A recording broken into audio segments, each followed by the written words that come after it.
Hello, everybody. Welcome to Challengers North America. We're back. We're here. Um, Game is not yet starting. It starts at 1, but it's going to take a little while, as always.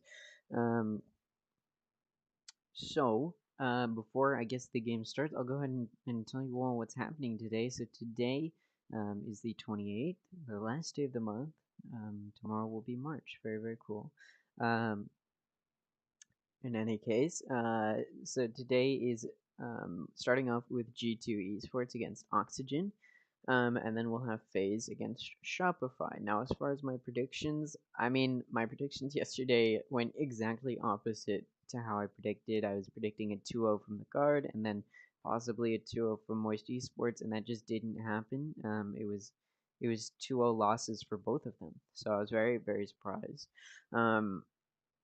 And so I'm gonna make a prediction here, but it could just be, thrown for a loop. I don't know. I do think G2 is going to beat out Oxygen here. Oxygen is a very, very good team. I mean, obviously they made it through the qualification tournament, but they were in the last chance qualifier as far as that went. They were not one of those one of those top four teams in the qualifications tournament. They had to go down through the last chance qualifier bracket.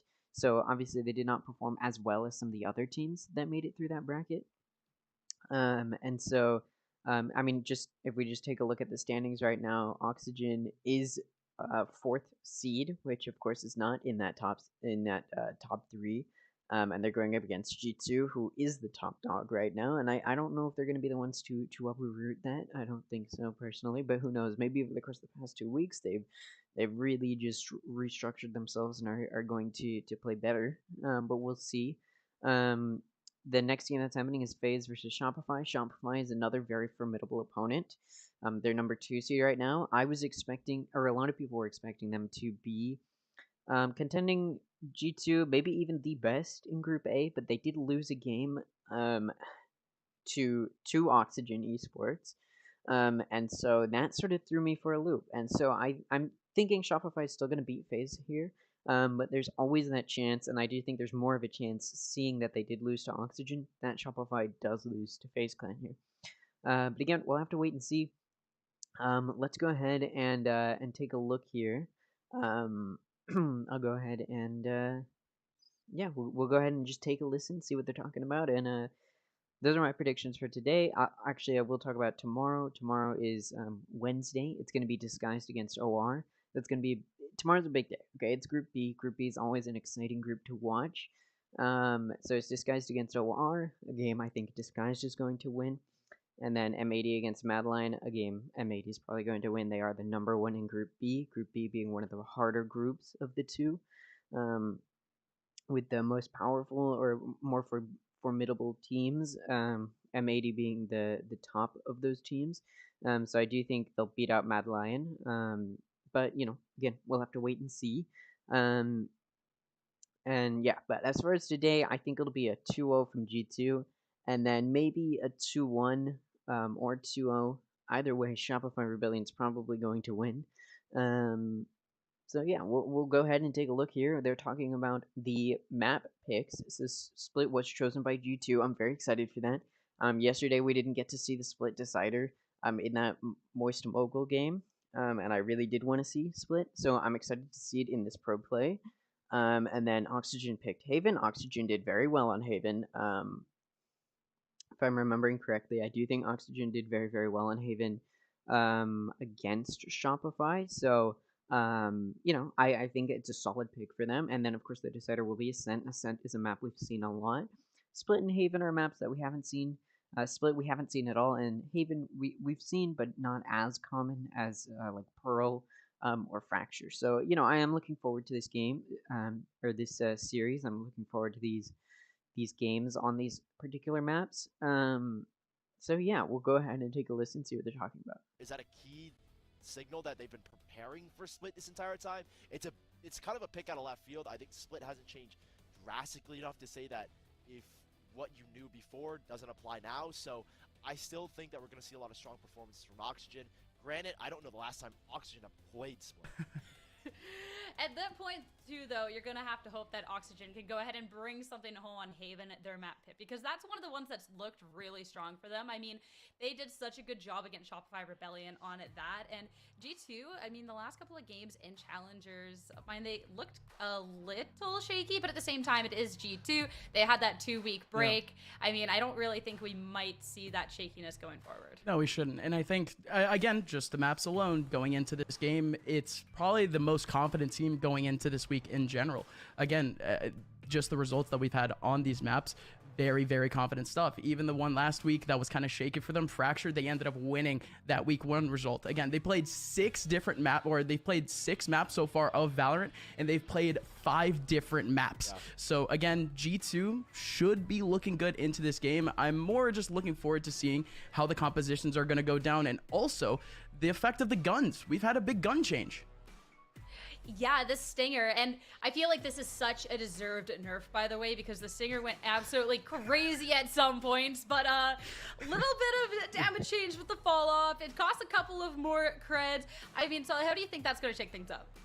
I think one thing that you're going to see in some of the stats, unfortunately we don't have a stat graphic for it, but like almost a quarter of every single G2's players' kills had come from a Stinger. I think it was like 20 for Oxy, like out of like 86, which is, I mean, I'm not gonna say it's like a huge margin. I mean, but it's a still quarter. Something to note is that lot. Stinger, there was a very hefty meta. They were winning like 33% of the rounds had come from eco rounds, so there was a lot to say, hey, let's look at this Stinger meta, and G2 were abusing it. Now, I don't know if the changes are really gonna say they're never gonna buy this, and I think the damage drop off isn't like crazy significant, but I think that price change will definitely affect them a little bit, where you can't force buy Stingers in that second round, and then even if you lose that second round, you can still force buy Stingers in the third. So I'm going to be interested to see how maybe, or if G2 have maybe done any adaptations. I would be interested to see if there's going to be anything major coming through buy. It's just something that we can acknowledge, not something to really like, I feel like, peer into too deeply.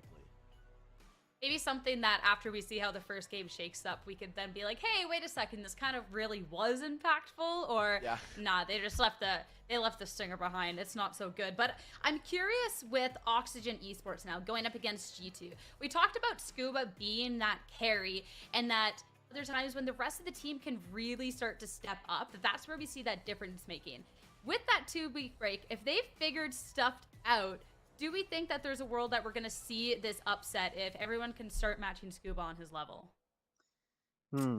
I mean, matching Scuba, first of all, I think Scuba's a GOAT already. This guy's probably going to be top 3 by the end of the season, so don't realistically think really anyone in the group should be able to catch up with the guy.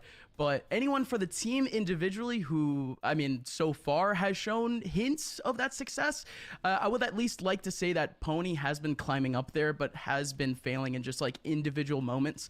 And I would also like to say Randy Savage. Randy Savage, he has always been an incredibly consistent defensive player, but for this team, he's just been popping up in that fill role as the KJ, more or less, on the attack side, and he's been stat padding a lot just through that one side. When I really want to see him step up and shut down an attacking play on his own on defense with KJ, haven't really been seeing too much proactivity from there, or at least him being able to take advantage of what is right now a pretty strong KJ meta. Again, it's just some smaller things with this team that I think a lot of these players, they could step up to, again, that quote-unquote Scuba level, but I think actually truly Scuba's on a different level right now.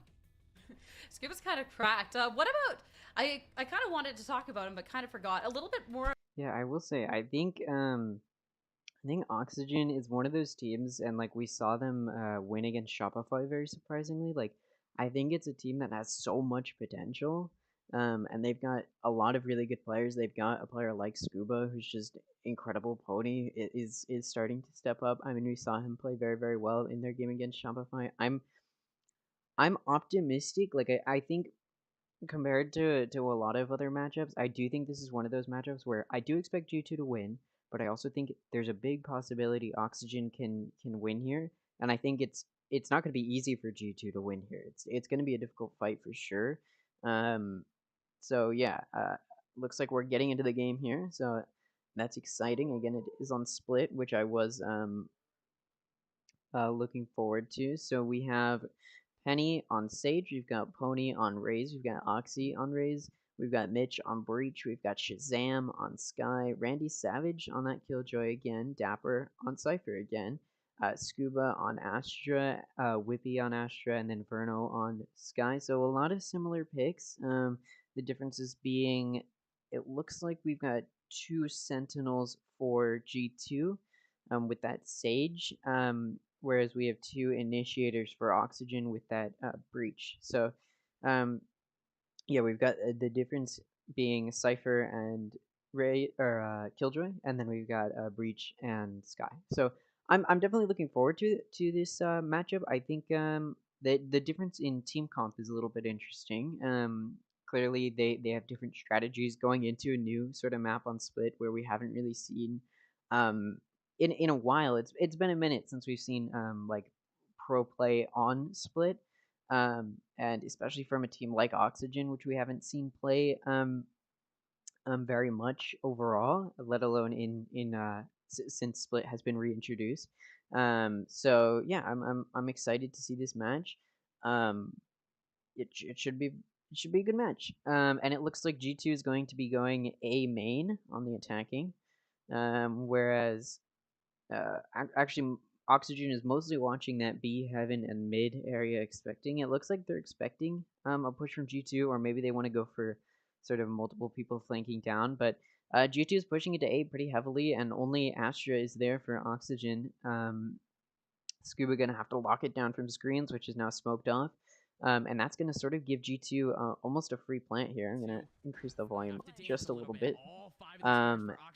But yeah, I mean, a quick, nice push on for G2. Very, almost free for them, as Oxygen was mostly pushed on. Randy Savage going to be able to get a double kill there, which is going to give them the tide in this retake. Very, very good for them. We see the entirety of Oxygen pushing through screens, it looks like. For this retake, we see that Breach trying to force them out of there. Penny ready for it with the right click on Randy Savage and Verno and Scuba. And then Oxygen's going to finish off Mitch. Very nice for G2. Oxygen was not able to defeat that right click. Wow, that was very interesting to start it off. All right, yeah, no, that, I mean, Penny was just there, ready for it. So I thought maybe Oxygen's positioning was a little bit weird right at the beginning, being mostly on mid. And I think they definitely had a lot of potential in that retake, especially after that first pick, but it didn't matter. Just get right click to buy the classic. And that's going to finish them off. They've got Dapper looking at mid.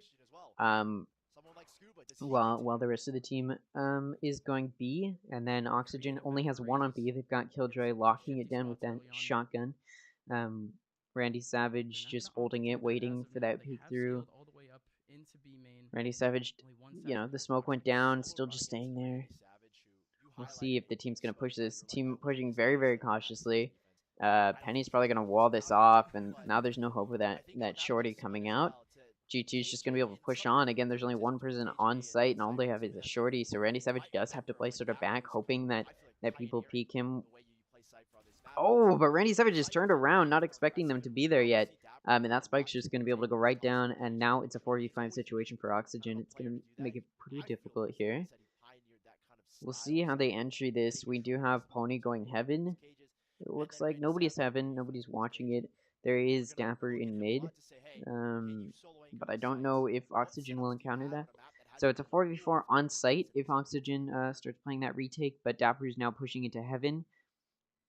He's not going to encounter anybody yet, and Pony's there, so he will encounter Pony, but not able to do any damage. Either player's not able to do any damage, and they're just going to back up.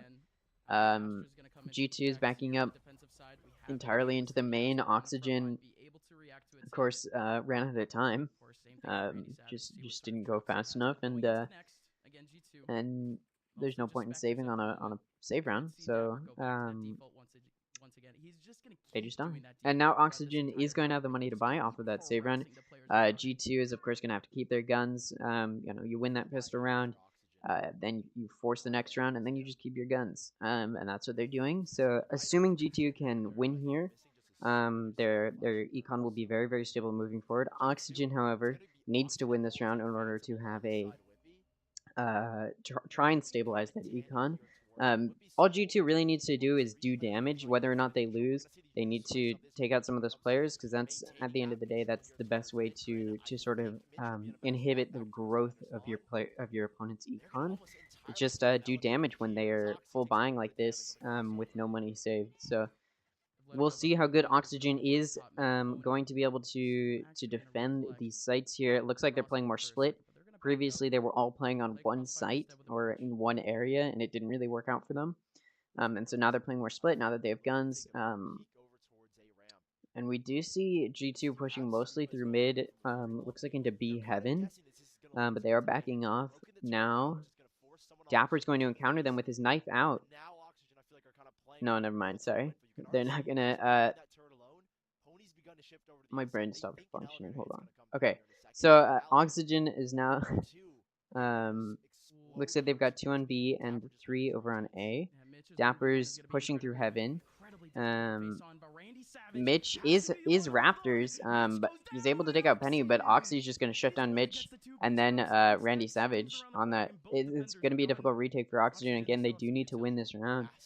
They also have the option of saving their guns, because they did full buy. That might be a better option in a 4v3 situation. It looks like they are going to be trying to play that retake from Heaven. Oxy checking mid where nobody is, while Verno's coming in here. He's dropping down. Oxy's not looking at where Verno is. If Verno's going to be able to take out Oxy, Dapper from Raptors is going to be able to get that kill on Pony and Verno. And now it's just Scuba in a 1v2 situation. Not going to be able to get any more kills. Dapper for the 3k is going to take Scuba out. And that's going to be another round to G2. And that was the round Oxygen needed to win. Because G2 just doesn't... I mean, G2 already had a stable econ. They could have lost that and been able to buy this round, but they did win, so it's even better for their econ. Oxygen forced and full bot, so now, so they did need to win that in order to stabilize their econ. So now they're going to be forced to save here, and they're going to have to climb out of this poor econ, losing 3 rounds in a row. On a save round, all they're really looking is to do damage. I don't think they're going to win this. We could even see a flawless round from G2 if they play well. They did win, even though they were at a disadvantage last round, just not having as good of guns. So they're in a good spot right now. Randy Savage is pushed up pretty aggressively in that B main. Coney's right behind him, but it looks like G2's not going to push that. We do have Shazam looking at Heaven, going to spot Mitch before Mitch can take him out. Going to do some damage. Whippy's going to take quite a bit of damage there from Randy Savage and Pony. Over near B main, going through mid. And through sewers, they're all going to start rotating towards A. Scuba's there to try and get a kill, but just misses on Dapper. Dapper's going to be able to take him out. Verno's going to peek that, just get taken out as well. And now it's a 2v5 situation for Oxygen. It's going to be very, very difficult from here moving forward. All 5 of G2's players are now on site, or not all 5, but 4 out of the 5 are on A site, just getting ready to defend. Oxy's gonna be able to take out Randy Savage, and Shazam gonna follow by taking out Pony. Very, very nice round from G2. Like I said, it could have been a flawless, and it was. And now Oxygen should be able to buy here. The question is, are they going to turn that buy? Are they going to be able to turn that buy into a win? I mean, you see them buy the op, maybe on the, defensively on the operator, maybe, they hold A Heavens, something like that with the operator, just trying to get some good picks. We do see Randy Savage going to screens. So the Killjoy set up on A, everybody else is near that B and mid areas, that way they can rotate quickly, but hoping that Randy Savage can lock down A, and G2 does push A, so now Oxygen is going to need to rotate. We do have one in rope, so it'll be a quick rotate for them. Oxy's going to push that screens. Randy Savage is not ready for it. The Showstopper is going to get sent, but Randy Savage is safe. Gets away, only taking a little bit of damage from that, and just waiting for the rest of his team to come back and help them. The spike goes down, and now Oxygen needs to play retake. They do have an operator, they've got good guns, both teams have full bot, so it's going to be just whoever can outplay the other team. Oxygen going for this retake, they destroy the Sage wall. Screens, Mitch is going to be able to try and flush Dapper out, but Dapper's not going to be able to get away in time. Going to take some damage. Oxy's going to take out Randy Savage, who had the operator out. Penny's going to go and try and res Dapper, which is gonna get off. Scuba's gonna take out Oxy, and then Penny's gonna get a double kill there. So now it's a 2v4 situation. Oxygen in a very bad spot. Verno's able to take out Shazam. Whippy's gonna trade that off. Mitch's gonna take out Penny, and Dapper's gonna trade that off. Trades that Oxygen could not afford when they're down 2 players, and that's gonna give G2 the win. Not without significant damage, though, to their econ. Oxygen did manage to kill quite a few of them, but they did have quite a bit of money saved up, so it's not going to be enough to take them out, and now Oxygen is in a save position. They're going to take a timeout here. That's probably the smartest move at this point. Just down so many rounds, as well as econ. I mean, I honestly don't know. I think Oxygen isn't they're getting picked off really easily. I think G2's playing better like with each other, whereas Oxygen is just like pushing out when they should not really be. They don't think G2 is where they are. You know, when going around corners and stuff like that, Oxygen just isn't ready for them. We've seen that a few times. So yeah, hopefully for Oxygen they can start to make up some ground here and restructure the way that they're playing to make up that ground. But on a save round, I don't know if that's gonna be the this is gonna be the round to make up that ground. But we will see, I guess. Priority straight right now. It seems like a map that they've always been comfortable on. Again, 4 of these players yeah, we're just waiting for Oxygen here to finish their timeout, which they do. We'll see. We'll see if that timeout helps. I mean, the timeouts have been very hit or miss. I feel like so far in these past few weeks, like sometimes they help, and sometimes they help win a few rounds, and then the team just ends up losing anyway. Like it's been very hit or miss with the usage of those timeouts. But we have found mostly they're useful. Sometimes they're not. We'll see. 3 of Oxygen watching from Mailroom are gonna be watching that mid. It is smoked off. Pony's gonna push up into that smoke. That blind is going to come from Shazam, the bird, and it looks like the rest of G2, except for Dapper, who's still watching A main, is going to rotate over to B. So Dapper's actually pushing up pretty aggressively. Oxygen is pretty backed up here. Dapper is definitely looking for a pick and didn't get that, so he's just going to rotate over to where his team is. We're going to see this wall go up from Penny, who is now just going to be able to push or allow their team to push onto site. We do see Penny peeking Heaven pretty aggressively. It is smoked off. Shooting through smoke, Shazam, and now firing back was Pony and Mitch, but they're the ones who end up getting picked off. Dapper's going to take out Randy Savage in mid, catching Randy Savage rotating. Again, Randy Savage just thinking people aren't where they are. Shazam trying to take them out. Heaven, Penny's going to be able to take out Verno. Mitch is very, very low on health, and Shazam is going to wallbang and finish him off. It's just down to Scuba with a judge in CT, able to take out Oxy, but Whippy's just going to shoot him through the smoke. That's going to give G2 another round, and they've secured half of the entire half, so 6 out of the 12 rounds. And they haven't been stopped yet. Oxygen has won non-stop for the past, or sorry, G2 has won non-stop for the past 6 rounds. Oxygen just hasn't been able to get their foot. They full buy, and on those full buy rounds, they haven't been able to play well enough. Everybody's sort of expecting Scuba to carry just because of his performance in those first 2 weeks, but he's not getting those kills. Alright, sorry about that. It looks like we may be back. I apologize for that. My internet's being a little weird. This is there's rain happening here that we're not used to. In any case, we didn't miss much. It was just 1 round, and it looks like Oxygen was actually able to come back from that. Like I said, they were expecting Scuba to carry, and it looks like he was able to help carry his team. Now he's at 5 kills. I think he was at 2 before, so definitely starting to do better. Again, I do apologize for that. That's I do apologize for the little thing going on. Let me restructure how I was set up here.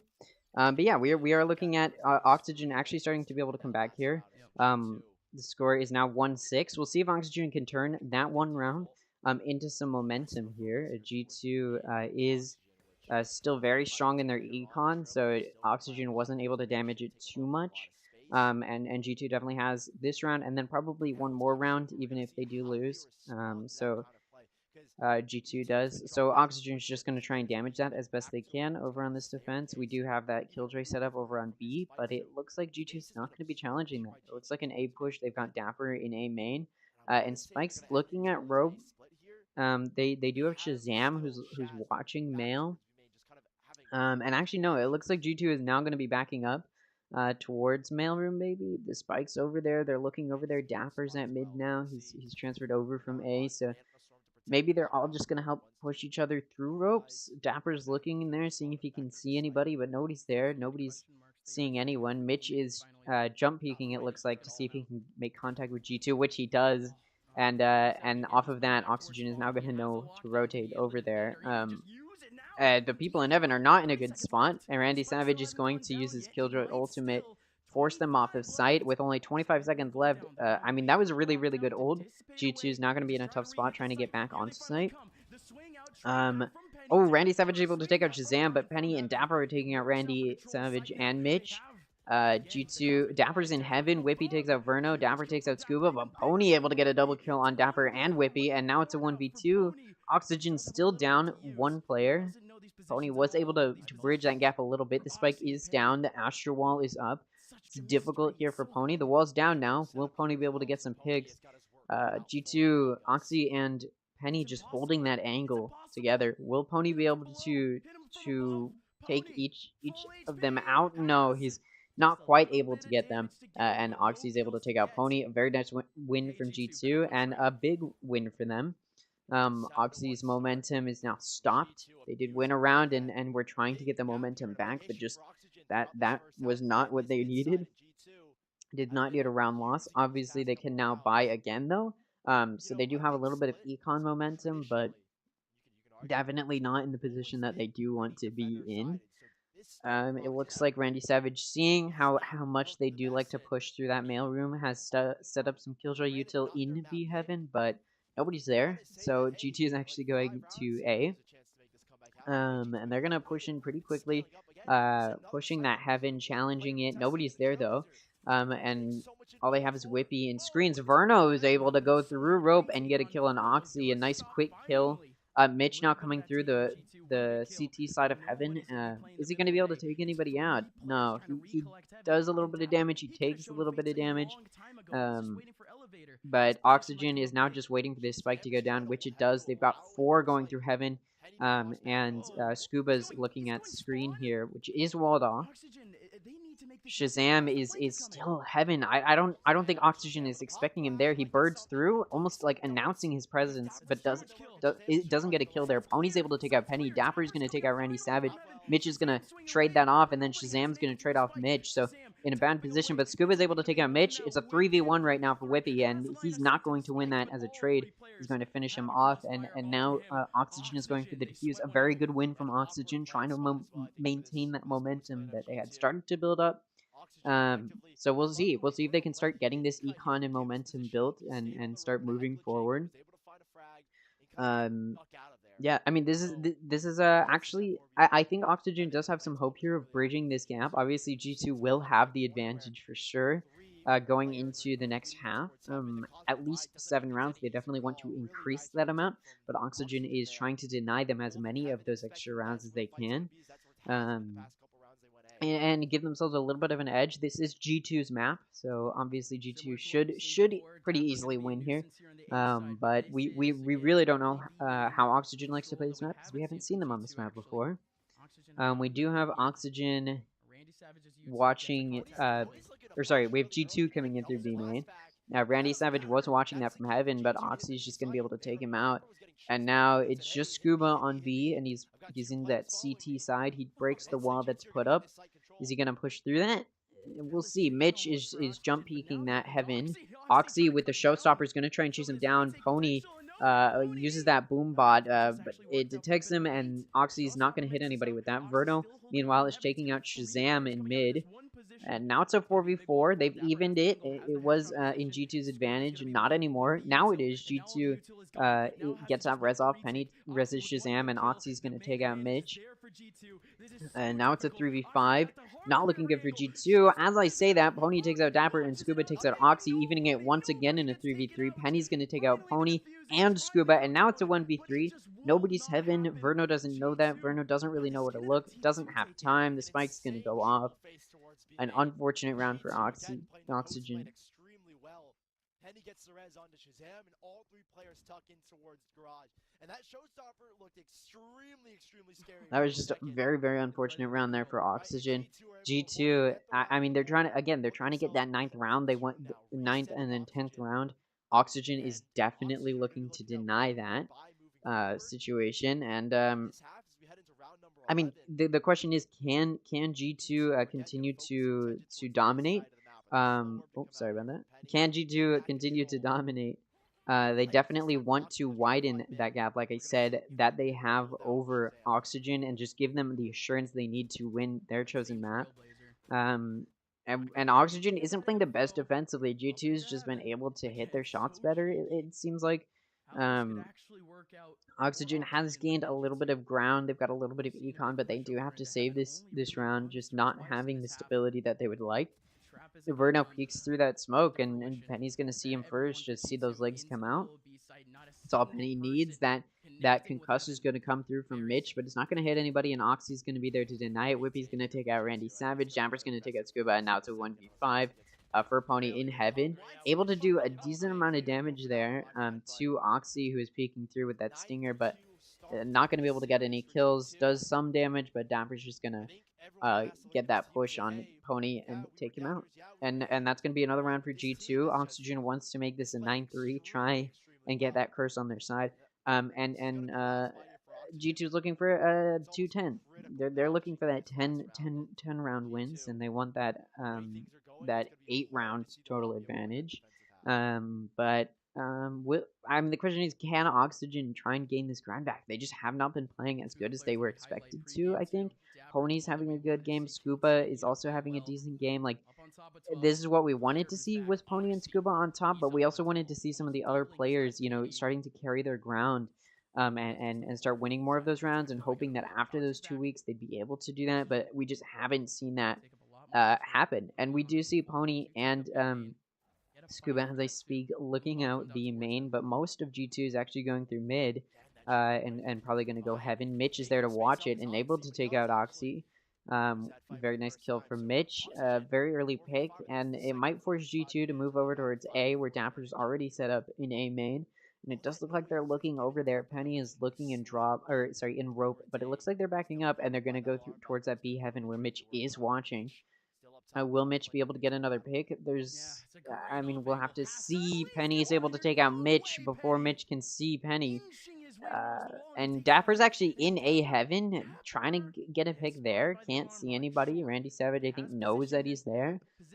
And with that Killjoy util, and it actually looks like now G2 is pushing towards that A Heaven now that they're in this 4v4 where they have an even player count again, and that's going to be a blind on Verno. Penny's going to be able to push that and take out Verno, and now G2 has the player advantage. Can Oxygen start to bridge this gap again? Shazam knows where Pony isn't able to use it. Pony's able to just push through that smoke, taking out Shazam. A very nice kill from Pony. Oxygen has even that player count, but it's not going to be an easy retake. They're having to push through Heaven. It is walled off on screens. Penny's been a very, very good player. It's going to be difficult to fight. Whippy's also a good player who's able to take out Pony. Lots of trades happening, and suddenly it's a 1v1 between the Sentinels, Randy Savage and Dapper, but Dapper just has more health, and that's going to end the first half. G2 up 10-2. This is not looking good for Oxygen. I did say I wanted to see a good game on Split, and honestly, I think we're seeing that.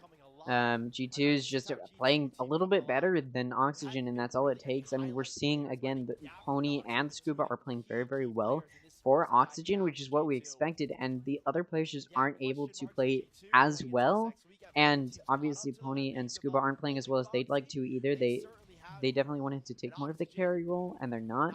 They're not able to do that. We also wanted to see Randy Savage playing a little bit better than he is probably, but yeah, it's not great for Oxygen overall. I mean, you look at G2 and you're just looking at those top 3 players, Dapper, Oxy, and Penny, just having so many kills compared to Oxygen. And I think it's that kill difference, just hitting their shots a little bit more often than Oxygen, that is taking G2 towards this victory. Oxygen on attacking now. It looks like most of their players are over by B, but there are still 2 watching A main, hoping maybe they can get a pick on somebody who's pushing out aggressively, which nobody is. There are 3 of G2 over on A, so maybe Oxygen can get a pick on one of them, or the player diff might just be too much for Oxygen to get any kills on. They're actually going to start pushing more aggressively. Scuba's pushing out. Oxy's there to just take him out. Will Mitch back up off of that? No, he's going to use his breach util, challenge it a little bit. Is he going to get any picks? Is any more contact going to be made? I don't know. Spike is still in that B mid lobby. Are they going to be able to? Are they going to grab the spike and take it through to that through rope? Mitch is now over on B, and it looks like G2 knows that it's probably a B push, pushing more over towards that. Dapper's actually backing up a little bit. He's in heaven now. That Skydog comes out, and now G2 does know that they're going B here. So Oxygen has a little bit of an upward battle. We get that Cypher one-way coming out.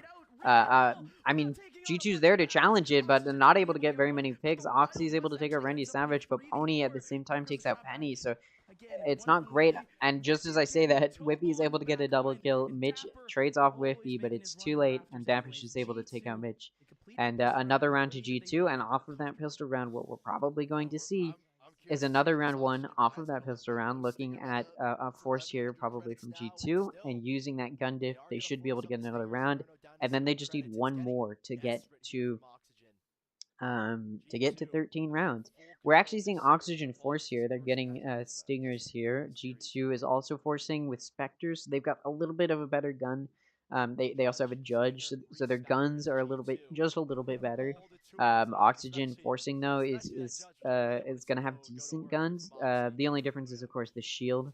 G2 has much better shield, which means more health than Oxygen does. Penny's watching this male very aggressively. Shazam is watching rope, and just as Mitch gets splashed, Penny's gonna peek out and take out Mitch.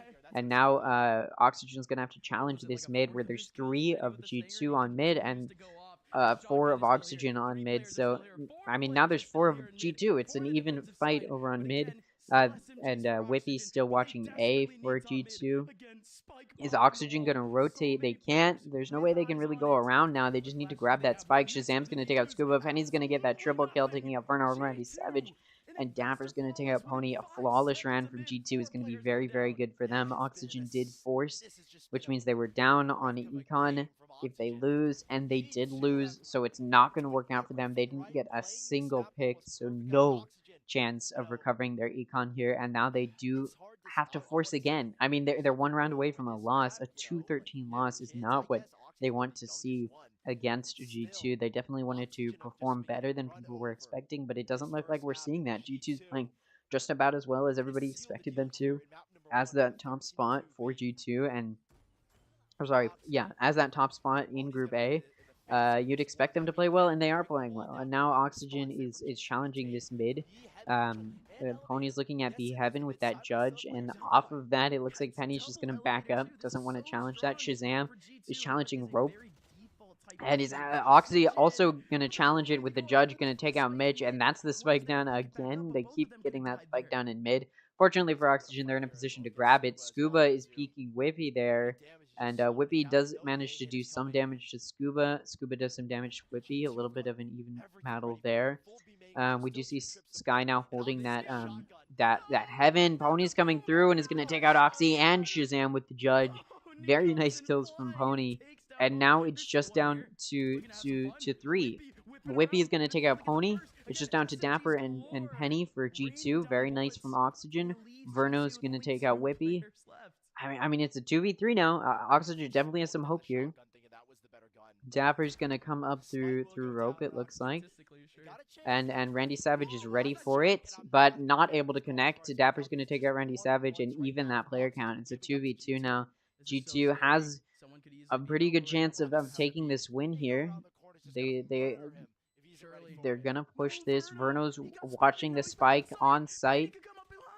Where's Scuba, though? Verno's going to take out Penny and Dapper. Doesn't even need Scuba to help. And that's going to be a round to Oxygen, a very good round for them to win. Their econ is just going to be a little bit better. They did force, so it's going to, not everybody's going to be able to full buy, but they will be able to force here, which they do have to do. You can't really do a save round when your opponent is at that 12 rounds. There's no such thing as a save round. So they're just going to force. They forced the previous round, and it sort of worked out. They did win, but 3 of them did die, so it wasn't the best save round, but they did win. So they're in a little bit of a better position. We do see Mitch not forcing and able to just have full shield and quite a bit of money. So a little bit of a decent econ for Oxygen, but nothing compared to G2's econ, which is still very, very strong. They're all gonna have real guns, with some of them having full shield. Pony actually mid able to take out Penny. That's going to be a big pick from mid, and they may just push Heaven off of that. Pony's definitely looking at it, looking in mailroom, trying to clear it. Is he going to be able to clear a Rafter though? Where we do see Oxy waiting. Dapper in A main going to be able to. B main going to be able to take out Randy Savage. There goes their Sentinel. And now it's a 4v4. They were able to even that player count. Oxy still in Rafter. Is anybody going to be able to peek them? Dapper's also watching that Heaven position. Just waiting for contact. Shazam is just holding that mid position, waiting for anybody to peek out, which Mitch might. Mitch is just watching mailroom. Oxy takes out Pony, and Dapper takes out Verno, and now it's Mitch taking out both Oxy and Shazam. That's going to be some really good kills from Mitch, evening the player count. Once again, it's a 2v2, but Mitch only has 11 health. He's got the spike. The spike still isn't down with 25 seconds left, and they need to push. Oxygen needs to push somewhere. Dapper is still watching B main, where nobody is. Doesn't seem to know that, though. He does get concussed, and off of that, Oxygen should be able to push on pretty reasonably. Although Dapper is not going to take any damage from that. Concuss is going to catch Mitch when they're not expecting it. Scuba's going to be able to take out Dapper. Does have time to plant. The plant goes down for Oxy, and now Whippy's coming through Heaven. Gonna challenge it. Is he gonna drop through that smoke? We'll see. Whippy is Heaven. This is a very tough position. Scuba is just trying to hold it down, and that spike gets tapped. Oh, Whippy's not expecting Scuba to be behind him, looking the wrong way, and Scuba's going to be able to take him out. Another good round from Oxygen on that force. Their econ's going to be a little bit better now. You know, 2 wins in a row. It's definitely helping them out. They're still going to have to force. They're still not going to have the best guns, the best shield. But G2's econ hasn't been damaged enough that it doesn't really matter. G2 now has to save. They do have the room to save. That is the benefit of being up so many rounds. You've got the room to save. And they definitely wanted to deny this comeback from Oxygen, but they are going to save. They're not going to force here. They want to play it safe. So they're gonna save. Most of them having, or all of them having sheriffs, and some of them having light shield. And now G2 just needs to use the sheriffs and lock it down. Oxygen looking for those picks. They do have the showstopper from Pony. Is he gonna use it? We'll have to wait and see. We have the Sky ult as well to seek them out. And the entirety of Oxygen is in A main. No mid push, nothing like that. They know that they're up financially. Oxy is going to make contact with Pony. Will Pony be able to stop them? The Skybird goes out, and it doesn't blind Oxy. The false confidence from Pony and Scuba is going to land them dead. Oxy's going to get his ult. He's going to use it. Get a kill. Penny's going to take out Mitch, and Oxy with the 4K is going to take out Randy Savage. And that's going to be the first map on Split to G2. Now, it was their map, so if they didn't win, it'd be a little bit weird. So it was good that they did win that map, and they should have won that map. So not to say Oxygen doesn't have a chance. I do think we saw a not as good of a performance as Oxygen would want against G2, even if it is the map that G2 should be better at. Oxygen definitely wanted to play better there. They started a little bit of a comeback, but on that save round, G2 was just able to shut them down with those sheriffs. Oxygen just pushed when they shouldn't have and wasn't able to trade. They weren't able to trade, and it didn't work out for them.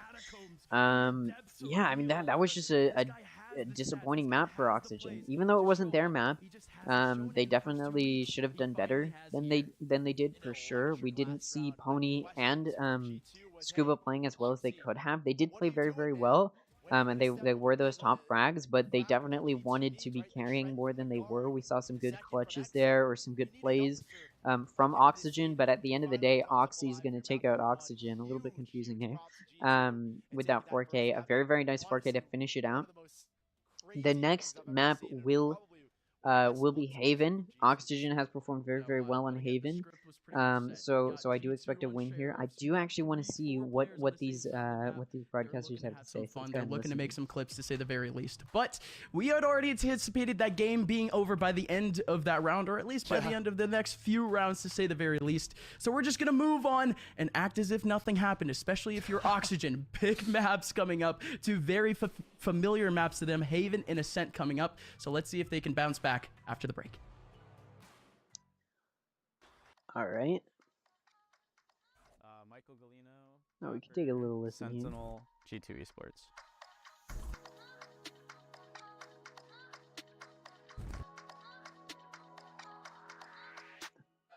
So me and Shazam come from Sentinels, and Penny, Whippy, and also our coach Emmy come from V1. So me and Chaz have history, obviously, and those three have history. And then now we have Oxy coming in from Dark Ratio.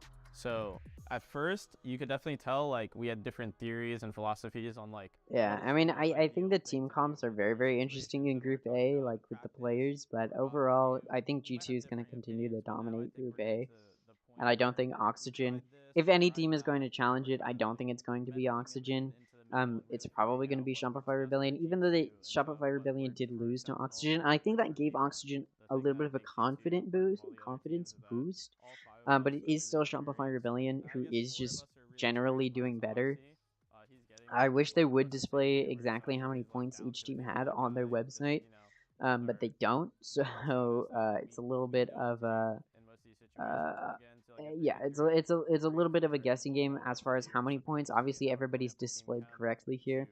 After the Moist Moguls Turtle Troop game, they're in that bottom place. Moist Moguls is still up a little bit, but Turtle Troop is at the bottom still.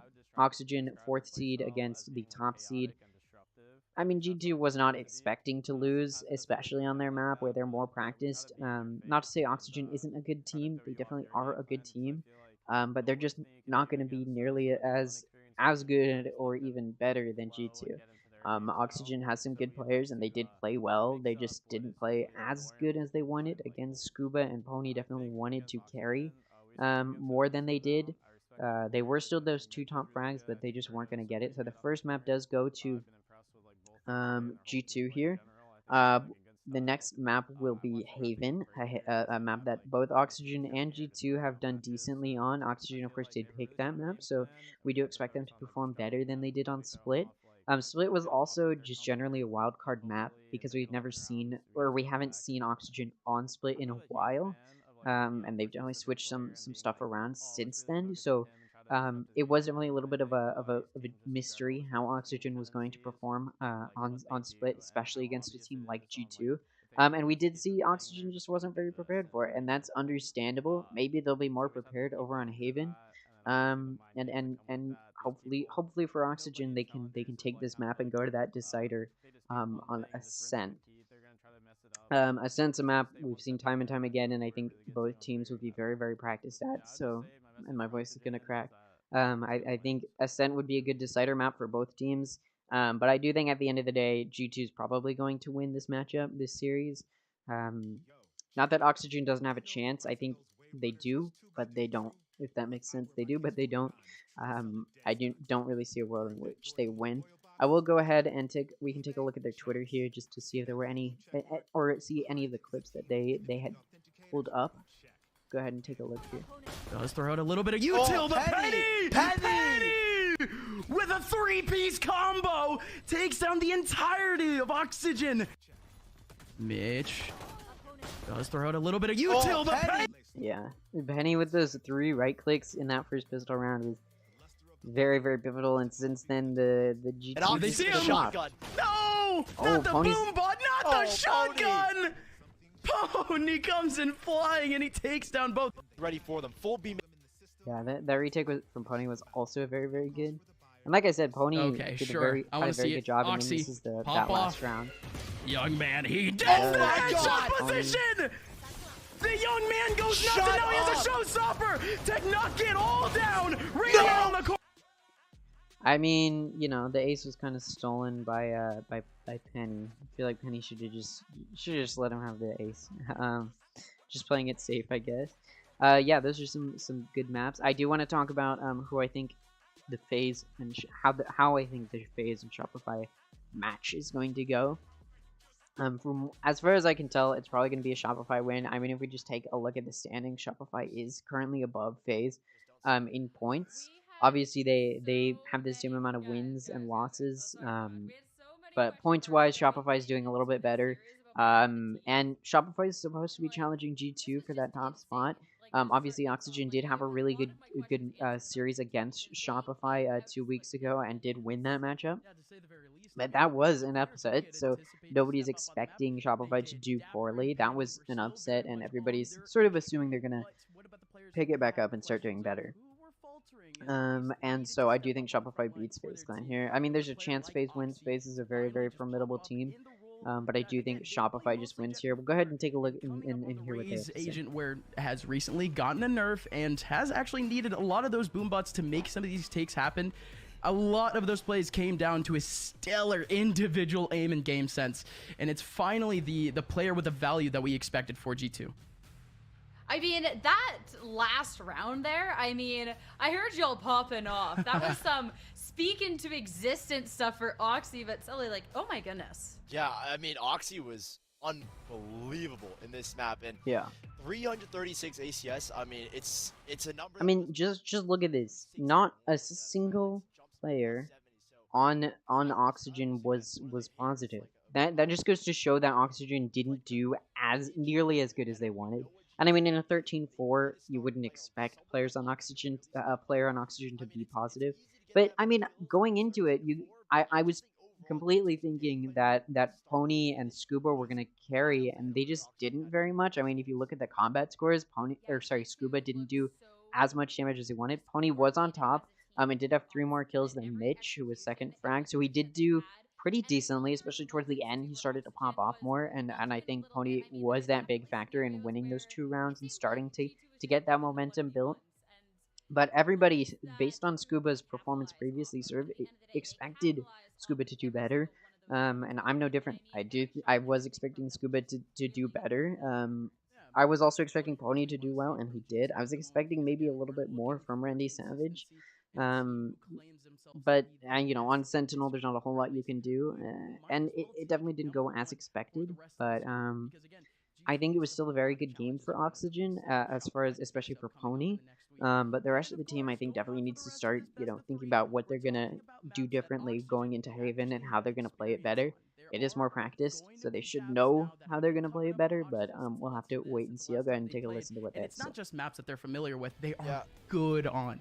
I feel like there's a very big asterisk there, Gus, because you say that it's 2 maps that they have experience on, and I feel like you're going off the fact that Split hasn't been in the map pool. So I'm going to counter that argument and say this is also 2 maps that G2 have experience on. So for sure, Split was the first. This is the first time either of these 2 teams have played Split since it's been put back in the map pool, since it was taken out of the map pool. So I can't just sit here and let you say, well, Oxygen didn't have experience in Split, that's why they lost. No, G2 probably had either equal experience, equal scrim time. There was 2 weeks of development before these 2 teams. So I just think right now you're looking at it and saying G2 are online in all aspects. The way the shots were hitting, the way everything was clicking, game plan looked a lot better. This is a team that has developed with that 2-week break, and they have come back even stronger than before. I agree with everything said about G2. Do not get me wrong on that one. I do think, though, when it comes to Oxygen, they're a team that when they start to get pushed outside of their comfort just a little bit, things start to really quickly fall apart. Dapper even talked about it in that little interview we had during the break content. Like, it is a team that is prone to throwing or not looking good, and even looking at individual player performance. I mean, as soon as how other way could you put it, right? As soon as a player is on an agent that sometimes they're not as comfortable with, you also just start to see a really dramatic drop in their own stats. So I'm really hoping if we get to see them play in a bit more of their comfort zone, we could see an Oxygen that, I mean, we've come to see so far during challengers that can sometimes give their teams a good run for their money. Yeah, I think that's a really good way to put it. I think Oxygen, it's like what we said. We're saying earlier, like, dude, Scuba can't do everything. Scuba's only one man, in my opinion, and I think that he didn't have the best performance Yeah. last map. He's definitely got to step up here big time on Ascent. It's their map pick. There's a big chance for Oxygen to push this to a map 3. G2, in their last 2 weeks, by the way, had always lost map 1, so them winning map 1 only, I feel like, shows good signs to this team, showing that, yeah, these guys are warmed up. Yes, they're finally ready. They don't need that one map warm up, and they're ready to go into map 2. Yeah, I mean, Speaking of Scuba for a second, though, that I do want to talk about, like, I don't think, like, although this is going to be Oxygen's map on Haven, and Oxygen plays very, very well in Haven, G2 does as well. I do think perhaps maybe on Split, it was just that G2 had a little bit more practice on Split.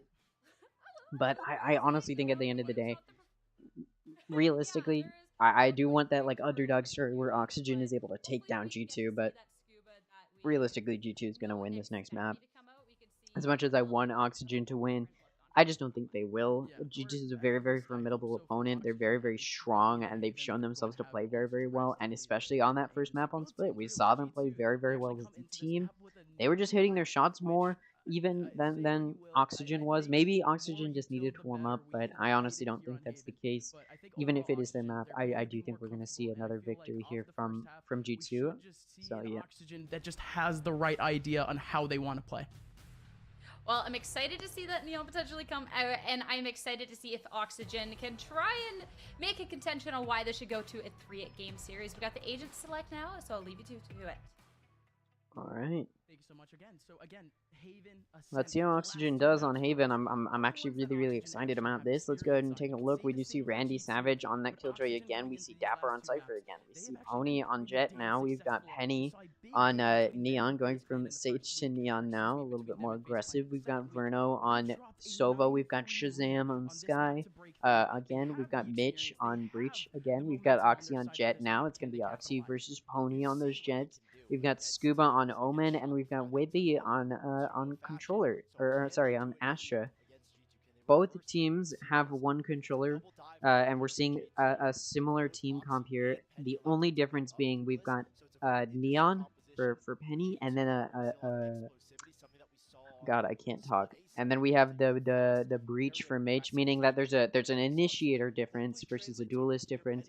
So G2 is definitely going to be playing more aggressively. You'll see them push out more. You'll see them push onto site more aggressively on retakes and on attacking. So their attacking is going to be just a little bit stronger than Oxygen's most likely.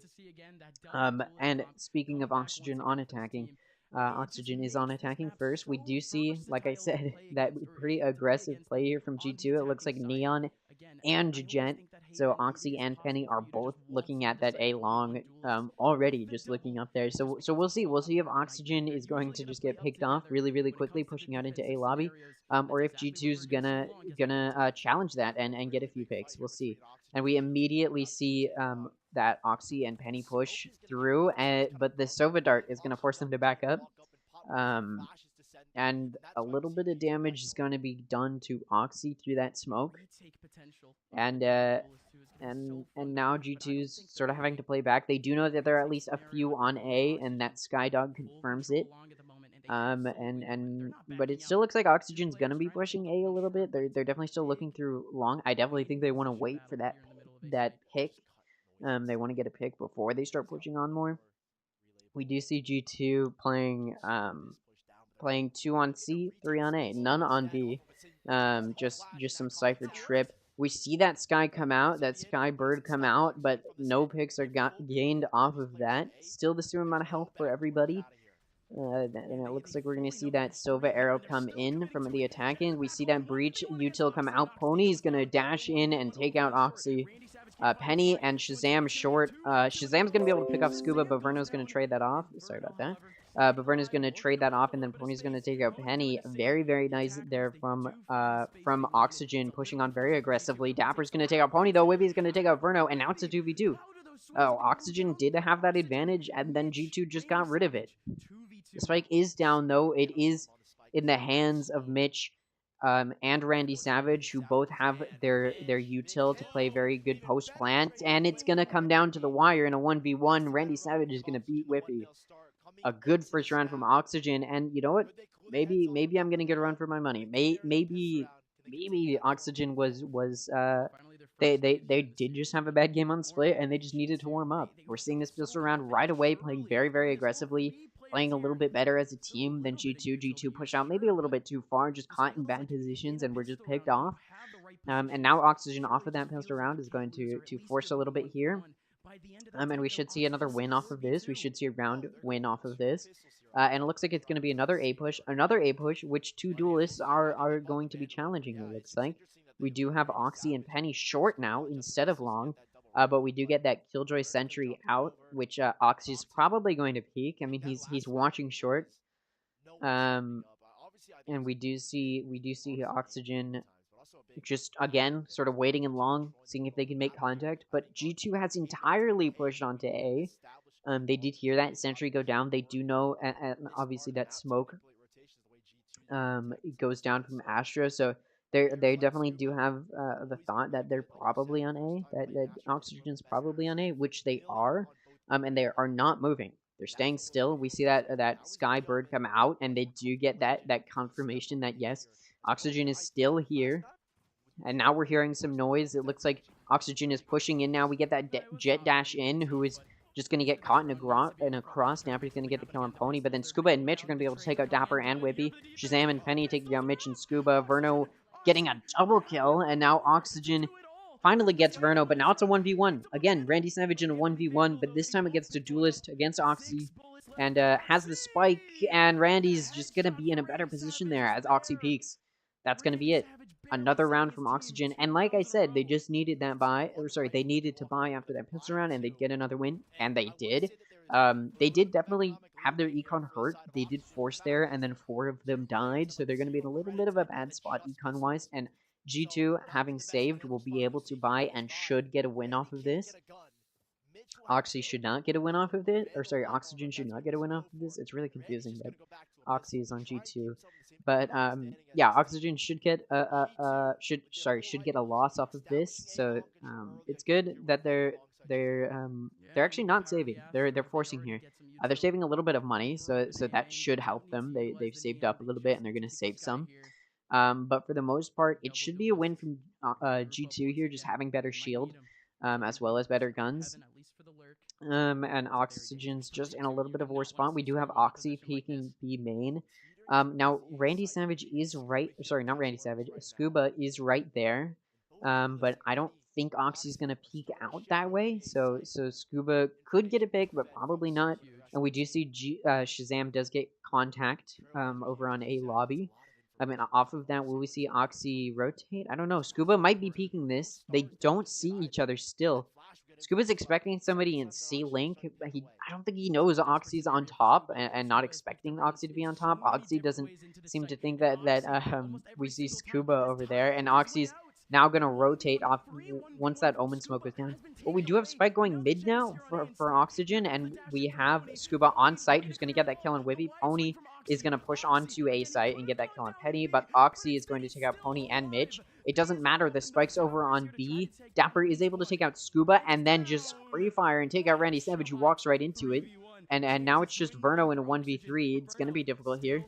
Definitely down on shield. Oxy's going to be able to take out Verno. And that's going to be that win to G2. Like I said, G2 needed to... That was the round they should have won. They did full buy, so if they'd lost, it wouldn't have been good for them. So they won when they needed to. That's good for them. But Oxygen did save. They weren't supposed to win that round because they didn't full buy. But now they have the money to full buy. Or at the very least, force very heavily, which is what they're doing. Scuba being the only one who can't full buy. So we're looking at it at a good spot right now. I mean, yeah, no, G2 played very, very well when they needed to. When they had those guns, they used them. We saw that incredible play from Dapper, just managing to just shoot in a spot, and somebody walked into it, so that worked out for him. And now Oxygen is going to be challenging this C setup from Dapper. They do have Killjoy over in A lobby, and they've got Scuba looking at Garage. For the most part, most of Oxygen is down C long, and Dapper's just going to shoot through that. He does get spotted by the Sova drone. So, Pony pushes that, gets out Dapper, but doesn't know where Whippy is. So Whippy's able to just get 2 kills. Pony's able to lessen that blow, and Pony's able to take out Oxy. Scuba's able to take out Whippy, and suddenly Oxygen is up one player. So now it's a 2v3. It's going to be difficult for a G2 here. Randy Savage is all the way on A, though, and he's slowly making his way towards that CT side push on C. He's probably going to catch G2 off guard in a very, very nice flank. Pony's not going to be expecting it. Sees the gun, gets that nice head tap, and now it's just down to Shazam, who knows where Randy Savage is, able to take that out and trade that off. So now it's a 1v2. Oxygen was up a player, but not anymore. Oh, Shazam not looking, but is able to just wallbang Pony, and now it's down to Scuba, who's going to retreat to Garage. Is Shazam ready for that? Is Shazam ready for that push in Garage? It doesn't matter. Uses the Sky ult to know where Scuba is. Gonna tap the spike, gonna get it halved, and then get off. The smart thing to do, just peek a Garage and take him out very cleanly, just like that. That's all Shazam needs.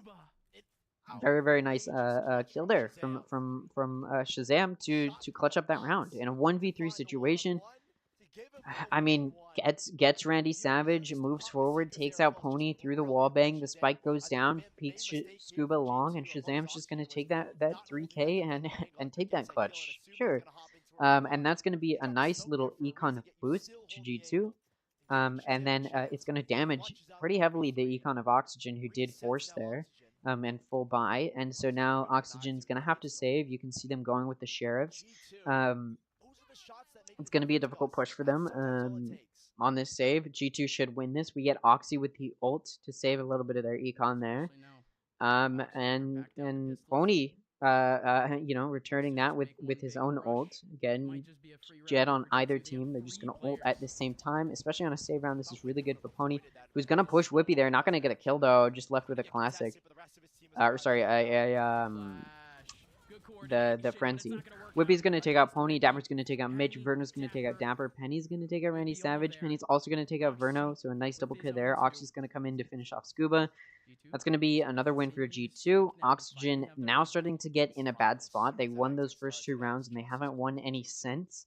This is a full buy for them, so they should be in a little bit of a better spot. Hopefully for them, they can win this and start to gain that momentum back. They don't want to get stormed over and stomped on just like G2 did on Split. And this is their map, so you would expect Oxygen to play pretty well against G2 on this map. And we've seen Oxygen play well on this map. So, yeah, we're expecting Oxygen to do well against G2 here. And we do see Oxygen on B. It looks like it's going to be a B garage, just general mid push. And we do see them looking more towards that B side. I'm definitely watching garage, though. Maybe hoping somebody will peek through so they can get a pick. Shazam is going to dog through B main. I do think they see Scuba there, so a little bit of vision, but Randy Savage slowly peeking into garage. Not going to see anybody. There's just a Cypher Trip there. And now Oxygen is entering into B. Penny does have ult and is going to use it to take out Pony, but Mitch, Verno, and Scuba are all going to get kills. Scuba taking out Penny after that ult kill, so nice, good trade there, and then the rest of the kills were just free kills. Scuba actually TPing back into their spawn. Nobody's there. It was good, a good thing to watch flank there. We see Whippy just tap the spike. Oxy watching B, and we see Verno using his ult here to play post plant. A smart move, and I think G2 backs up off of this. I mean, they do have an operator. It looks like Oxy and Whippy are going to save here. It's a difficult 2v4 situation that they don't really want to challenge when they don't have to, so they won't. We see Oxy just posting up in A heaven as the spike gets ready to initiate. And that's going to be that round for Oxygen. They stopped that win streak from G2. They stopped that forward momentum G2 had, which is absolutely what they wanted to do there. I mean, like I said, they had that first 2 rounds, and then G2 was just winning and winning and winning. So off of that full buy round, Oxygen was definitely hoping to win there, and they did. And so that's good for them. They got that win, and now it's just about maintaining this momentum. Now that Econ is not so much in the picture for either team right now, the full buy from G2 and Oxygen. So both teams are in a pretty decent position here. Oxygen just a little bit better econ wise, but this round is going to be a full buy from both teams. No real concerns. We've got Dapper looking at C long, but I think he's just going to back up as we get that Silver drone through. It's not going to spot anybody, and there goes Oxygen pushing into sight, and they're just going to be able to plant. Pretty much the entirety of Dapper is, or sorry, of G2 is in that CT position. Pony's able to take out Dapper before he's killed by Whippy, and then Mitch with the util is going to be able to take out Oxy there. Very nice kills. And now it's a 2v4 again for G2. They find themselves once again in this position. Scuba in B window is going to be able to take out Shazam, but Penny is right inside Garage, just going to take out Scuba, who thinks he's safe. Penny now pushing from Garage is going to try and push site. There's 3 people holding long. You know, they're playing post plant, and we get that Neon Concuss come out, able to take out Mitch, but Randy Savage is just going to trade that off. The smart thing to do, and now the score is 3-4. Oxygen is in a very good place monetarily. G2 is not. G2 has to save here. They just don't have money. And off of that win, G2 is going to take a timeout. Probably the smart thing to do. I mean, Oxygen is winning here, and G2 doesn't want that. I will say, last map, Oxygen took a timeout, and it didn't really help. So I don't know if G2 can get that help from the timeout, or if there's really no real good hope for them here. I do think there's a big chance for Oxygen here. Like I said, I think G2 is going to win this map, and I still believe that. But G2 needing this timeout tells you that they're starting to get a little bit worried. So maybe they're starting to slip up a little bit. Maybe we're going to see some panic here, what have you. But Oxygen definitely feeling really good right now, knowing that Oxygen. Sorry, my voice is dying. Oxygen definitely feeling really good right now, knowing that G2 is a little bit worried and needing to use that that timeout. So we'll see. We'll see what Oxygen. We'll see if Oxygen just continues to play the same, or if and then we'll see if they're gonna be able to counter whatever G2 tries next. However G2 decides to play. So we'll see what G2 tries to do here. So we are looking at another C push here from Oxygen. They're leaving Spike in C lobby. That's probably the safe thing to do, because they did just push C twice and won both times. They, Oxygen, or they only pushed C once, but they did just push C and did win. So G2 is going to be a little bit wary there. Oxygen does a peek in, makes a little bit of contact, a little bit of noise, and then backs up with the Spike doing a little bit of damage there to Dapper. Oxy is pushing out through through B window and is able to pick off Savage and Pony before getting traded. But Verno's just going to return fire, taking out Penny as well, evening the count, and then Mitch is going to give them the player advantage by taking out Whippy there. And now it's a 2v3 for G2 on their save round. All they have is Sheriff. Dapper's low on health. It's going to be very easy here for Oxygen to win. Mitch with that long-range shot on Shazam, and it's just down to Dapper to hold down B. Does get the spike down. Now Verno's pushing.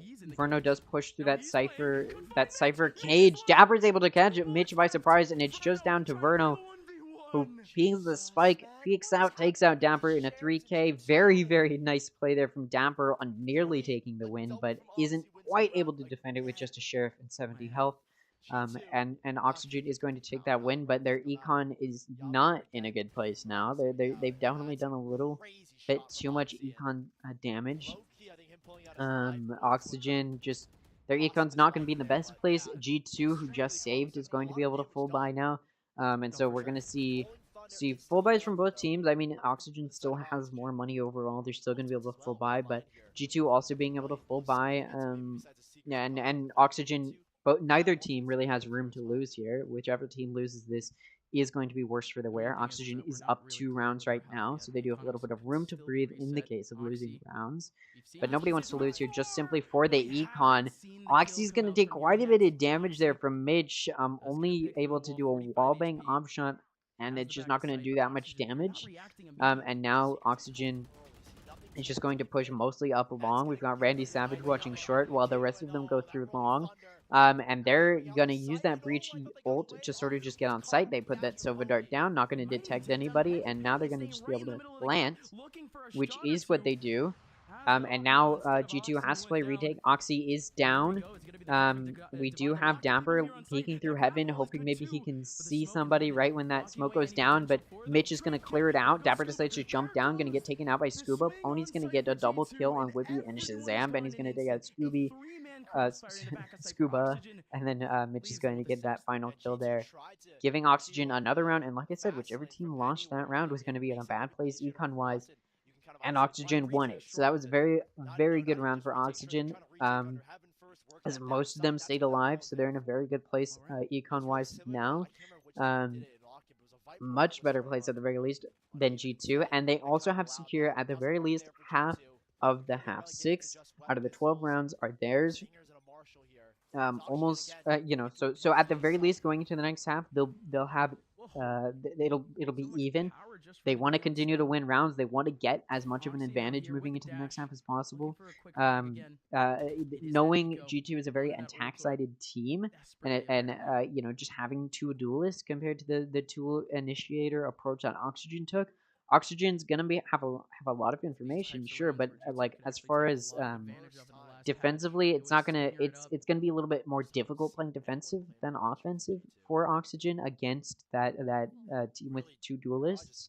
So G2's trying to bridge that gap, make sure they have as little of a disadvantage moving into the next half, so that way they can bridge that gap faster. But Oxygen is in just a little bit of a better spot here. They want to make that gap as wide as possible, and now they're pushing into C, and they're pretty much going to have a free passage here. Dapper's going to push out, but on his save round, doesn't really know what to do. Going to get taken out by Verno. Mitch going to take out Whippy on that CT. And Oxy does have a Marshall here, just trying to, shoot through the smoke, maybe get a lucky head tap, but nothing is really going to come of it. All of Oxygen still alive, and it is a save round for G2, so they're not going to save. Oxygen going to play very safely here, all playing C long. They've got Scuba watching that flank. Nobody's there, though. The entirety of G2 going to be pushing that spike. They don't have any smoke other than Neon's wall and Jet's smoke, which obviously isn't enough to get a full defuse. And Breach Util coming down with that concuss. Pony's going to get taken out by Shazam. Oxy going to get a collateral kill on Pony and Verno. Very, very nice there from Oxy, but Scuba's going to take out Penny in Garage. Oxy now knows Scuba's coming through that Garage play, and right as they're peeking, Randy peeks from long and takes out Oxy, and now the score's 3-7. Oxygen officially has the advantage going into the next half. They're looking pretty good right now. Their econ is very, very strong. They should have a decent econ for the rest of this half. And G2 not looking as good. They did just save, so now they can buy, but next round is the last round, so they definitely want to win this. That way they can have some econ. And again, they do want to bridge that gap as much as possible, have as little of a disadvantage. They're going to have a little bit of an easier time on attack just because, again, they have 2 duelists. So they're going to, compared to Oxygen, who only has 2 initiators. So I mean, obviously, when we're looking at team comp in pro play, the initiator versus duelist doesn't matter too much, but it does make it easier for a team to play more aggressively, which is sort of how we see G2 like to play.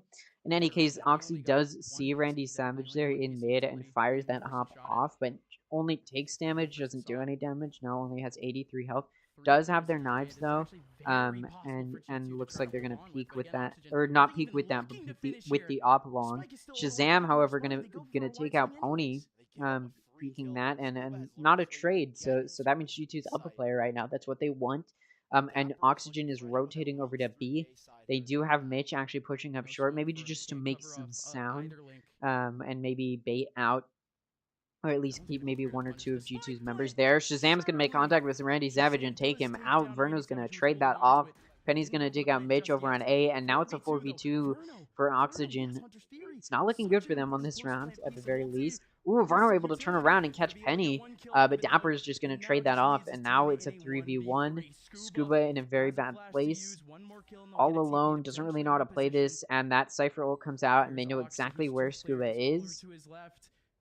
And now Scuba just needs to catch them off guard. That defuse is going down, and it's gonna get defused while Whippy finishes off Scuba, and that's gonna be a very good round there for G2. Like I said, they want to bridge that gap as much as possible. Off of that save round, G2 did want to win because otherwise in this round they would not have had very much money, and they did win. They lost a few of their players, which isn't great for their econ because now not all of them can full buy.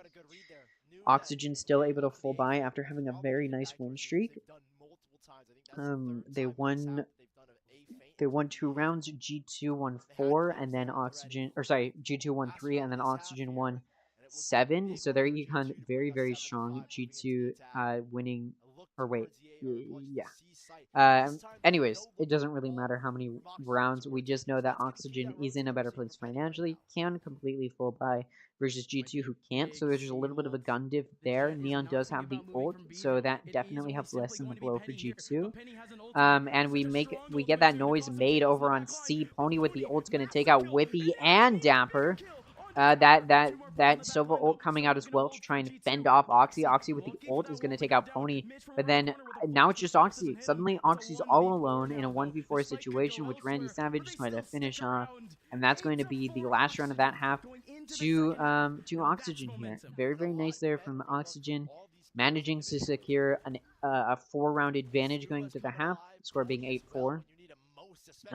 Yeah, it's looking very, very good for Oxygen here. This should be an open and shut case, I would say.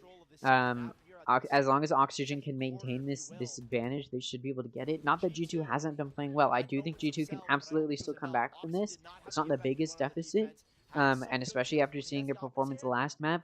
But the way Oxygen has been playing is much, much better than their play on Split last map, and I think all they needed was a little bit of a warm-up map, and now they're starting to get back in the groove, is what it seems like. So hopefully we'll see, or hopefully for Oxygen, we'll see them continue to dominate on this map.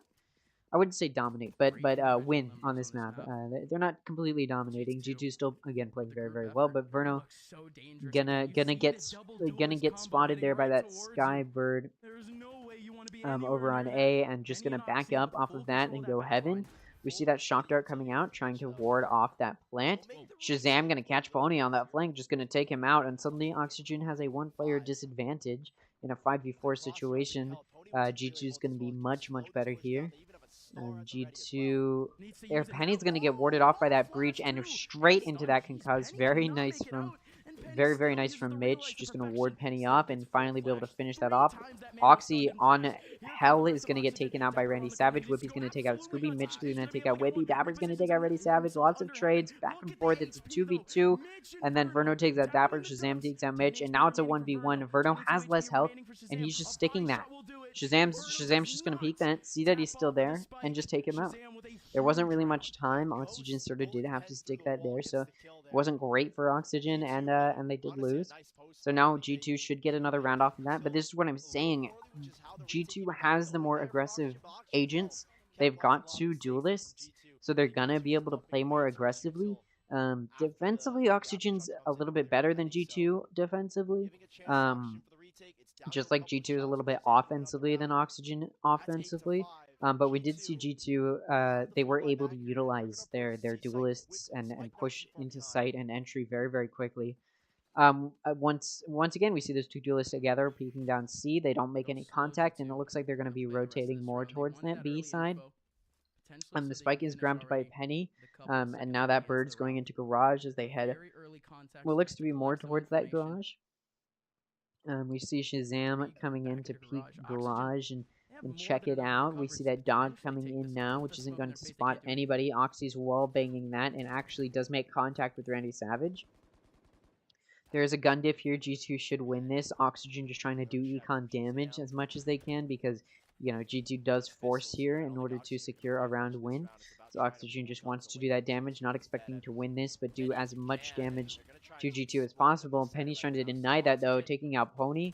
As Dapper takes out Mitch, Verno able to take out Penny, but Oxy gonna take out Randy Savage. Oxy gonna get a 3K, finishing off Scuba and Verno. Nice 3K there, and a round that they should have won, they did win. So, now, obviously, they can't buy because they did force, but they are going to be able to keep their guns, have full shield, and be pretty good here off of those 2 rounds. They're going to have a little bit of money saved up going into the round after this one. But on the flip side, Oxygen, who just saved, is going to be able to full buy and force here. And in that gun diff, they should win this round, you know.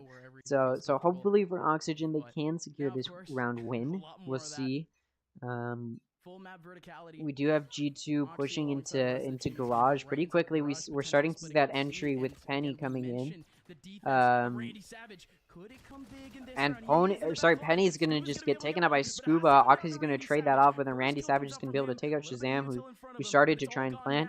Pony's just gonna grab that spike and start backing up into Garage, hoping maybe he can get a pick on somebody in there, but nobody's in there. Oxygen now has a player advantage. Varno's gonna spot Dapper in a courtyard and just take him out. And now it's just down to Whippy and Oxy for G2 in a 2v4.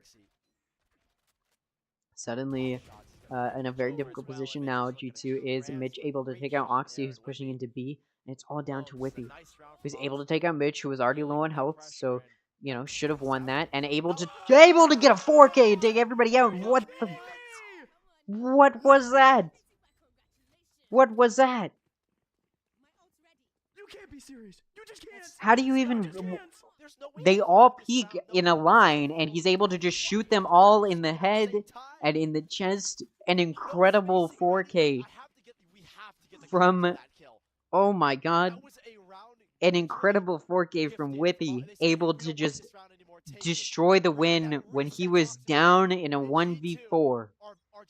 Just an incredible clutch 4K there. They could have never imagined that scenario. And now Oxygen has no econ. I don't know. I don't even know how to react to that. Oxygen now has no econ. Isn't going to be able to full buy. G2 off of that win is going to be able to full buy there. Oh my. Okay. So now G2 off of that econ boost is going to be in a much better position here. And they're just gonna be able to push onto site. Oxygen doesn't really have any playing power. Ooh, Dapper watching a flank is gonna be able to take out Randy Savage, who made a little bit too much noise. Penny's gonna get forced out by Mitch there, and it works out. Scoop is gonna take out Penny, but Oxy's just gonna trade that off, making sure everybody can trade each other's angles. And it's a 4v3. Dapper's very low on health, so Oxygen is in a decent position. Pony's gonna tap that spike. Oxygen slowly running out of time here.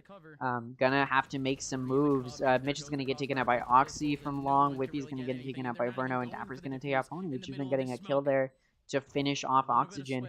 And G2 has tied it up in a save round, or not even in a save round. Oxygen did force there, and they did a decent amount of damage to G2, but not enough to hurt G2's econ in any meaningful way. So now that momentum that G2 has built up is going to continue to collect here, as we'll see it in the econ and just overall. Oxygen in a little bit of a worse spot here now. Is going to need to recoup themselves a little bit. And now that I mean, they're forcing here, so they do have guns, but Dapper's just going to take out Verno Long, and that's immediately going to give them that advantage. And that Cypher ult's going to come out. They're going to see how many are on A and on short. Pony's going to get peeked by Dapper, it looks like, or maybe Dapper's just going to stay trapped knowing that there's an op there just waiting. Penny goes for the plant on B, is just going to get hit by the Killjoy util. Penny is concussed, hit by the Breach ult in a very bad spot, but not any... Nobody's going to be able to collect on that damage and concussion. Dapper's finally going to be able to take out Pony A short and get rid of that op, and now it's a 5v3. Oxygen's in a pretty bad position. G2 very, very up good right now, and they're moving towards A. Oxygen expecting a C, and they might be right. Oxy's gonna be able to peek Mitch there. Mitch, whose knife is out. Oxy not gonna be able to cash in on that, though. And Mitch, seeing that, is actually gonna challenge it a little bit more, maybe even peek it. But G2's gonna have a pretty free plant over on A. And Randy Savage is gonna get spotted by Oxy. Oxy once again spots somebody who's not ready for it, shoots and misses.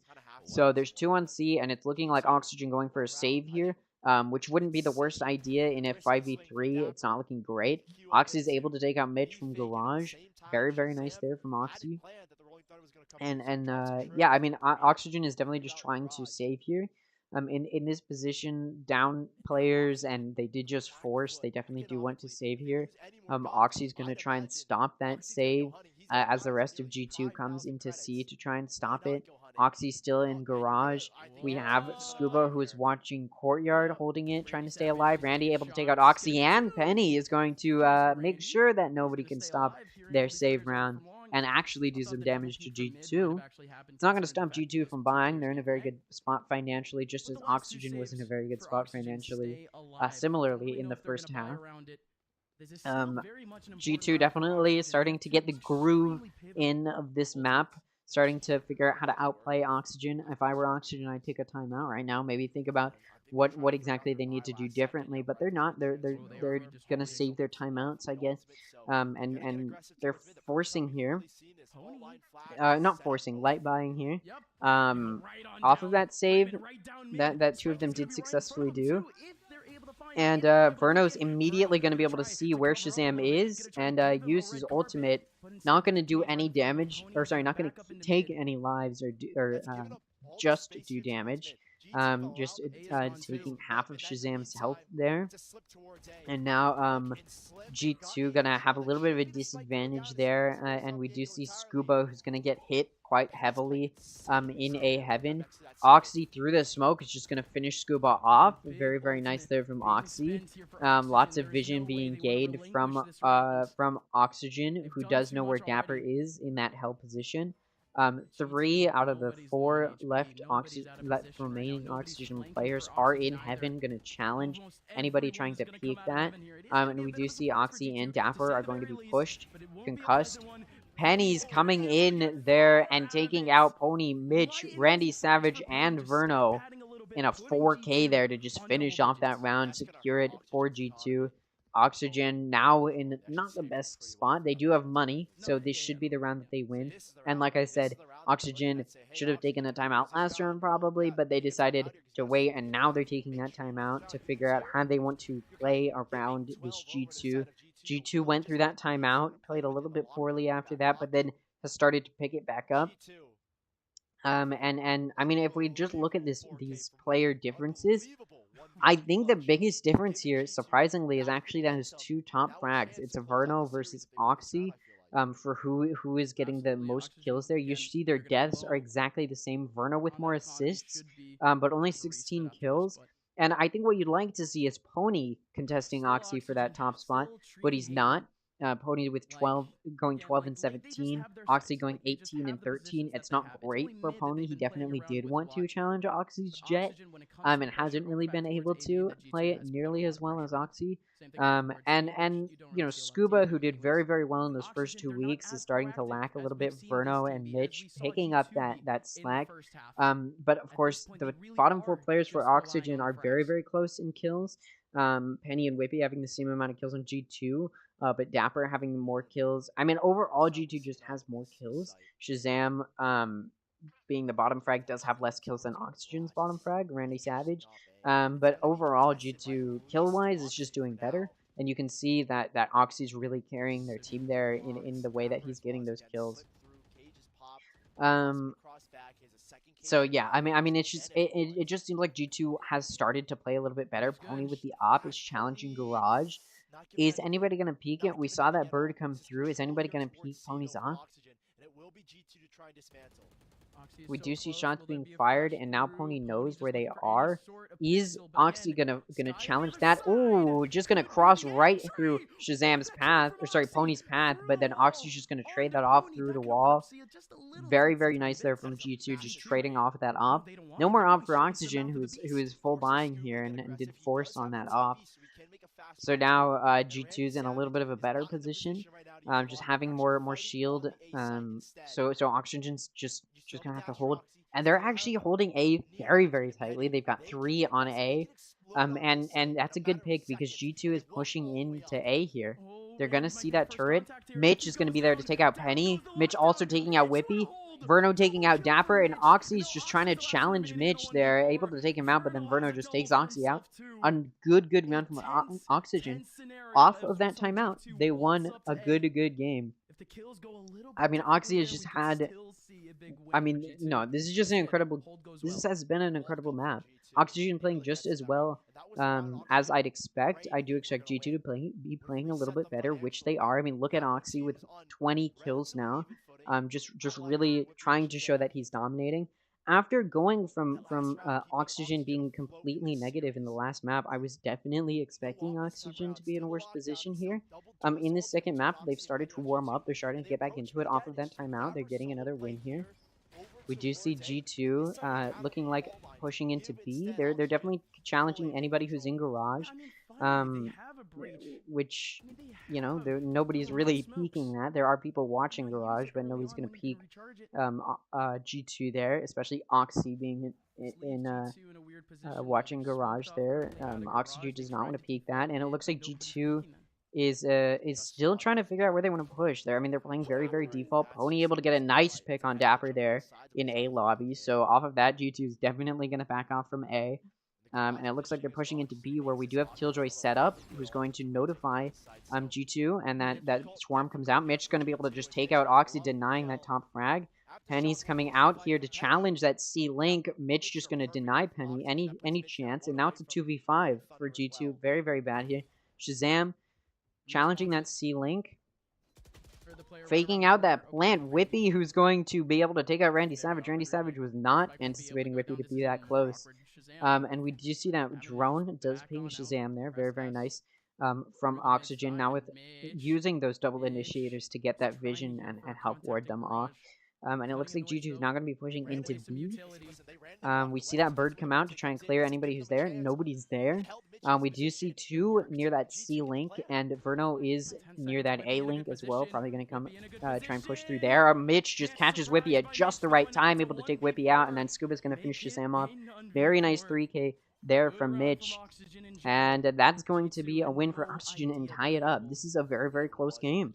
Oxygen, off of that timeout, just started playing better. It looks like they just needed a little bit of a timeout to restructure and reorganize, and they're playing a lot better defensively, maybe not pushing out as far as they need to, making sure that nobody is where they think, like, you know, because before they would sort of assume people weren't where they were, and it didn't really work out sometimes for Oxygen in that case. G2, off of this 2-round win streak where Oxygen was able to tie it up, is going to take that time out now. But you do look at G2 had a 6-round win streak. They won 6 rounds in a row in this second half. They've had a very, very good half. Oxygen just had a much better half than G2 previously.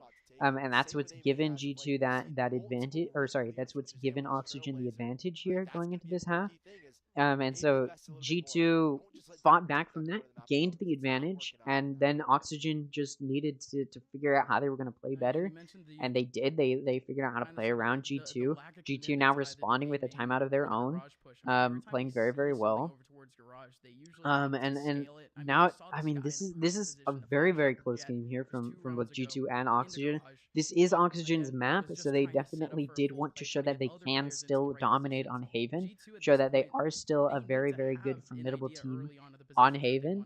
And we do see G2 actually looking at probably a B push. Obviously, it looks like a default with the way that they have this spike and the way that they're playing. So yes, it is going to be a default play here.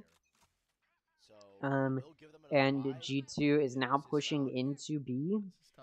It looks like we do have Oxy coming into Garage here, where Randy Savage is sort of just holding with that Killjoy util. Is he going to be able to take out Oxy? He is. I mean, Mitch's util there is going to be very instrumental in helping take Oxy out after that concuss. And off of that, G2 is just going to back up. I mean, they were definitely playing for a pick there, and they backed up. Dapper able to pick off Verno A and A main, and I guess that's G2's signal. Let's go A. They're going to use that Cypher ultimate, which we've seen used time and time again here by Dapper, right when they need to, when they're pushing into A. Oxygen's going to have to back up off of that. Pony has an op, and they knew where he was. And he knows where that plant's going off and trying to wallbang it, but actually isn't able to make contact with G2 there. And a rolling thunder. So here's the thing. You tap the spike, you pop the ultimate, covers both long and towards short. You have a chance here. They've already stuck it once, they've already tapped it once. Oh, there's no that half. rolling thunder, There there's it the is. fight. Yeah, the flank is coming in, though. The flank is coming in. There goes the Cypher swinging, but Dapper is down, and the defuse will go down too. Alright, sorry about that. G2 has just been able to take control there. The spike's gonna... or sorry, no, not G2. Oxygen able to take control there and take that round, continue this win streak. G2 not able to turn that timeout into a play. We are getting a technical pause. You know, we had one of these towards the end of the first 2 weeks. We had a pretty long technical pause, so hopefully it's not the same issue happening again. Don't really know. Go ahead and take a listen, see if they know what's happening. Like economically for G2, but if they are down to just about that 2-3K range, they might just think about playing for overtime instead. I would be very surprised. I'll go ahead and sort of just talk about it, I guess. Oxygen, off of that 3-round win streak, is definitely playing well. They took that timeout. They were able to reorganize themselves. We see Mitch actually able to pick up the mantle, get more kills here. And now we're starting to see Shazam in that bottom frag mattering. The fact that he is, you know, down with 10-12. You know, when you have 12 assists, there's 2 ways you can think about it. You can think about it as, oh, wow, I can't believe, you know, he's doing a lot of that damage. In his case, it's probably a lot of blinds, a lot of concussives from those dogs. But you do think, okay, so there's some damage being done here, and that's why they have so many assists.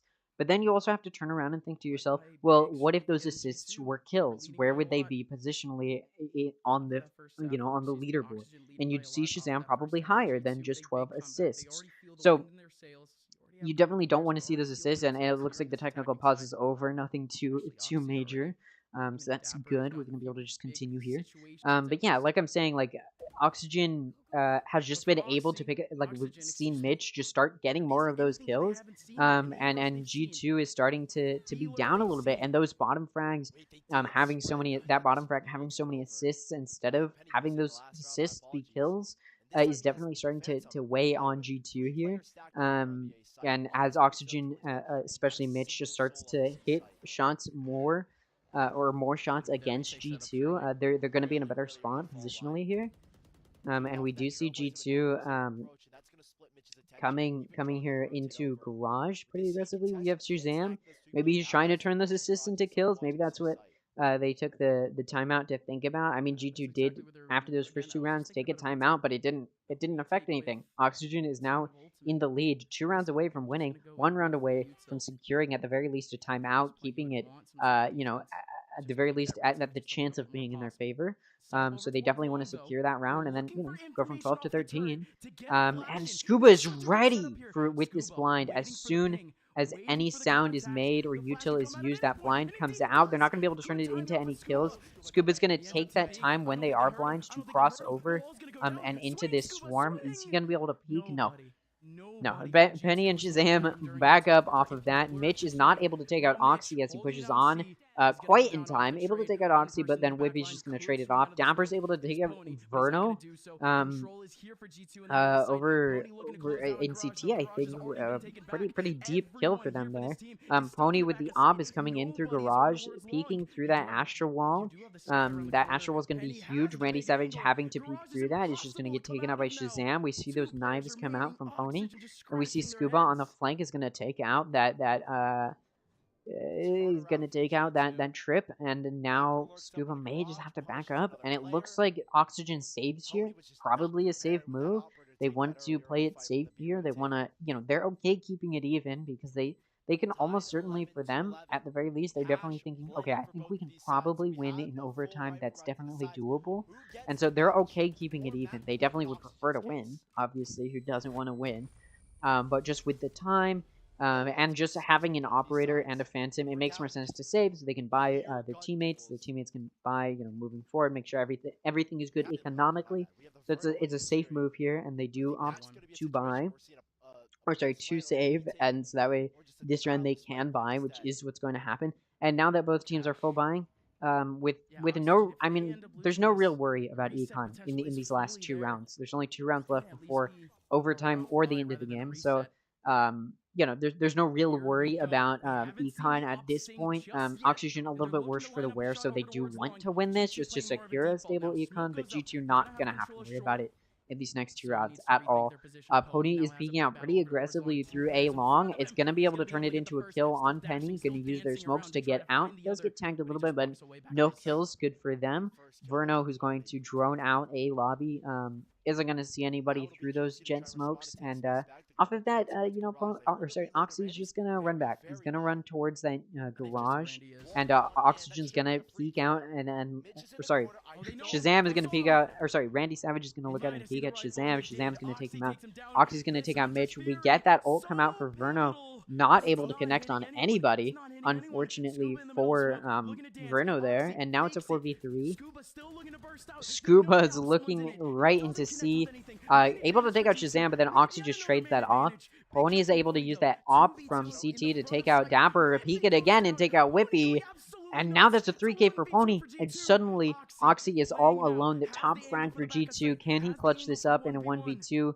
Verno's on site. He's pushing in. He's right behind that main box, and that arrow comes out, revealing just a little bit where Verno might be. He jump peeks that, but the wallbang shot comes through from Oxy, which we've seen time and time again. We get that wallbang shot coming through. And now it's just Pony versus Oxy. The Jets battling it out, and Pony misses that shot. Oxy's just going to flick, take him out with that Vandal for a 4K to clutch it up. Very, very nice stuff from G2.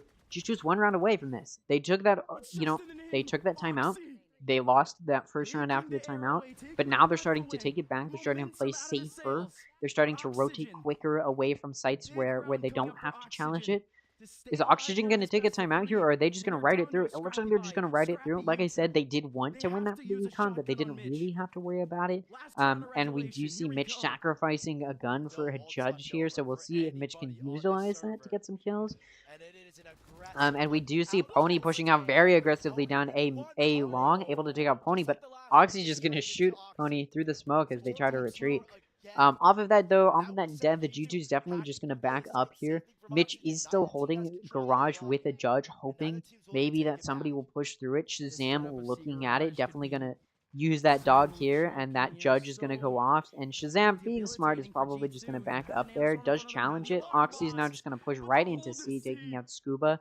Shazam does back up. Mitch peeking out a little bit just to see if they're there, but they're not. And now it's a 4v3. Oxygen has to focus this energy onto C, but Mitch only has a judge, so it's going to be difficult. And because of that, or maybe just because it's the safe thing to do, G2 is going to play long. And we do see that Asher util go down. The spike gets tapped. And then we see Oxy with the knives coming through. We see lots of flashes.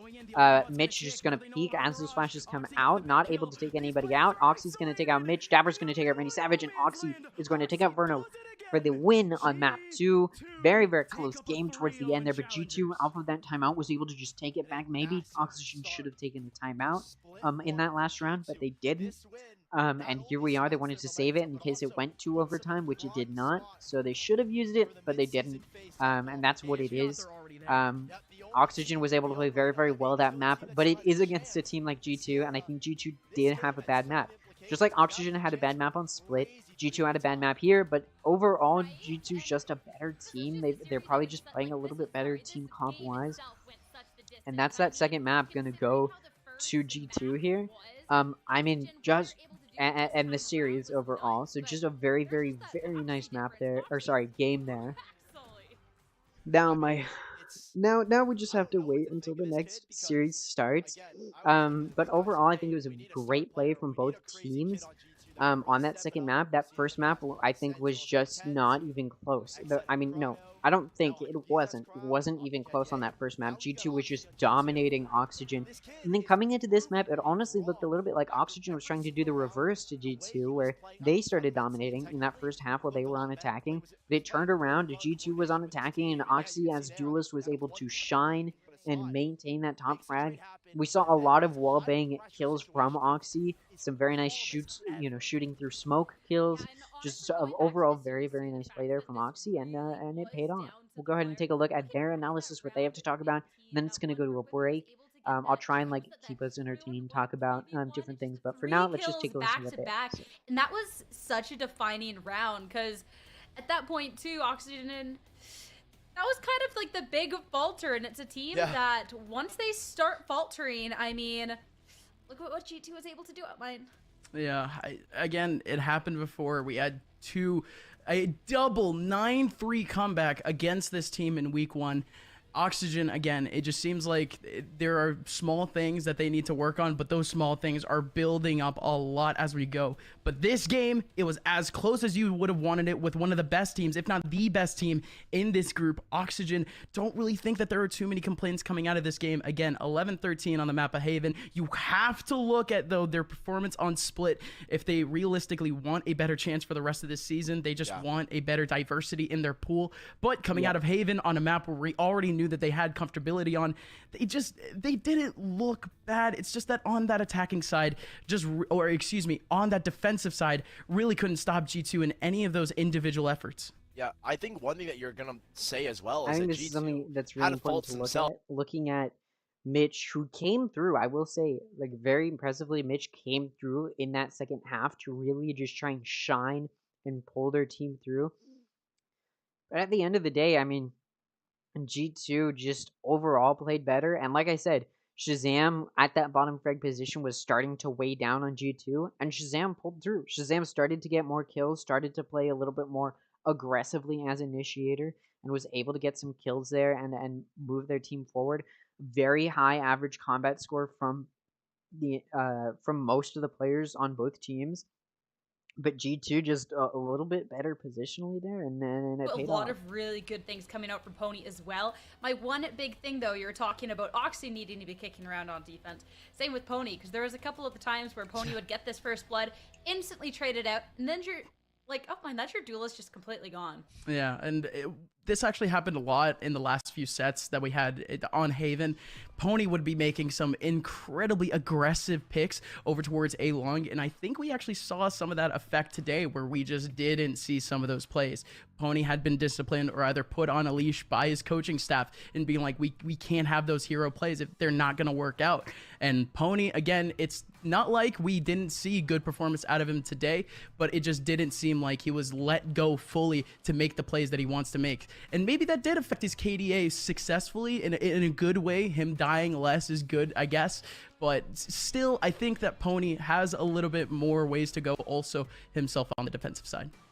So then how do we feel about Oxygen Esports then just in general, considering, well, put that split performance aside. Of course, they need to clean that up if they want to be continuing to do well. But talking about this performance on Haven, the fact that there was these good things, but just those mistakes, how do we feel about them just as a team going forward, Sully? I mean, I think it's very similar to what we said earlier in the pre-show. Like, I'm still stuck on this team. Like, they're kind of just an unknown quantity. Like, can they be consistent? They beat Shopify Rebellion. We need still a little bit more from this team, right? And so I think for Oxygen, it's a question of, okay, our 2 weeks didn't work against G2, right? I think G2 looked phenomenal and looked phenomenal going into the break. So, Sierra, I think what we're looking for Oxygen to do is say, hey, the key thing is we need players like Mitch to activate consistently, because he was really good on Haven as the breach, and Randy Savage had some really strong holds, but I think overall the issues that Gus brought up in the beginning was that Randy was really only effective on the defense. Same thing kind of how Oxy was only attack. You need players that can put up good performances. You need them to do it all the time, because no one had a good performance in Split. Only a hand, like 1 or 2 players, and I want to say Mitch and Pony really stepped up for me. Verno at times as well was really crucial, but Scuba, someone that is always good, was 14 and 16, not the best of looks. So my thoughts on Oxygen is, hey, the same thing as always. You've got amazing players, you've got amazing potential, but you need to be able to be amazing every day in and out. Well, it was definitely at least a fun game. I'm glad that we got to see them step up and, bring this to a point that we did get to see that 11-13 victory. We're going to be taking a break. First off, though, we do need to give a thanks to our sponsors. First off, eBay. And this is where we cannot win the game without the gear. Yeah, it was. I mean, that was such. I mean, it's sort of what we saw yesterday too. In that the guard game with TSM, that first game wasn't nearly as close for TSM taking it on Lotus, and then that second match that was much closer. I mean, we saw the Pearl overtime. I think it ended 18-16. It was very close. And that's sort of what we saw here was a very close second map. But that first map sort of showed who was going to come out on top, and that's what we saw. And maybe that's what we'll see more consistently in these next few weeks. In challengers, maybe it's like whoever wins on that first map is just gonna do better. But we'll have to wait and see. G2 just had a very good game. They had some really good moments. Let's go ahead and take a look at the clips that we have here. Let's see what clips happened from this game. There were a lot of them, so let's go ahead and a nice round from Oxygen. Oh, this from dealing Wiki with was that incredible. pressure, and Randy Savage is a phenomenal. Oh my God! Are you kidding me? Very incredible win there. A little bit of a meme there. Actually, no other clips. Interesting. No other clips from there. Really, I think there were some other really good moments, but that one was almost certainly the best. Yeah, I mean, wow. That was just an incredible match. Now let's move towards the obvious place to move towards, the next game, and we'll talk about tomorrow too. Sure, if I need to fill a little bit more time. But yeah, so the next match is FaZe at Shopify, FaZe versus Shopify, and quite frankly, I don't think FaZe is going to win this. After yesterday, my predictions were sort of thrown for a loop, and going into this week, or sorry, not this week, but these games today, these series today, going into this, I was sort of like, I need to restructure how I'm going to think about this and how I'm going to predict, because maybe it's all going to go for a loop, and it's going to go a way I'm not expecting. But that did go how I expected it to do. Was G2 beating Oxygen, Oxygen doing better on their own map, which is what happened. I didn't know exactly what was going to happen with Split, because it was Split, a very, out of the blue map pick. Teams aren't very practiced on it. I was not really expecting very many teams to pick it, and those that did probably not do very well, but G2 did incredibly well. You can tell they definitely practiced a lot during those 2 weeks on Split, whereas Oxygen probably did not practice very much. And yeah, off of that, G2 did get that win. Not unexpected. And now Oxygen, off of that, are going to take that loss. Now moving into this next game, where seeing that the previous game went how I was expecting it to, I feel a little bit more confident in the prediction, which is that Shopify is going to beat FaZe. Now, to be fair, there was a big upset when Oxygen played Shopify, where Oxygen beat Shopify. That was very unexpected. Oxygen has shown himself to not be the greatest team in Group A, and Shopify has this reputation to be one of those top teams in Group A. Everybody sort of expected them to be, fighting G2 for that top spot, but no, Oxygen was able to beat them, and that's a pretty big blow to Shopify's points. But it's called an upset for a reason, because it's the unexpected thing. And if we're just gonna go purely on how teams have been playing, FaZe, very decent team. Shopify, also a very good team. But overall, I just think Shopify is going to play FaZe a little bit better than FaZe is going to play Shopify. I mean, obviously, I don't know what the map picks are going to be, but I do think it will be a little bit of a clean cut and dry moment there. Yeah, I'm not anticipating something crazy happening, and like anything big upset. Just like I wasn't anticipating Oxygen winning G2. I sort of knew G2 was going to beat Oxygen here. But I wasn't expecting these outcomes yesterday, so you'll never know. You never know. You can't predict. I will also go ahead and just move on to the next 2 weeks. Or yeah, tomorrow and then and next week. So the rest of week 3 and what I think is going to happen in week 4. Tomorrow is going to be just like today is only teams from Group A. Tomorrow is going to be only teams from Group B. So what do I think is going to happen? I mean, Group B is a very tough group of people. OR probably the worst of the group of the players in Group B. I mean, if we want to look, they're at the bottom. They haven't won a single game. Neither has Mad Lions. Mad Lions has also been up against very tough opponents so far. OR has been up against teams like TSM, I believe, not Mad Lion, but it was like M80. I think I could be wrong about those matchups, but I do know that as far as Group B goes, OR is probably going to be at that bottom spot in Group B. And so what I am expecting to see here is M80 beating Disguised beating OR.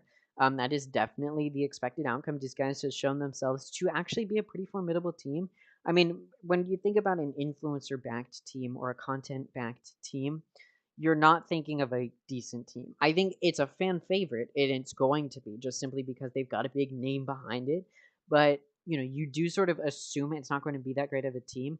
The difference here, and I do think this is something to talk about. The reason Moist Esports, they probably, Moist Mogul acquired Breakthrough. Okay, this is a team that was already established. Moist Mogul did not get the time to pick their own players. This is a team that was already established here in Challengers that Moist Mogul decided to just purchase because it was unowned. They're like, you know what, we'll just take it. They seem like a decent team. They're not the bottom at the time. They weren't the bottom, and they were like, yeah, we'll take Breakthrough, sure. Rebranded that. The difference here is Disguised did not purchase another team. Disguised is a team that was like basically essentially handcrafted by Disguised Toast. He got together with some names in the esports industry. They handpicked the players in order to create a very good team comp, as well as handpicking a very good coach to work with. And that coach, the people Disguised Toast was already working with, the coach and the coach worked together to find players that the coach was or is very acquainted with and has good chemistry with, as well as finding players that have good chemistry with each other and are also good players. And that's why Disguised has shown themselves to be a very, very good team throughout this whole thing. And that's why they made it through qualifiers. And I think that's why they'll end up in the invitationals. That's my prediction. I know it's not secure. Nobody's secured in the invitationals yet, but that is personally my prediction. Hold on, give me a second. I do just while we're in this downtime want to see if my bot is working. I don't think it is. What bot was I using? Nightbot. We'll see if it will work. We shall see.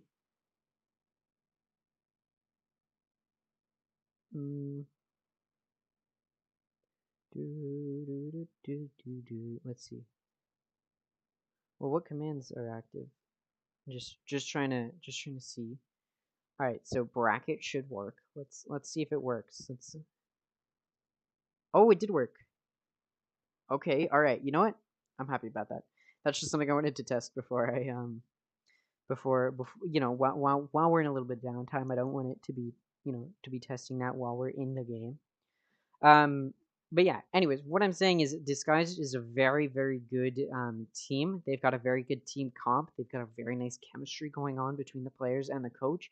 And that's why I think they're going to be in that top 8, and possibly even vying for that top 4. I mean, that's what I'm looking at here. Is Disguised playing very, very well here in that top spot, in those top spots. I do expect them to play well here in those top spots. Yeah. But anyways, as far as predictions, I think there's a good chance it's a 2-0 victory against OR. I think OR definitely over the course of the past 2 weeks has probably been preparing because they did see the pretty abysmal performance they've had. I mean, I think they got 2-0 twice if I remember correctly. Let me see if I can. Yeah, 2-0 by the guard. I mean, that's just unlucky. And then 2-0 by, was it M80 or TSM? One of those teams. Yeah, it was not going to look good for I mean, it was a difficult for OR, but they are in Group B. It's a difficult group. I think if they were in Group A, they may be performing better than they are. But my hope is that it'll be a good game tomorrow. I'm not saying it's not going to be a good game. I do think there's a good chance that it is like a pretty well matched team. What I'm expecting here is a win from Disguised. I think OR. Oh, I'm gonna keep saying. I do think OR did spend a lot of time, or should have spent a lot of time over the course of the past 2 weeks, preparing for the fact that they are going to be up against, a, teams in Group B. Group B is a very tough, group to be in. and I'm hoping that OR is more prepared for that over the course of the past 2 weeks. But I also think Disguised is going to be prepared for the fact that they are also in Group B as this newcomer team. They want to establish their name as Disguised members. They definitely want to prove that Disguised is a formidable team, and it's not just some team that got lucky in the qualifiers. So Disguised against OR, I think Disguised is going to win. I think it's going to be a 2-0 victory. I'm not going to lie. I mean, it could definitely be a 2-1, but I'm almost 100% positive that Disguised will win in that matchup. Now, the other teams that are playing tomorrow is M80 at Mad Lion. And, M80 has 2-0'd. M80 2-0'd. They just 2-0'd TSM. TSM is a team that beat the guard of all teams. So, as far as do I think M80 is going to be able to take out Mad Lions? Almost certainly. Mad Lions is a team that got 2-0'd by Disguised. The Mad Lions is just not a very formidable team, I don't think. I don't think Mad Lions is a team that is beatable, that is going to be winnable in this situation. I do think Mad Lions is a decent team. I think, the OR Mad Lion game is going to be interesting to watch when that does happen. But at the end of the day, is M80 going to beat Mad Lion? Almost certainly. If they even win a single game, I will be surprised. It should be a 2-0 victory. It should be a 2-0 victory. If we want to think logically, okay. TSM 2-0'd the guard. The guard 2-0'd TSM 2-0'd the guard, and then M80 2-0'd TSM. Well, M80 2-0'd TSM and then TSM 2-0'd the guard. But you understand my drift, right? So what I'm saying is and the guard 2-0'd OR. So what I'm saying is M80 is a very, very good team. Okay, they've 2-0'd TSM, who beat the guard. I think M80, if there's an in the bag game, it's against OR, which I think they've already done. So there's also the easy bag game against Mad Lion. So I do expect a very, very quick, easy 2-0 victory from M80. And then Disguised, I think Disguised against OR, I think will be another 2-0 victory. We could see 2-0 victories tomorrow. But I also think it'll be a little bit more difficult. Disguised against OR is going to be a little bit more difficult than M80 against Mad Lions, but we will see. And then since we do still have time, I'll go ahead and look into week 4. So starting March 8th, Monday March 8th through Wednesday March 10th, it's going to be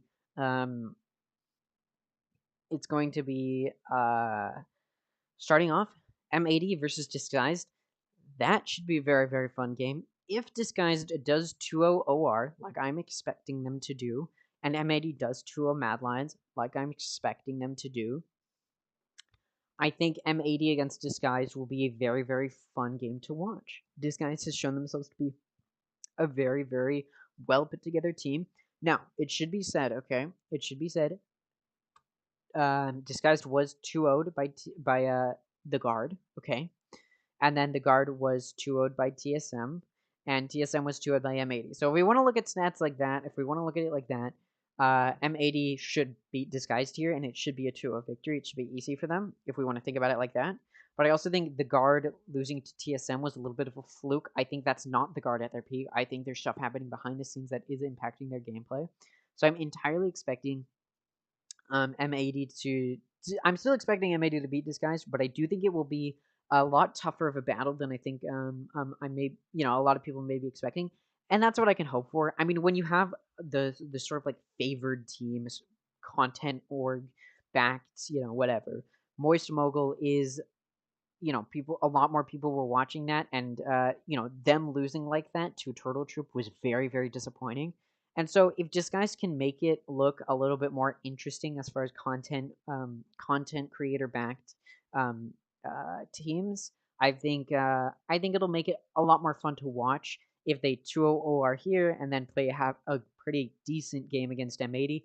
M80, who is gonna be taking this top spot, it looks like in Group B, just because even if the guard can get their act together and start and win the rest of their games so in Group B, M80 just needs to maintain their act. They just need to continue to dominate, and you know, assuming that they beat the guard here. I mean, the M80 at the guard will be a very, very fun game, but it's not happening until week 5, the very last week.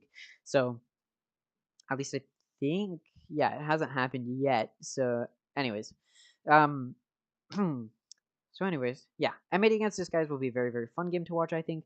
But M80 will almost certainly beat Disguise. We could be looking at a 2-0 loss, but I do think it'll be a tough battle. M80 is a very good team, so is Disguise. So we'll see how it goes. And then looking at TSM and OR, TSM is going to beat OR. TSM just beat the guard of all teams. So OR bottom of Group B right now. Maybe they'll be disguised and then they won't be at that bottom spot. But realistically, TSM beats OR here, and that's that for Monday. It's gonna be very, very quick. The guard at Madline, assuming the guard plays at their very, very best, which I don't want to make it seem like they played very, very poorly yesterday. I mean, they did play worse than TSM, clearly. That's why TSM won. But they didn't play really, really badly. Like, it wasn't like they were getting rolled over. So I do think they're still a very, very tough team. And against Madlines, the guard takes that.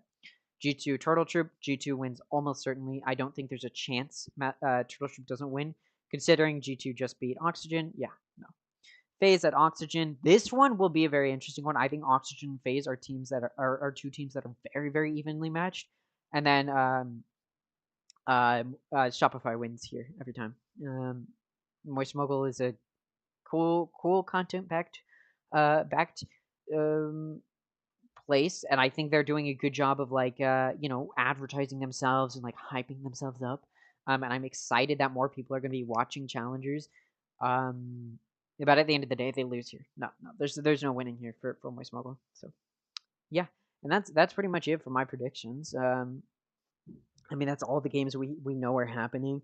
I do think if I wanted to do process of elimination, I could figure out what the week 5 matchups are going to be, but I don't want to put that much work into it. So yeah, let's just talk about this TSM OR game we're about to see. It's an easy. I mean, realistic. Wait a minute. Hold on. Oh yeah, no. Wait. Sorry, that's not, I was like, wait a minute, that's not the match that's happening. No, we're looking at Shopify against FaZe. This game here, I think is going to be a fun game to watch. I'm not gonna lie, this is gonna be an interesting game. If we want to look at the standings and sort of just predict off of that, I'm gonna refresh because they haven't updated some stuff.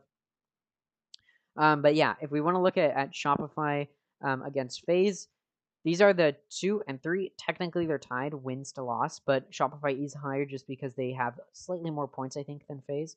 I think they may also be tied. I'm not entirely sure on that. I wish you could see exactly what points each team has. I know they show it on the live stream sometimes, but I wish they just had it on their website. That'd be very, very helpful. But back to what I was saying. What we are looking at here is FaZe against Shopify. Shopify, like I said, is still higher than FaZe, but it is going to be a very interesting game. It could go either direction. I still think Shopify is going to win, but it could go either direction. This is going to be a very, very fun game. Again, my predictions is Shopify is going to beat FaZe. FaZe has good players. Shopify has good players, but Shopify has shown themselves to be a little bit more formidable and looking more towards challenging G2, for that top spot.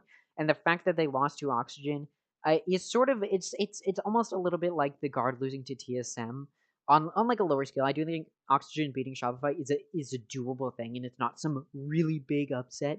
It is an upset, sure, but it's not some big upset versus like CSM beating the guard was a very big upset. And I do want to say, I think this is, that was a similar thing where Shopify is a very formidable team here to challenge G2. They had a fluke. It was a bad game. They just didn't play very well. I think it was a 2-1 victory. So it wasn't like a 2-0 victory, which we've seen a lot of recently. Is actually in these past 3 days, we've only had 2-0 victories, but 2-1s happened a lot in those first 2 weeks. Okay, it's not like every game is a 2-0. Obviously, we're used to it being that way, but it's not usually that way. So what we are looking at here is probably a very good game that Shopify is going to win. Shopify has just shown themselves to play, positionally very well.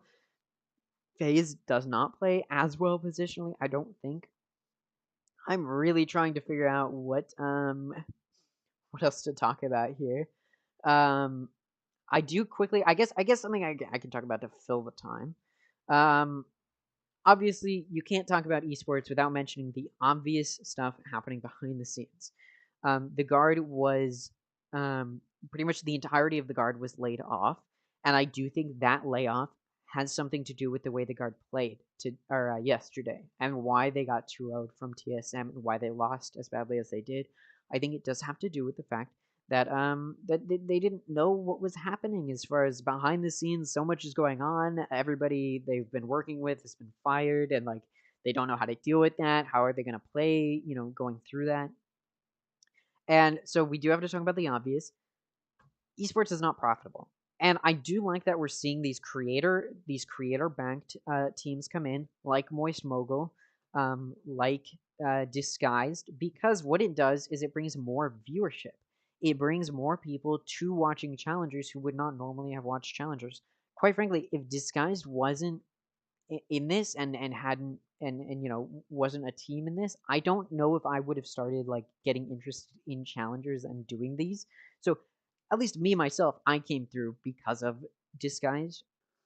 So I like it is something to talk about with like I think the only and realistically, I think the only way to make an esports team profitable is to have content creators who are promoting it and getting people to like buy merch and watch the YouTube videos, stuff like that, or even the live streams. Because in normal sports, what do you see? You see these owners. How do they make money? The fans buy tickets to the games, and that's how they make money, and that's how they get investors. With esports, it was like people sort of assumed that is the exact same way that money would be made. Was like, oh well, it's just like sports. Like that's how they're gonna make the money. But it's not like sports at all. I mean, sure, there's a grand prize, and a big prize pool for whoever wins. Whoever wins worlds, of course, gets a lot of money, as well as fame, recognition, whatever, blah blah blah. Like, obviously, whoever wins that does make money through that, and so people sort of, I think, some sports owners, like sports team owners, sort of saw that and were like, okay, no, this is a way that it can be profitable. I just buy the best players. But realistically, not every team is going to win. So unless so the only way for a team to be profitable because they're playing the best is if they win every single year. And even then, you're blowing a lot of money on the players' salaries, a lot of money on the coaches, and then if you want to try and make a little money on the side, you're paying for a whole team of people behind the scenes, which isn't going to be profitable most of the time unless they can find a good way to promote it. I mean, I think the best way to make esports profitable would be either be better at sort of like making deals with like the people who are hosting the events and broadcasting the events, because they do make money. I mean, think about it. Challengers, or Valorant North America, Knights Arena, how are they making money? They're making money literally through getting sponsors to sponsor the broadcasts that they're doing. So if there's a way to make money, it's through that. Anyways, it looks like the stream is starting back up. People are going to start talking. We can actually see the points here, very, very big. And of course, now they're gone now that I'm talking about it. But you did see M80 on top there with 25, and then I think G2 has 24 now. But yeah, I'm gonna go ahead and hear what they have to say, so that way we can sort of talk about it and get a feel for what's happening here. So yeah, let's go ahead and take a listen, take a gander, and hear what they have to say. Up a map, I think, against one of the weakest teams in all of Split 1, maybe outside of OR. Not shit. And then on the other side, I think as well, played not the best in week 2. So we have a team that was in form in the last game we saw them, with that being FaZe Clan, and then we'll see the Shopify highlights. I think Shopify didn't best game in their last week, and so that's where kind of my concern comes from Shopify. They lost to Oxygen Esports that we saw didn't have the best of games against a very strong G2. I think FaZe are kind of at the top of their game right now off of that last series, and now they have just had a lot more time together. They should be feeling a little bit more confident. I think FaZe are in the right position at the right time. Everything's clicking. They have their third official match now. And okay, I think the conversation would be very, very different as to who I think is going to win if we were in the continuation off of those first 2 weeks. But at the end of the day, we're not in that continuation, okay? It's been 2 weeks, and guess who's had time to recoup? Shopify. They did have a pretty defeating loss against Oxygen, but they've had 2 weeks to sort of figure themselves out and restructure how they're going to play. Not saying FaZe hasn't, but FaZe, could have had more momentum had we been off of those first 2 weeks, but we're not. So there's none of that sort of momentum going through. Both teams have had time to think about themselves and have a little bit of an ego check, think about where they're at, think about how to play better. I think it's going to be a very, very close match, definitely. But as far as who I think is going to come up on top, it's going to be Shopify, almost certainly. That's my prediction. That's what I'm going to stand by. I'd be willing to bet a tiny, small amount of money on it. Because I think overall they've had more time to think about it, and like think about how they're gonna play. Both teams have really, really nice players, and even though Shopify didn't perform great in their last game, it's like I keep saying, it's been 2 weeks. We've had a 2-week break, so of course both teams are gonna have had time to think about themselves. FaZe is gonna be a little bit more collected. So is Shopify though, and that's why at the end of the day, Shopify looked like they were going to be one of those top dogs coming into it. They had a bad second game. We've had 2 weeks. They've figured out how to restructure themselves, and now we're going to be looking at a Shopify win, is what I'm thinking. That's what I'm almost certainly thinking. We are going to have to look at how they will perform then with that confidence against the Shopify Rebellion at this point. And while we're on, the topic of stats, well, let's start looking at the controllers of both of these squads, because across the board, there is differences of mine, but still pretty good overall for both sides. Yeah, I'll say one thing. B-Dog, he is already one of the best players in North America out of the offseason. One of the best players in Ascension, period. How this guy didn't get picked up, I still don't know. But on the agents that you don't expect to be on the forefront of fragging, he has himself a 1.6 KD. That is on top of him going negative on Jet. So again, on the controller role alone, B-Dog has a massive, massive impact for the Shopify team. You kind of see why he ended up getting picked up. But it's almost the same thing with... This is what I'm saying. B-Dog, one of the best players in North America, playing in challengers like this, his team's going to do well. And did they have a very disappointing game? Because let's face it, some of their players aren't the best. Did they have a disappointing game in that last week in their second game? Absolutely. That second series was not great for them. But they've had time to structure, build more of that chemistry. And yes, B-Dog will probably dominate still and still do very, very well with a 1.6 KD on controller. You definitely expect him to play well with a 246 average combat score. That's insane. Yes, I do think he's going to be playing very, very well, but I also think the rest of the Shopify team is going to know how to play better as well. So it's not just going to be B-Dog playing well. It's going to be the other players as well, and FaZe has some really good players as well. But I just think Shopify's a little bit better here. I don't know. It's a tough choice, and I definitely think it could go either way for sure. But overall, I just think Shopify is gonna play just that tiny bit better. I would have to hope and imagine that Shopify has been putting in that work, because that is a tough place to be in for a team when you come out of here out of the gates and just demolish a team 2-0. But then in this week 2, having to go the distance in the series and losing a pretty close Ascent match, all things considered, when there's already going to be these high expectations on you at Mind. Yeah, but again, going into this week with the maps that have been taken away, I would like to think that Shopify, they're a little more predisposed to kind of changing up their compositions a little bit, because again, we haven't seen the majority of the map pool going into this week. I would like to think that if anything, Shopify might have some tricks up their sleeve that we just haven't seen for the first 2 weeks, purely because they've been pigeonholed into picking Bind a few times and even Breeze. Going into this week though, I still don't see that high impact from Shopify. We did have some lackluster individual performances, specifically one from Mata, and he has already said himself that he's looking to come back in a big way coming into this week. So again, not too many things to look back on for Shopify, even in terms of the maps and even in terms of individual performances. Well, you're talking about maps, and we do have our map picks and bands ready to see where the players are going to be taking us in this series. Starting off on Ascent, picked up by FaZe, but All right, very, very excited about this. FaZe on Ascent. I mean, they had a pretty good Ascent game. Shopify on Lotus. Now, we've seen Lotus before. That was the map that was the big upset for the Guard. They lost pretty badly to TSM, and then the Pearl was a little bit closer. So we've seen Lotus before in this week. But it will be interesting to see how Shopify plays with it. And FaZe picking Ascent, that's no surprise. FaZe had a very good few games on Ascent.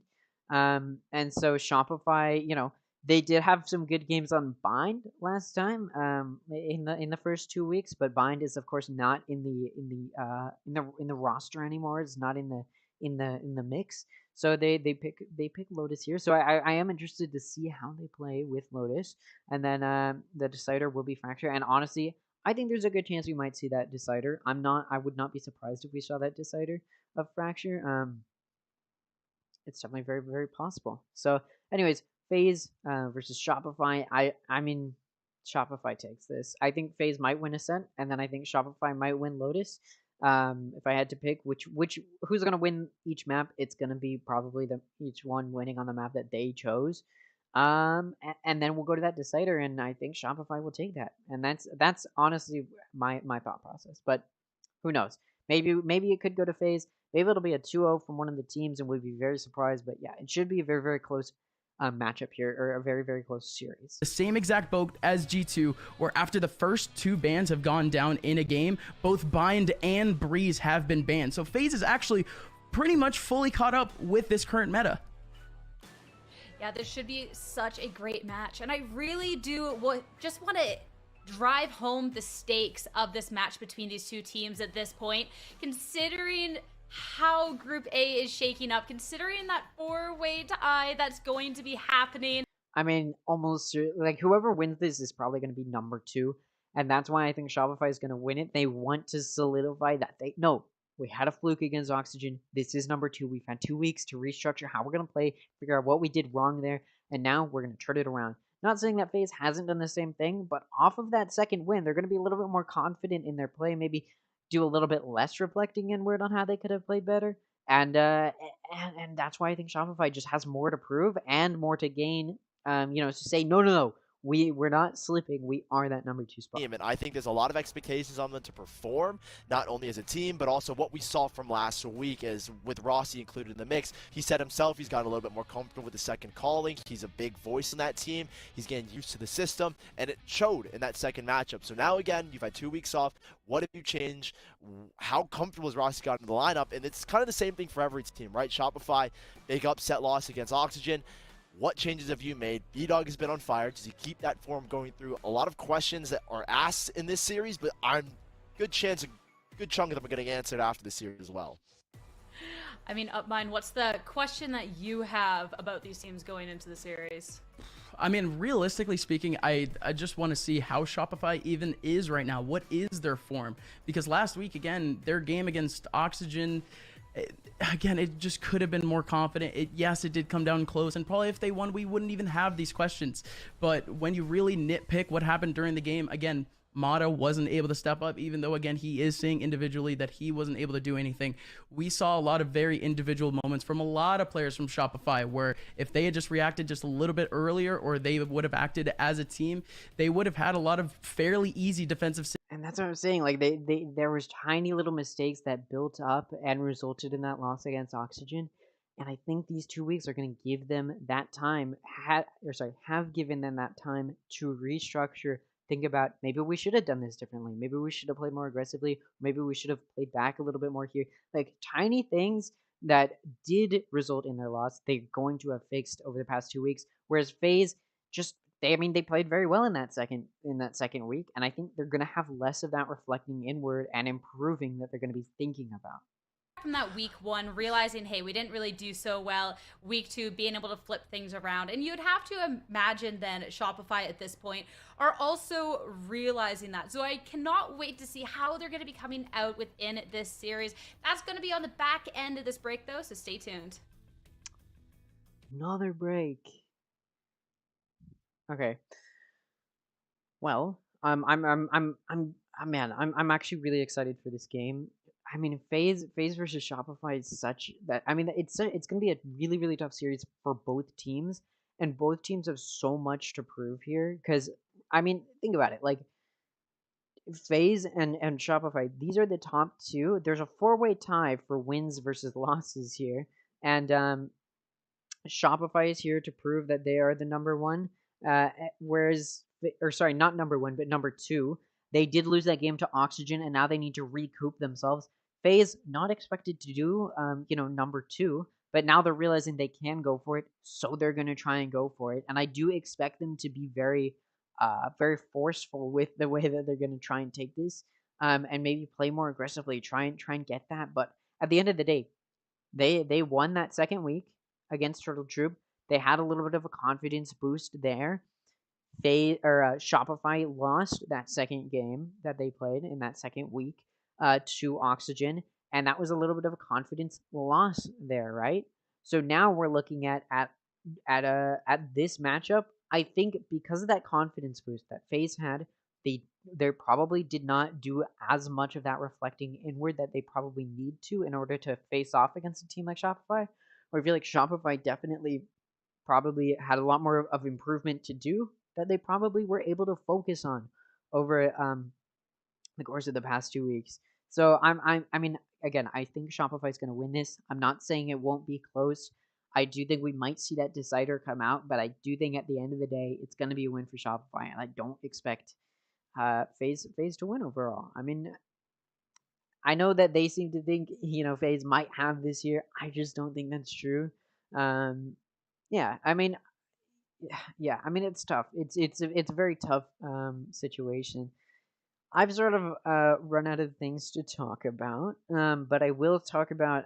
I suppose we can talk about just overall the surprise loss there from Moist Mogul yesterday. I didn't really touch on it too much because it was the last game and it was starting to get late, so I just decided to get through with it. But I do think Moist Mogul should have won that game against Turtle Troop, and I actually predicted saying no, Turtle Troop is going to lose this match, and we may have even seen a 2-0. But Moist Mogul, I honestly, if you want to know why I think they lost, I mean, I think over the course of the past 2 weeks, they had so many changes happening, and Turtle Troop, or Turtle Squad, wasn't it Squirtle Squad, and then they go win? I don't know, but Turtle Troop did have they did have to they did have a player change, and so the 2 weeks was spent reorganizing that. Moist Mogul was getting purchased, so they were figuring that out, and so I think both teams had stuff to work on and change within themselves and within their structure, team comp, within their chemistry with each other. And I do think Turtle Troop was just going to take that victory, because they probably did more preparing about that. Moist Mogul had less to work on, probably in their minds, like, even though, they did lose to G2 and there's stuff they could have done better there, and that they did win their first game, if I'm correct about that. No, sorry. Yes, they did win their first game. So they were thinking a little bit more clearly, whereas Turtle Troop, they had so much to improve on, whereas Moist Mogul didn't really know. I feel like, from my perspective, I don't think they really knew a whole lot about what to improve on. And then just because of the heat of the moment getting purchased by Moist Mogul, they got a little bit, maybe I would say they got a little bit too excited, maybe, and so they weren't focusing so much during those 2 weeks when they should have been warming up, getting better practice. And not saying that they didn't practice, I'm sure they did, but just with everything going on, they probably got a little bit less work on their team chemistry, team playing than Turtle Troop did. I think Turtle Troop did a lot of team building because they did change out their player roster, so they needed to figure it out more. And so then they were probably just more warmed up going into yesterday. So I not to say Moist Mogul is just they're out of it. I do think they're going to stay in that bottom four. I'm if I'm being honest, I don't know if there's a chance that Moist Mogul is going to be able to climb themselves out before, at the very least, before the invitational happens. So I don't think they're going to be in that, but I do think they still have chances to win moving forward. I think they realize that maybe they didn't work as hard as they should have over the past 2 weeks, and now they're thinking about that. So I do think there's still hope for them. But as far as like, I think, like I said already, like when you have a team like Disguised backed by a content creator, and everybody's like, "Oh man, Disguised did surprisingly well considering it's backed by a content creator," and then you see two content creators band together to purchase a another team, you're sort of gonna see them start to think, "Oh, you might start thinking, oh well, Disguised did surprisingly well for a content backed team. Maybe Moist Mogul will do surprisingly well." And not that Breakthrough didn't have that potential going into it. I think they did, but Disguise just had more potential because Disguised Toast sat down and like put together a team. Moist Moguls was a purchase team. They didn't throw money into thinking about how they're gonna put teams together. It wasn't put together, I think, nearly as well as Disguised was, because it was just people trying to make it, and then they got purchased. So Moist Mogul, like, they backed a team instead of like whereas Disguised put it together. So of course Moist Mogul is not going to perform as well as Disguised, and I think Disguised sort of set almost like an unreasonable standard going into it when Moist Mogul purchased, because now everybody's like, oh man, Moist Mogul might do well. I mean, we see Disguised's team is doing well, so clearly content creators do know how to pick them. But Moist Mogul, I mean, I think they shouldn't have come in. I think at the end of the day, like the smart thing to do for them probably would have just been to be like, all right, we missed the cutoff. We want to do it, but we'll wait until next year. Rather than I think Ludwig got into Moist Esports. So and Moist Esports, their Rocket League team does pretty well. Their Smash team does pretty well. So they have good players. Moist Esports does. So I think Ludwig saw that. They came in. He's like, hey man, I play a lot of Valorant. Can we do a Valorant team? But it was a little bit late at that point to get a team at that point. So they were like, oh, well, we can't put one together, but what if we just buy one that makes it, if there's one that makes it to challengers, let's just buy that one. And that's what happened. So they're like, all right, we'll buy that team up. And then they can put their name on it, bring that attention, get that viewership. And I think that's a good thing, bringing more viewers to challengers. But I just don't think as much. I mean, no, almost certainly not as much thought went into that as Disguised Toast put into his team. And Moist Mogul really should have just waited. I think they should have waited until next season, because this year was just, I mean, they came in a little bit too late and they missed the cutoff, and that's fine. And I think they should have taken the hint and just moved on. They got a little bit too. Ludwig definitely just, he wanted to get in there, and that's what happened. He got in there, and now more pressure is on them. More eyes are on them, so it's going to be a little bit more nerve wracking. It's going to be harder for them to play. They're not going to perform as good as they have. And Breakthrough already wasn't performing the best of the best. They did win a game against G2, which is very impressive, but then I think the pressure and just with the purchase happening, they didn't have enough time to practice. And then the pressure of having all these eyes on them and rebranding and having a new name, it got to them. I feel like it definitely probably has impacted their play. I do definitely think, yesterday was a wake up call and they'll do better moving forward. But overall, I don't think I think that game yesterday shows that maybe Moist Muggle shouldn't have gotten as excited as they did. In any case, the other big upset yesterday was the Guard losing 0-2 to TSM. I mean that is a really really big upset, especially when you think about it. Everybody was sort of assuming it's going to be the Guard and then M80 for those two top spots vying for it, but M80 2-0'd TSM and then TSM 2-0'd the Guard. So now you're starting to think, okay, maybe M80 is this top spot, and the Guard may not just be that, the Guard may not be that challenge. People saw the way Disguise performed against the Guard and were like, okay, that was a very, very nice performance from Disguise considering it's the Guard, and everybody was like, maybe that'll be a very good performance considering it is the Guard. But then the Guard just loses 0-2 to TSM, and it's definitely, I think it definitely has to do with the stuff happening behind the scenes, and I think they need to sort of now look at what happened yesterday and think, okay, stuff happened behind the scenes. We may not have a future at the Guard, but we should definitely still figure ourselves out. Get back in it. Stop thinking so much about stuff happening outside of the game, and just get into it and get those scrims going, get those practices going over this week while they prepare for next week. Yeah, and I think yesterday was a bit of a wake up call, sort of like it is for Moist Mogul, of like, okay, we need to jump back into it. And I think with these two teams, it was just like they weren't prepared going into this week. Whereas TSM and Turtle Troop, they were prepared for it, and they were able to take advantage against those teams and prove themselves to be good teams. TSM played very, very well. The Guard, not to say the Guard didn't play well, the Guard is still definitely top 3 or even top 4. If somebody else, if somebody else could beat the Guard. But yeah, the Guard is definitely still in that top 3 currently, and they're gonna stay there. Realistically, the Guard is gonna stay there. They're not a bad team. They just had a bad game, and it happens. So yeah, I'm not anticipating a loss here. Just give me 1 second.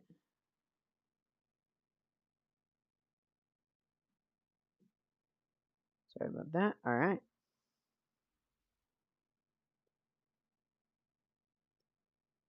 All right. Sorry, I just had to reorganize some stuff. But yeah, I mean, at the end of the day, it's gonna probably be a win from. Or sorry, I do think the Guard is still gonna dominate this top 3, and I don't expect anything different. I still gotta keep talking, so I don't really know what else we can talk about. I do want to sort of talk about, like, not the elephant in the room, but definitely like, whoa.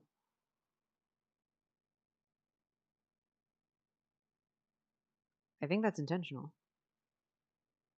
Okay, that's cool. You can sort of see how the games went. All right, nice. But something we should talk about: 3-2-0s this week. Not a single team has gone, or not a single series has gone to that decider. And I think if there's a game that's going to start it off in that decider, it's FaZe against Shopify. I think this series could absolutely go to that decider, and I actually expect it to. But yeah, it's hard not to talk about that. The fact that it is going is going in this direction where it's 2-0 victories. That first team wins. I mean, let's take a look at the 2-0 victories. We get that 13-9. It was a pretty defeating loss for Moist Mogul. I mean, it didn't go to overtime. Then Moist Mogul comes back and takes it to overtime. Same thing happened here. That first round was won by TSM. That first map, was won by TSM. And then there's a little bit of a wake-up call for the Guard. Went to overtime. And then we look at this, and it was a little bit less close, but it was sort of that, okay, they won the first one, and then they keep it close in that second game. But overall, it's still a 2-0. And are we going to see that again here, where one team sort of just plays that much better in the first one that it does in that first map that it doesn't go to an overtime, and then it goes to an overtime that ends in a loss, or at least a very close second map? I don't know. I honestly, I think it's just interesting. I mean, patterns as far as like completely different teams playing against each other. It's just everybody's having a rocky start. At the end of the day, I think that's what's happening. I mean, you can tell. You can tell what's happening is, okay, here was a rocky start. They just needed to warm up their first game, and then they were warmed up. Still went in the direction of the team that clearly was more ready, but in a more warmed up position. Same thing here. Like, clearly TSM was just more warmed up. The Guard got back in it and kept it close. Clearly, the G2 was just more warmed up.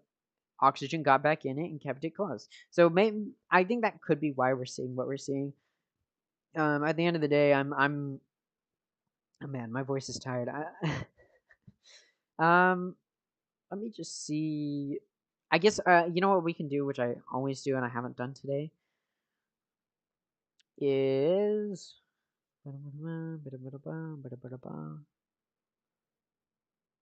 I do think it's gonna start at 4 p.m. So just be ready for that. It's not gonna. I don't think it's gonna be an early start. Ready. But we will go over the way that this format works. Challengers League will have 6 components. So we'll talk about this. Open qualifier, last chance qualifier already happened. So this was essentially, 4 teams made it through the open qualifier, and then the teams that lost in the open qualifier had a last chance to win in the last chance, and the top 2 teams from that one that was 6 from this, and then 6 were just invited because they're cool like that, to participate in Challenger Split 1. And that's where we're at right now. It went from it started on February 1st and it's going to go until March 17th. So we still got about 2 more weeks of play after this week. And yeah, so we're going to see that. And the midseason invitational, there's a little bit of confusion here. It's like, well, what is this? So essentially what's happening is, and I'm not entirely sure the way that midseason invitational will work. Did they talk about it here? So that's split 1, midseason invitational. Yeah, so the midseason invitational is a bracket. So after split 1, and what you're doing in split 1 is you're trying to win, but it's not necessarily whoever wins the most series. It's whoever has the most points. Okay, so you earn points by winning. The more maps that you win by, so if you 2-0, you get I think it's like 14 points. Like you get more points. You get more points depending on how much you win by. So, if you win 2-0, you're going to get more points. If you win 2-1, you're going to get less points. And then if you lose points. Pretty simple. That's how it works. It's pretty easy to understand. It's a round robin style. So there's 2 groups. There's Group A and Group B. Group A only plays against Group A. Group B only plays against Group B. Pretty simple. After March 17th, the top 8 teams are going to move on to the midseason invitational. So it's called an invitational, but the way you get invited is by performing well in split 1. And the way that this is going to work is if you play well, you're in that top 8, then you go to a bracket. We can go ahead and take a look at that bracket. Do I have to back it up? No, move it forward. So you can go ahead and take a look at that bracket. It's basically just playing for the top 4 spots. So 4 against 4. Here, these players aren't going to play against each other. The players that lose get to go to this last chance.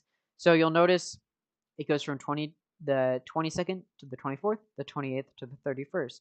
So what's happening is the 22nd to the 24th, I think, this is me speculating. I haven't seen this. I didn't watch this last year, but I think that's those first 4 winners, or like that's that first, like, it's sort of like how there was an open qualifier and then a last chance qualifier.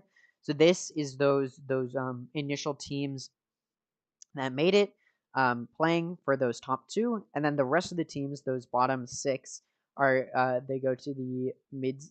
They get to basically go to this last chance, I think. Only the top 4 teams in the mid-season invitational will earn the advantage of more challenger. Yeah, so it looks like the way it works. Yeah, so the losers from here. So there's going to be a team that loses there. So 1, 2, 3, 4, 5, 6 losers. It looks like oh, interesting. So I think the way that it works. Oh, okay. So I think the way that it works. Let me just listen in. Make it a little bit louder for this. Between the splits, the top 8 teams at the end of split 1 will be invited to compete for the opportunity to earn more challenger points. Only the top 4 teams in the mid-season invitational will earn. So, okay, because there's 8 teams here, and then there's still 8 teams here, so I'm not entirely sure on how that works. Sorry, not work. I'm not entirely sure how that works. We'll see. I'm sure it'll become more clear when we approach that. But yeah, the top 8 teams, and then the top 4 from that earn extra points. And then we go to Challenger Split 2, which is essentially Split 1. It's just Group A and Group B are different teams, so it's like more mix and matched. Yeah, so yeah. Anyways, split 2 happens. It's the same as this, so it's all just competing for points. And then the top 8 get to go to the Challenger playoffs, and that's the big one. The Challenger playoffs is going to be a very, very big tournament. And this one's a little bit simpler to understand. So the top 8 teams go to this. They play. The 4 teams that lose here get to go here. And it looks like... Okay, I see how it works. So the bottom 4 teams go through this. The 2 teams that win that come over here, and then the 2 teams that lose here get to come here. So no matter what, everybody's going to get a last chance unless you're in these top 2 teams.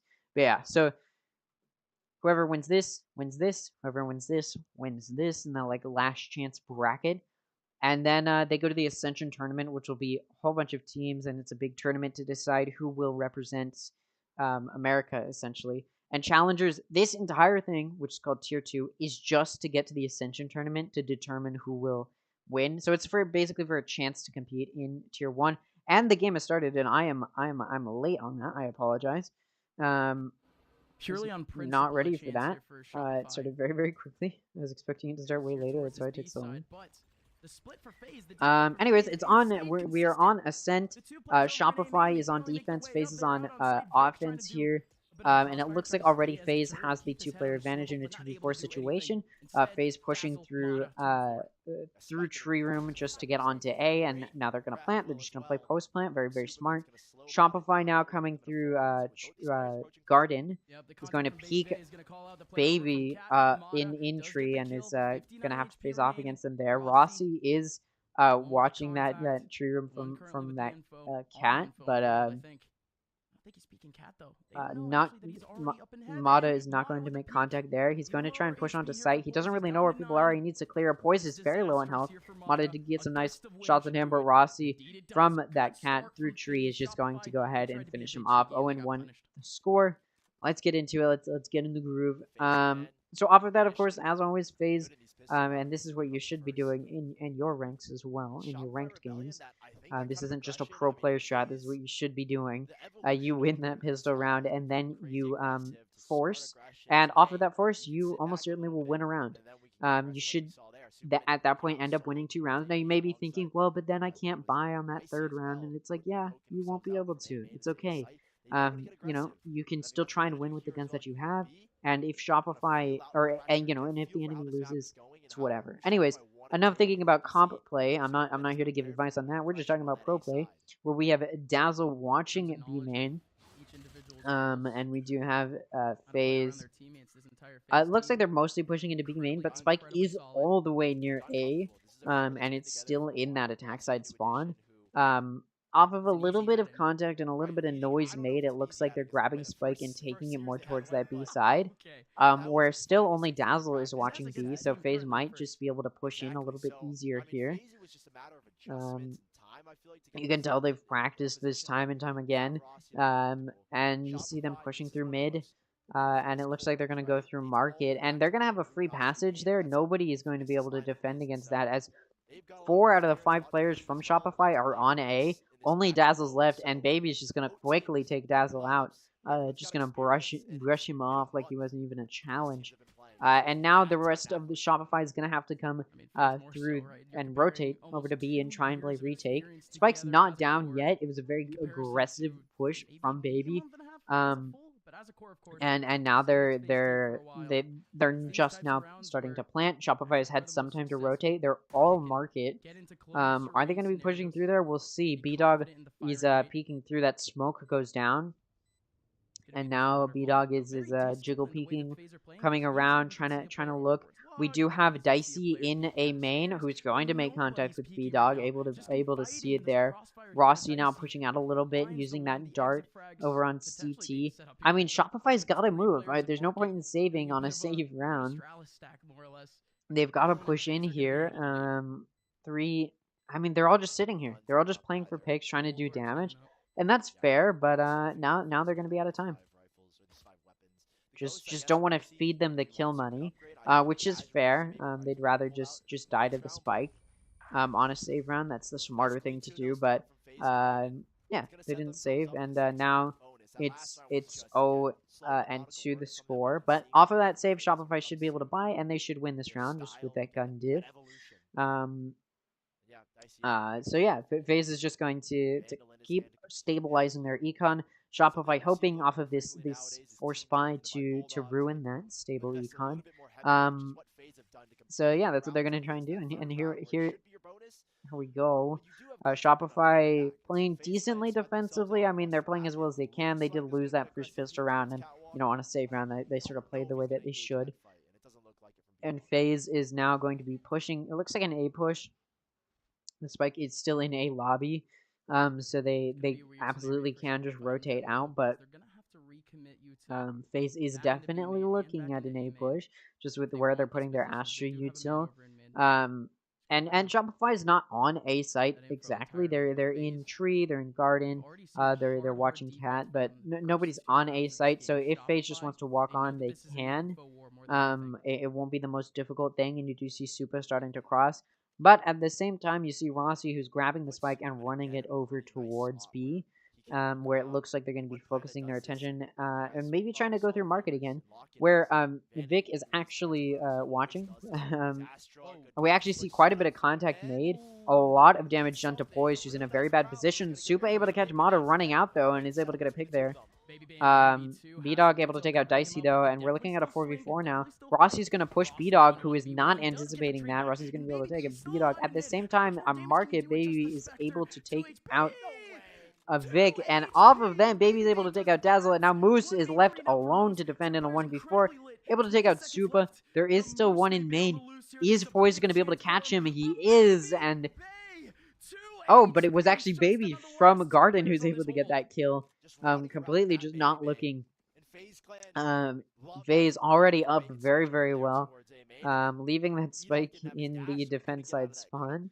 Or sorry, attacker side spawn. I don't know why I call it a defender spawn.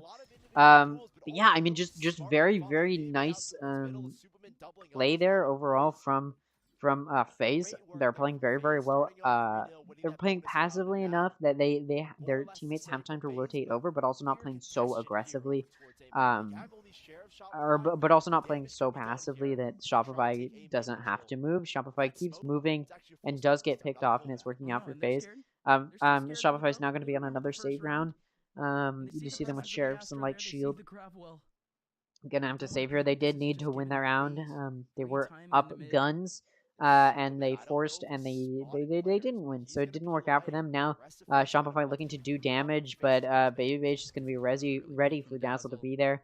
Dicey gonna see Vic there and get that wallbang kill. And now Mata from Cat is going to be able to take out Dicey. Baby's going to challenge that, but whiffs still a little too many of his shots for him to like, and backs off. Mata's very low on health, though, only has 5 HP, and of course Mata's going to be pushing first. B-Dog not going to be able to trade that off. Baby's going to get that kill on B-Dog. Baby's having a very nice round so far on Jet, and B-Dog definitely probably feeling bad about that, really, knowing he's not playing as well as the enemy Jet. We do still have Baby watching that mid, which Moose may make contact with Baby here if Baby peeks out. Will Baby peek out? He dashes across. Now Moose knows that Baby's there. And he does peek. They make contact, and Moose does end up hitting Baby Bay, and then Poised just peeks out for that kill, having more health. And FaZe with a 4-round win streak hasn't let Shopify win a single round yet. You know, I said I thought it was going to be close, but that I thought FaZe was going to win their map and Shopify was going to win their map, and then in the decider, I think Shopify is going to win, and we're seeing that FaZe is probably going to win on this map, so it's sort of going how I expect. I mean, Shopify's probably losing worse than I was hoping for Shopify to do, but I mean, we'll see here. We do see FaZe again still playing very passively, but they are leaving the spike on a person now, Dicey, as they look into A. Dicey's looking mid, putting that turret up, and nobody's gonna peek that from that market area. And FaZe is going to slowly start pushing out here into A. We've got Rossi, who is going to use that dart, start that initiation. And I mean, Baby's not with them on A, so he's not going to be entry fragging. And we do see Moose coming in very, very close, and is going to be able to get that pick, but just going to be traded off. So no meaningful kills done, just some trades here, but now Shopify needs to decide where they're going to rotate very, very quickly. We see Mata going for that flank on them, which of course Killjoy has sort of prepared for, and we get that attacker lockdown going down to sort of force them off. No kills done. We're seeing the attempts at wallbangs here, but no good damage done. I mean, Mata's a little bit low, but nothing crazy. And now Mata's going to be coming in, and we're starting to see those wallbangs from Baby, and they're actually landing on Mata a little bit. Going to do some damage. Poise is completely concussed there at Generator, not going to really be able to do anything, and that blind hell is massive. But Dicey's there to take Mata out. Poise going to take Dazzle out. Dicey going to take Vic. B-Dog finally going to be able to get a kill on Dicey, and all of that he's just going to back up. I mean, he full bought here. He bought an operator, so he's going to back up. And of course, FaZe trying their best to deny that save. Definitely wasn't the right one though. And yeah, they're back. B-Dog is backing up here into B. FaZe trying to chase him down and get that kill as the spike initiates. Just waiting here for the round to be over. B-Dog successfully saves an operator, but then their econ is still very much so in a bad spot, even though they did get that save, and it's a good save for them. It was another loss on a full on a forced buy, on a full buy. So it's going to be difficult there. We do see FaZe up 5 rounds to Shopify's nothing. Shopify's finally deciding to take a timeout. Probably a good choice. They're losing quite a bit here, and by quite a lot. So I do expect them to. I'm sorry. I'm hoping they'll do better here. Or that Shopify can turn it around. Make it a little bit more interesting, because FaZe is just walking all over them here on Ascent, and it definitely seems like FaZe is just more practiced and ready for this map. Like I said, I did think Shopify was going to win, but it does look like it might be heading in the other direction here. So we'll see. Maybe FaZe is going to be playing as well as they possibly can, and is going to come in here and take this win. We do see FaZe looking like at an A push, but they do send that spike towards that B side, and it looks like FaZe may just be looking for that mid through to B. Shopify, after that timeout, they're starting to restructure a little bit. You see 2 watching mid, not gonna let FaZe just dominate mid control. While only 1 watches A, it's Astra, but doesn't actually put any setup in there, just playing back, waiting for any sign of life. We do see that a KO knife from Amada gonna hit Rossi there, so they're gonna know that there is 1 cap, but Rossi's actually maybe pushing B-Dog here, and may see B-Dog. He does. B-Dog's not ready for it. Rossi's just gonna catch him when he's unexpected, or when he's not expecting it, gonna be able to take him out, and then Baby's just gonna get Mata in mid. And there goes that operator. And now it's just down to Shopify to do some damage on this save. Dazzle's able to take out Poise, but is immediately traded off. Not immediately traded off. Dazzle's actually also able to take out Rossi, but is then traded off. As the rest of his team does get taken out. And now FaZe is up 6. I mean, not a single round yet for Shopify. Shopify needs to win 6 in a row to tie it up. But the way it's looking, FaZe is going to have a pretty good advantage moving into the next half, and it's going to be difficult for Shopify to keep it close. Maybe they're just waiting for that switch sides to come back, and they'll let FaZe win 12, and then they'll come back and win 14-12. But we are looking at it's not even close yet. I mean, Shopify isn't able to do meaningful damage, even when they do buy, which they haven't been able to. We do see B-Dog peeking out A main, but FaZe is not pushing there. FaZe is actually pushing through mid, where Shopify is sort of just letting them take control. Cat is smoked off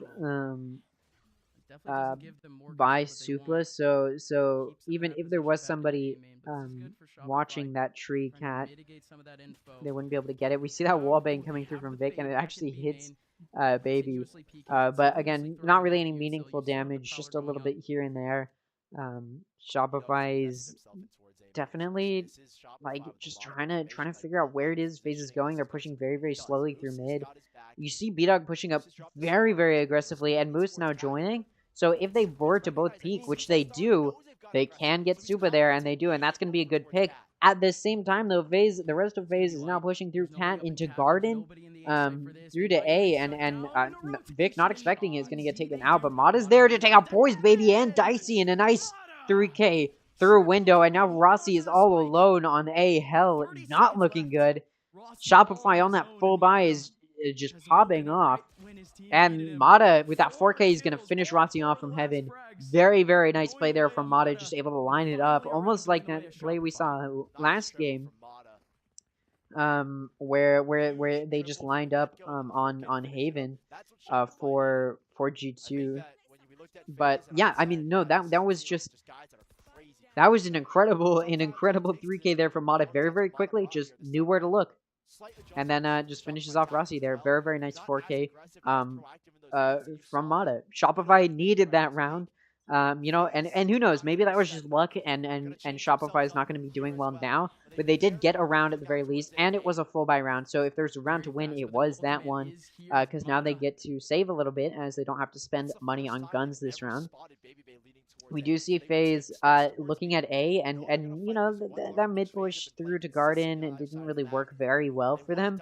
So now they're backing up, and we're seeing that Fade ult come out from Poise. And it does hit Moose. Moose doesn't, he's not going to be able to hear anything. And it also hits Mata, so it's not looking good for them. It looks like FaZe is just going to be able to push on. We also see that Astro Wall go up. It's going to be big help as Shopify is pushing through Heaven, and they're shooting hell trying to wall bang, but nobody's there, or there weren't anybody there. Poised was there, and then it's cleared out by Vic. Moose is able to take out Poised, catches him. Supa is Gen. Is anybody going to be able to take him out? B-Dog is there to see him, but takes a little while. Does take him out. Baby peeks through that, gets taken out by Mata, and Dessel takes out Dicey. It's just down to Rossi in main, trying to wallbang Vic, but I mean, able to take out Dazzle, and they don't want to line up for him, and they're just going to let the defuse go off. Now Rossi trying to do some damage, not able to. B-Dog's going to take him out. Shopify started to turn the tides. I did say they needed to win 6 in a row, and it looks like they're trying to move towards that position. I'm becoming a little bit more tentative and a little bit more I'm looking more at Shopify and thinking, okay, maybe they can make it a tied game. They're starting to really damage FaZe's econ. FaZe can't really afford too many more losses here. They could probably afford 1 or 2. 6-round win streak does make you pretty rich. But now Shopify, B-Dog is pushing very aggressively, and it pays off. Able to take out Dicey. Baby takes out Vic, but then B-Dog takes out Poise as Dazzle takes out Baby. And now Supa's going to take out B-Dog, trading it off, but it's a 3v2. Rossi and Supa just stuck in B lobby. What are they going to do? I mean, we do have Moose coming in for the flank, or it looks like just watching that mid cat. And FaZe is now going to push into B. They got a minute. They've got room to think. They got time. Dazzle makes contact, and now knowing that, the rest of Shopify is going to start rotating aggressively. It's a 2v2 right now on B. And they're able to win that. Mata takes out Supa, Rossi takes out Mata, and Dazzle just takes out Rossi. So very, very nice round there from Shopify, and they've started to build up that econ that they need, whereas FaZe is starting to lose that econ they needed. And they don't have enough money to buy each other, so FaZe is in a bad position now econ-wise, and off of that, FaZe is going to take a timeout. Probably a good decision. They're getting pretty aggressively pushed here by Shopify. It was a very aggressive push there from B-Dog, and it paid off, and FaZe sort of just let it happen. Not let it happen, but was not able to defend against it. And we do see that Baby is carrying FaZe, so to speak. I mean, he's double Rossi's kills. Baby's definitely in a very good position right now. Whereas you look at Shopify, and they're doing pretty decently overall. I mean, their top 3 are pretty close in kills. 8, 6, and then 5. And then Moose is at 4, and then Vic is at 1. Vic's not doing as good as he could on Initiator, on Breach, but he does have 8 assists. Mata has 5 assists. You're getting those assists in there. Whereas FaZe is like, doesn't really have very many assists. And like I said, it goes 12 and then 6, 5, 5, 3. So it's really just a battle of who can do better. And obviously FaZe has more kills overall, but that's just because they have more rounds overall. If Shopify continues to win the way that they have, Mata and B-Dog and Dazzle are going to start getting more kills. Maybe Vic will get in that action, get some more kills, and they'll start to win. They'll start to get up there in those wins, and FaZe is definitely looking in a tough position now. Trying to figure out how they can come back now that their econ is down. They are able to structure around a buy. Some of them just not with full shield. So FaZe does have guns here. Baby is saving, so that's why they were able to buy. He's saving with full shield and then using the knives there. And FaZe pushes up. It looks like they're going A. They're pushed up aggressively on Cat, looking at Tree. Nobody's there. They're not going to get a pick there. Those pushing through main are probably going to get stopped. That Sova drone went through to market to make Shopify maybe think that they're going through there. But now we have the Fade Dogs. Ooh, B-Dog looking for that flick, isn't able to find it, and now he's just going to switch over to his knives. Dicey's able to take out Moose just as Moose takes out Rossi.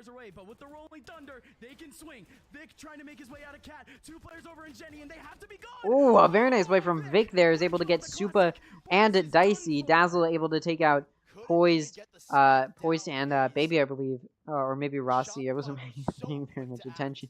But another really nice round there from Shopify. Vic's entry through Tree was incredible, able to find the concussion on some of the players and take advantage of that and get 2 kills. I mean, just look at that entry. He switched through, knowing they were concussed, was able to flick to that one on health. Yes, well, Dazzle take out Baby.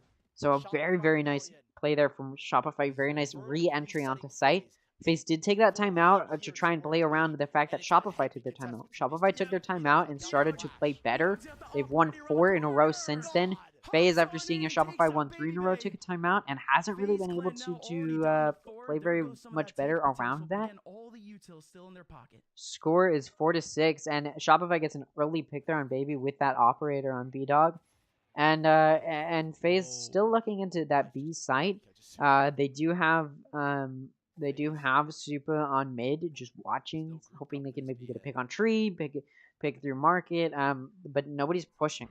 Shopify's doing a really good job of not pushing unless they feel like they can, and they're in a safe enough position to where they can get a kill. Supa watching market, seeing if he can get a pick on Mata, but Mata's not going to pick market again. And FaZe deciding to back up, seeing that Mata did go through there. They're like, okay, there's at least 2 on B with that op. So that's enough for us to start to back up a little bit. They're watching mid, making sure nobody's trying to flank.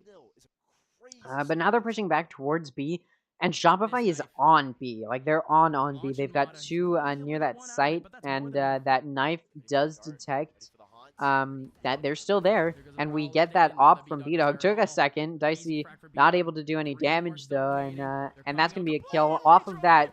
Off of that wallbang was able to, off of that Sova dart was able to get that wallbang, and then Mata takes out Rossi, and that final kill goes to B-Dog, and a very nice 4K with the operator. 5-6 the score. Like I said, Shopify would need to win 6 in a row, and they might do it. They might win those 6 in a row. FaZe won those first 6 rounds in a row and just hasn't been able to win any since. Shopify had a very nice, just look at that. FaZe just had Shopify had a very nice timeout, and it's what they needed. They needed that to sort of restructure themselves, and now FaZe, they took a timeout, but doesn't know how to play against it. And they've already used theirs for the half. I mean, they could use another, but I don't think they want to. They've secured at the very least half of the half, so they know that they're not going to have a disadvantage going into the next half, and they're not worried about having a disadvantage. They would have liked to have more of a gap, hence why they took a timeout in the first place after those first 3 rounds. But B-Dog able to find a pick. Rossi going to take out Moose, but Vic just going to take out Poised, and B-Dog getting another kill while Mata takes out Baby, and already Rossi's alone, and he's just going to get taken out by Mata. 4 players left alive for Shopify, almost near flawless round, and they've tied it back up. It went from 6-0 to 6-6. Shopify was able to find their footing. They found that on a buy round, on a forced buy round, where they had an operator, they used that what they had built up, and they gained some momentum. They won those 2 rounds, and then they just kept going. They won that third. FaZe tried to stop them. They tried to figure themselves out. How they were going to play against it with that timeout, and it didn't turn into anything. They didn't start playing any differently. They just kept getting picked off. Shopify showing themselves to be formidable. They just needed 6 rounds to warm up, and now they're all good. They just found that econ footing and were able to use it. Shopify and FaZe now tied going to this half. It looked like FaZe was going to walk all over Shopify. Not anymore. We're going to see this entry. We've got 2 initiators for Shopify, and they're going to initiate. B-Dog able to find that kill on Baby very quickly. Is he going to be able to find this kill on Rossi? No. Just whiffs with that ghost, and Rossi's going to be able to find that kill. Also be able to kill Vic before Mata shuts him down. Moose going to take out Supa. FaZe still down a player, but they were able to do a pretty good damage control and minimize how many players they did lose. They're still at a disadvantage. Shopify's got that spike down. FaZe has to push. I mean, they don't have to. They could just die to the spike if they really wanted to. Prevent any gained extra money. They do know Mod is low. They know Dazzle's taking a little bit of damage, so that they do know that it's a winnable. It's a very winnable position. Mata is just where Poised isn't expecting, peeked out in a weird angle, and Poised is down. Now it's just Dicey. Dicey's at half health now, and Mata's just gonna take him out from that weird angle again. And that's going to be 3K for Mata. Very, very nice round for Mata. And, of course, that econ bonus is what they're going to need to win another round. I mean, wow. That off of the 6 rounds at Phase 1, you were expecting Phase to continue to win and just dominate this map. Shopify said, nope, we actually can. We were just joking around. We just needed to warm up and let you win 6 rounds in a row. So then they won 6 rounds in a row. And now Shopify is winning. They've got some momentum. Definitely their mentals up a little bit more than Phases after losing 6 in a row, whereas Shopify won 6 in a row. So, you know, Shopify's in a little bit of a better place. Definitely probably going to be playing a little bit better. And now they have a gun diff here off of that first pistol round. So it should be an easy win here for Shopify. B-Dog not able to connect on Dicey. In hell, Dicey's able to take out B-Dog, but not before Poise is able to get a kill. Actually, Shopify getting quite a few good kills. Getting quite a few good kills here. Already taking the 2-player advantage. They're not going to have, you know, a flawless round, but they should win this. And Baby and Supa going to have to try and figure out how they're going to push this from heaven. Supa actually able to take out Mata and Vic. Dazzle taking out Baby, but, you know, gonna get shut down by Dazzle. Dazzle's not gonna let that happen. The guns are saved. And a pretty solid round from Shopify. They won. FaZe did a good damage, though. I mean, on a round where you're down that much, all you can really hope for is doing good damage. And they did do good damage. So very, very nice there from FaZe. And, you know, they did what they could when they're up against something like that. Oh, sorry. When they're up against something like that, and now they're just gonna have to figure out how to recoup themselves. It is a force buy round for both teams. Not all players on both teams can full buy, and we see Rossi going for the Odin. Not entirely sure why. It looks like he may have been going for that B, you know, wallbang in B main, but nobody is there to get wallbanged. Shopify is going to be pushing into A off of that, and yeah, I mean they're pushing in the spikes there, and they're sort of just looking at it, you know. They're just looking for, you know, some good, you know, maybe to connect, get some sight.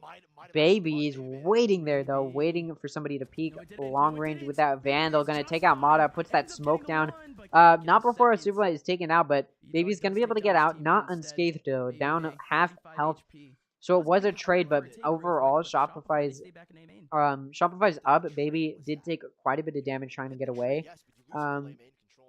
So FaZe was doing pretty decently there until Baby just had some trouble getting away, and now Shopify is in a better position, and they're up a little bit of health, and I think they're just gonna keep pushing into A. I mean, they've got 2 going down Cat.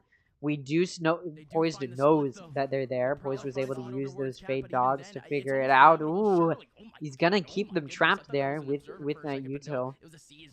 Good util from FaZe. Or sorry, from Poised is gonna make sure they know they're there. Moose is gonna take out Baby, and meanwhile B-Dog takes out Poised. Dicey takes out Moose. B-Dog trades that off, and now it's a 3v1. Rossi has an Odin. He might just want to save it, and that looks like what he's doing. The spike is down for Shopify, and FaZe just gonna back up. Probably the safest thing to do there, as Rossi just runs away trying to save. And now we're just waiting. 1-for-1, but you give up A main control, you lose a key player on A, and when you don't really have mid control, you're working with just waiting here. That third player, the one player's holding Cat, Shopify up 2 points right now. Support whichever the hit, wherever the hit's coming from. In that case, it was coming from Cat, and I think Shopify up knowing that. I did say today was going to be a boring day, relatively being at Group A, but Shopify and FaZe have made it interesting. FaZe won 6 rounds in a row, starting out in that first half. Shopify then won 6 rounds in a row to tie it up going into the second half, and now Shopify is up 9-6. So they're up 3 rounds right now. They've won 3 rounds in a row. FaZe having to save here, as they did just buy. Rossi still has an Odin, but he's still going to try and save. It's going to be a big save round for FaZe. They They want to try and do some damage. With that Odin, maybe they can try and do some damage. But overall, it's a difficult play for them.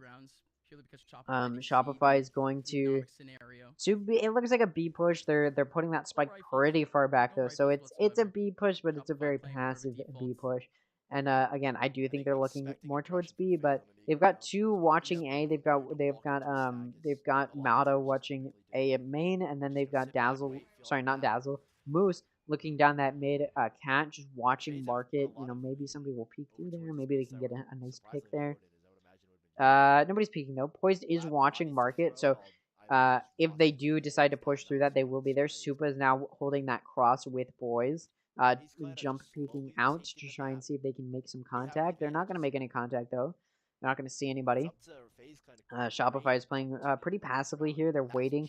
Now they've got 50 seconds left. They're going to start making some moves, it looks like. As Dazzle is now pushing down mid. Challenging anybody who's there. Supa and Stinger, especially around the corner. Oh, Poised peeks out. No cross being held anymore. Poised is gonna get concussed as well. It's gonna make it easier, and B-Dog's there, as well as the rest of Shopify, who's going to now be rushing into tree. Dicey is gonna be there to take out Vic. B-Dog's just gonna trade that off, and Shopify's already on site. I mean, they already had Mata on site, so they're just gonna get that spike down. FaZe now gonna have to try and figure out how they're gonna play retake in a 4v3 situation. They are down a player, able to pick up a gun there. Poised is, and he's going to break down that door. Rossi is just immediately going to take out Dazzle with that Odin. I believe that was from Tree as well. And now they're just going to try and they're going to have to try and figure out how to play retake. Now it's a 3v3. Shopify's in a little bit of a worse position on this post plan. Ooh, Baby's able to catch B-Dog off guard. Doesn't matter. B-Dog's got a Phantom. He turns around, takes him out. Mata's going to take out Poised through Tree, and not able to take out Rossi, but Moose is able to finish him off. Another round to Shopify. It wasn't a buy round from FaZe. That was a save round, and they did a decent amount of damage to Shopify. Shopify's in a good place economy-wise, but, doing damage where they can, getting picks where they can to just help their econ. FaZe gonna take a timeout here. They are down 4. They haven't won a single round. Could we be looking at the reverse of what happened in the first half? What did we see in the first half? FaZe was up 6, lost 6 in a row, making it tied going into the half. What if we're seeing the same thing here? I mean, Shopify is up 4 rounds. What if they win 2 more and then FaZe just wins 6 in a row? I mean, we could be seeing that. And just like how after those first 6 rounds, FaZe was up quite a few kills. You look at Shopify and you go, well, they're playing well. They're having a good game. All of the players doing better than their respective. So top frag's doing better than the other top frag. Second frag's doing better than the other second frag. Middle frag's doing better than the other middle frag. Overall, Shopify just having a better game right now. All of their players, even the bottom frags, are doing better than FaZe's bottom frags. The top frags are doing better than FaZe's top frags. Only 2 players on FaZe are positive compared to the 4 on Shopify who are positive. FaZe needs to turn something around. Maybe this timeout will work wonders like Shopify's timeout did, and they've won 10 rounds in a row. Shopify's won 10 rounds in a row since that initial timeout, and maybe FaZe is going to be able to turn this timeout into some wonders. It's their second timeout. They used a timeout last half to try and come back against Shopify's very strong win streak, and they weren't able to. So hopefully for FaZe, this timeout can help out. It's FaZe's map. I mean, they should be winning this. I said FaZe would probably win this, but they're having a tough time. They showed themselves pretty aggressively in the first half, and then just haven't been able to win since those 6 rounds that they won in the first half. Rossi able to spot B-Dog in mid. And off of that, I think they just play back. They did full buy, but they do know that B-Dog has knives, so it's going to be a difficult play. Shopify, they were looking more at that B, but just knowing where certain people were, they saw Rossi with the drone, and they're just going to back up. They're going to start moving towards A, and we do see 2 going through mid. We see Dazzle and B-Dog pushing through mid. And we see most of Shopify going to be pushing, and now we see this ult from Mata come out. It's going to be a difficult push and retake here from FaZe. B-Dog almost makes contact. Vic takes out Poise. Supa takes out Vic. Lots of trades. Supa takes out Mata. Moose takes out Supa. Dicey takes out Moose. B-Dog takes out Dicey. It's a 2v2 technically, but Mata is could possibly get res. It looks like they're leaving him to die though. And Roshi's gonna take out B-Dog. Mata does die. Dazzle gets that plant down. It does need to go down. They were running out of time there. Dazzle thinks they're coming through tree, but they're both heaven. And they both push at the same time. Dazzle runs out of bullets. Could have taken out Baby there, but Baby just had more bullets in his gun. Baby's gonna take Dazzle out there. After that timeout, FaZe does get a win. They do win on that bye. Could we be seeing that turnaround that we saw happen with Shopify, or is Shopify just going to turn around and say, nope, we're not letting that happen? We'll see. Strong econ from Shopify. FaZe has been doing decent damage to Shopify's econ over the past few rounds, even though they have been losing. Even though they have been losing on FaZe's save rounds, they've been doing decently, and of course on Shopify's end, they've just been doing pretty good. They've been getting picked off probably when they shouldn't have. They still have a strong econ, but it's not as strong as it could be. A 4-round win streak could have been better if they just had some flawless rounds, but they didn't. So, FaZe is in a decent position now. Off of that win, they're not going to be able to full buy because, they just haven't had a very strong econ, and they did full buy, and then only one player was left remaining. So it's not great from FaZe, but they did win when they needed to, so hopefully for them, they can turn it into some momentum. Shopify on attacking, playing a little bit safer now. You can see all 4 of them going through trees. That way they're not getting picked off on rotates or pushing too aggressively. We see Rossi with a huge ult right into tree. Is going to be able to take out Mata. Isn't able to do any damage to any other players, so doesn't have any other helpful vision, but a nice pick there very, very quickly. And then we see that Astra ult go down to help Shopify push in. They're going to close that door. And it looks like FaZe is going to be pushing through that door. And we do see that lockdown go down. FaZe is in a good position as Shopify has to back way out. We see Dazzle in wine while the rest are in main, in a tough position. And we start to see that fake out diffuse. Rossi's off of that is going to be able to take out Dazzle. They're just going to stick the spike, and nobody's going to be able to stop them. Moose able to get some picks, but he's able to get a 3K there. A very nice clip, but not gonna stop the defuse. That round does go to FaZe, and that's 2 rounds in a row now. FaZe is breaking that pattern. Shopify won 10 rounds in a row. Okay, 10 rounds in a row. FaZe just won 2 in a row. Okay, so they're stopping some of that momentum, but Shopify is still having an incredible round or an incredible game. They're still going to be up here, and their econ's not going to be horrible. And you can see just with the way Moose is playing, even though they did lose, they did do quite a bit of econ damage to FaZe. Shopify seeing those 2 rounds won, they're like, all right, our first timeout did wonders. After their first timeout, they won 10 rounds in a row. So they're taking a timeout here, gonna try and turn it around, turn it into something else. We'll see if they can. And now both teams have used their timeout. So if it does stay this close and goes to an overtime, neither team will have that timeout to try and use to reorganize. So they need to think. I think what Shopify is going to be using this timeout for, they need to use half of it to figure out how are they going to get to 12 rounds and possibly that 13. But if FaZe does continue to win and it's just kept pretty even and it does go to timeout, how are they going to play around that? They need to use some of that time, but at the end of the day, they're looking for that win. If it does go that timeout, it's going to be very, very close. And it's going to be difficult for them. It's going to be difficult for both teams here. FaZe currently on an upward battle. They've won 2 in a row. Shopify off of this 1-minute timeout, trying to stop that climb from FaZe. Again, Shopify had a timeout in that first half after FaZe won 6 rounds in a row, and then they won 10 rounds in a row. So clearly their timeout worked out. FaZe just had a timeout and then won 2 rounds in a row. So will Shopify be able to use this timeout to stop FaZe's climb of, FaZe is going to be trying to do what Shopify did to them. Try and win a whole bunch of rounds in a row. Obviously, there's not enough room for them to win 10 rounds in a row. But they definitely do want to go from 6 to 13. Win 7 rounds in a row would be nice for FaZe. But Shopify is coming in very slowly. They're all pushing through A. They've been playing, FaZe has been playing, both teams on their attacking played very passively, if that makes sense. Split pushing. We're seeing this initiation with that Fade ult. It's going to get them in. We're seeing a lot of flashes. We're seeing that Poise util come in from Fade. FaZe just trying to keep them off. The spike goes down immediately. Shopify was having a little bit of trouble getting the spike down. Took a little while, and then FaZe was able to force them off in that previous round. So now they're trying to just get that spike down and just hopefully be able to play time here, which it looks like they're able to do. Shopify doing a very good job of pushing FaZe back. FaZe is pushing through tree. Vic able to take one out, but Dicey just takes out Vic and Mata.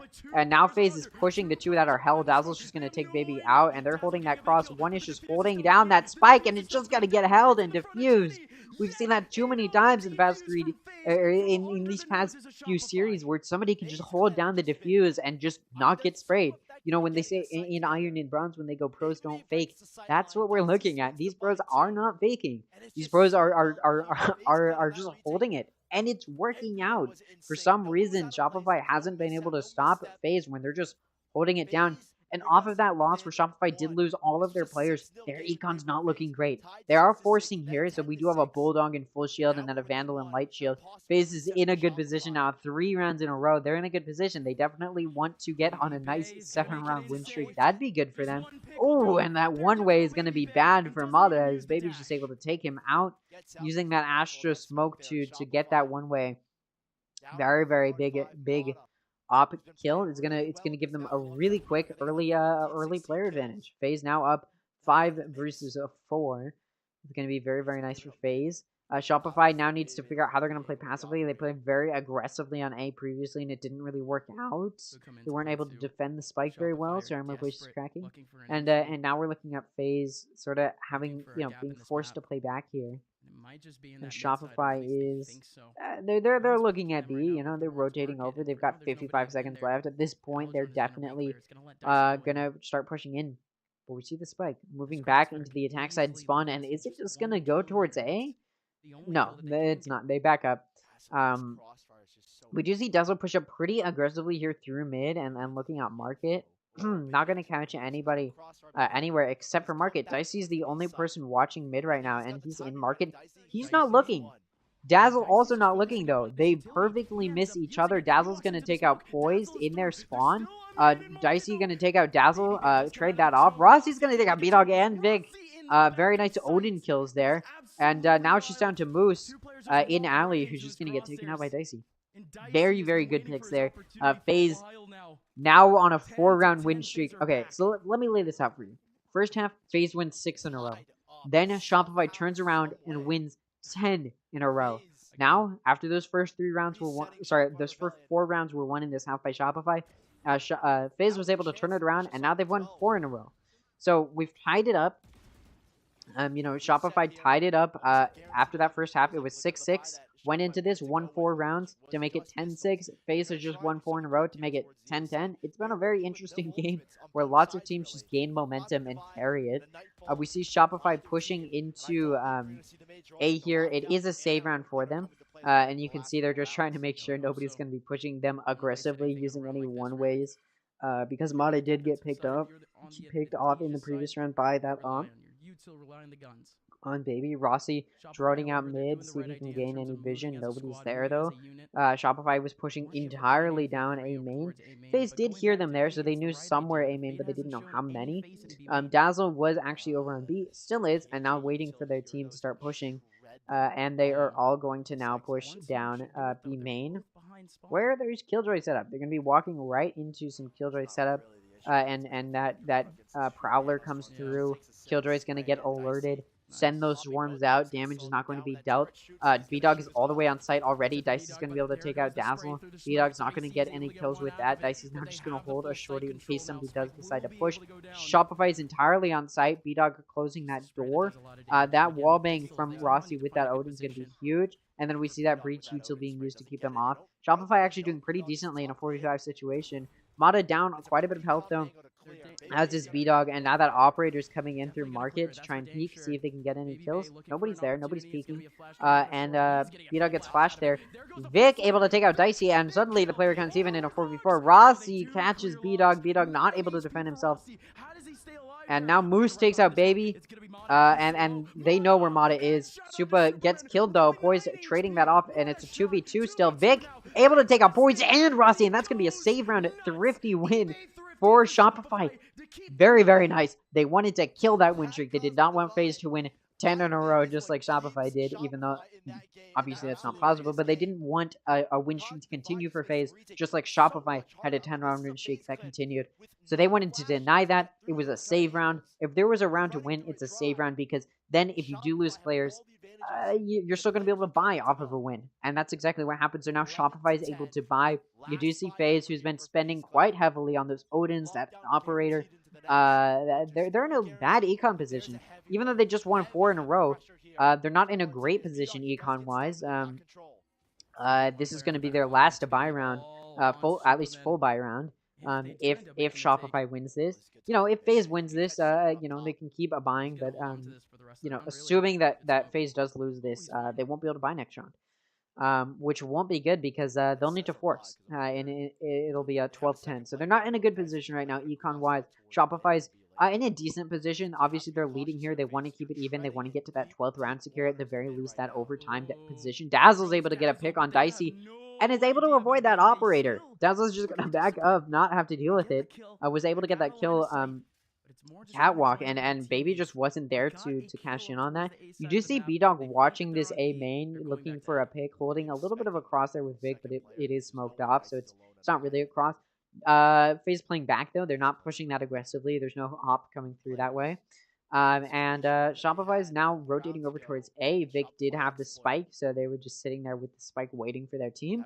And now Shopify is probably going to start entering. We see that grenade that's going to come out. Baby coming in from heaven is going to be looking for a nice pick. Not able to find it before he gets blinded, and now everybody knows where that op is. They're going to try and push it, and they're able to get it. Dazzle taking out Baby. Supa taking out B-Dog, though. A nice trade. Dazzle taking out Supa.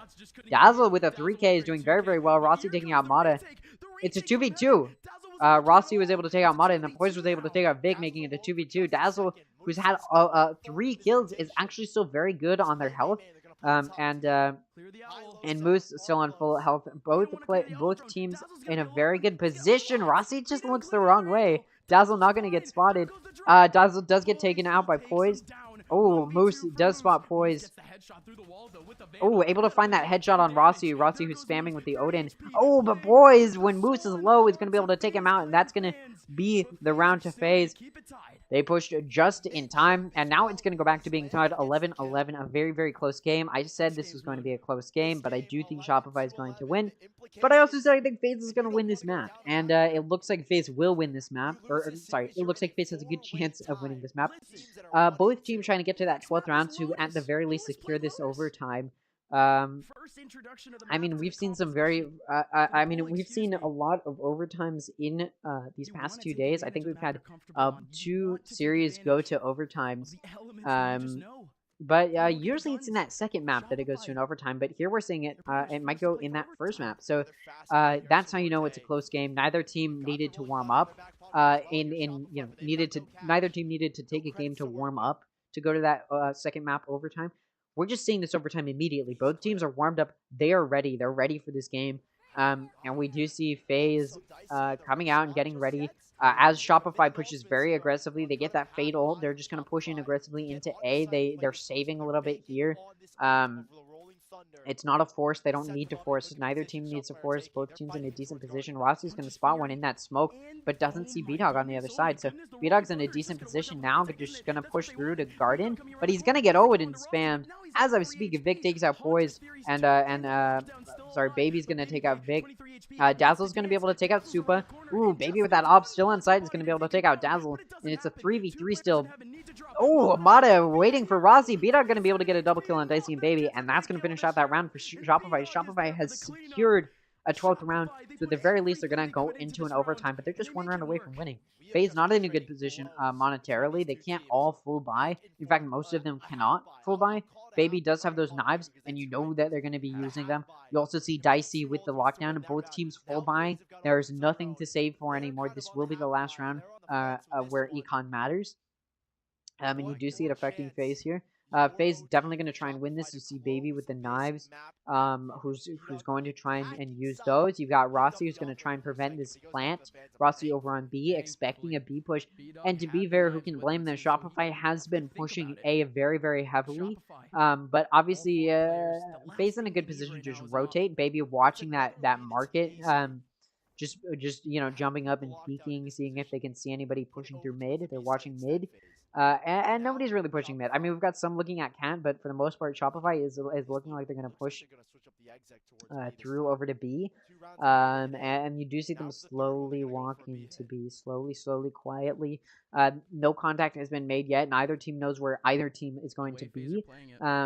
If they do walk into B, they're going to be walking into Killjoy setup. Killjoy setup has been there on B. I think every single time so far, and Shopify's just now pushing into it. They've got nobody pushing through B. They've got the Astra stuff going on A, so it looks like it might go there. Astra's now picking that up, and they're going to be pushing on to B very aggressively. The Killjoy util does go down, forcing them off, so Spike isn't down yet. Finally, that swarm goes down, and Vic's going to get on site for the plant. Shopify is now just going to be able to play post plant. You see Dazzle peeking out a little bit aggressively, trying to go into main. And now you see that Sova ult come out, like I talked about. Rossi getting that Sova ult out. Ooh, able to do some damage to Vic there.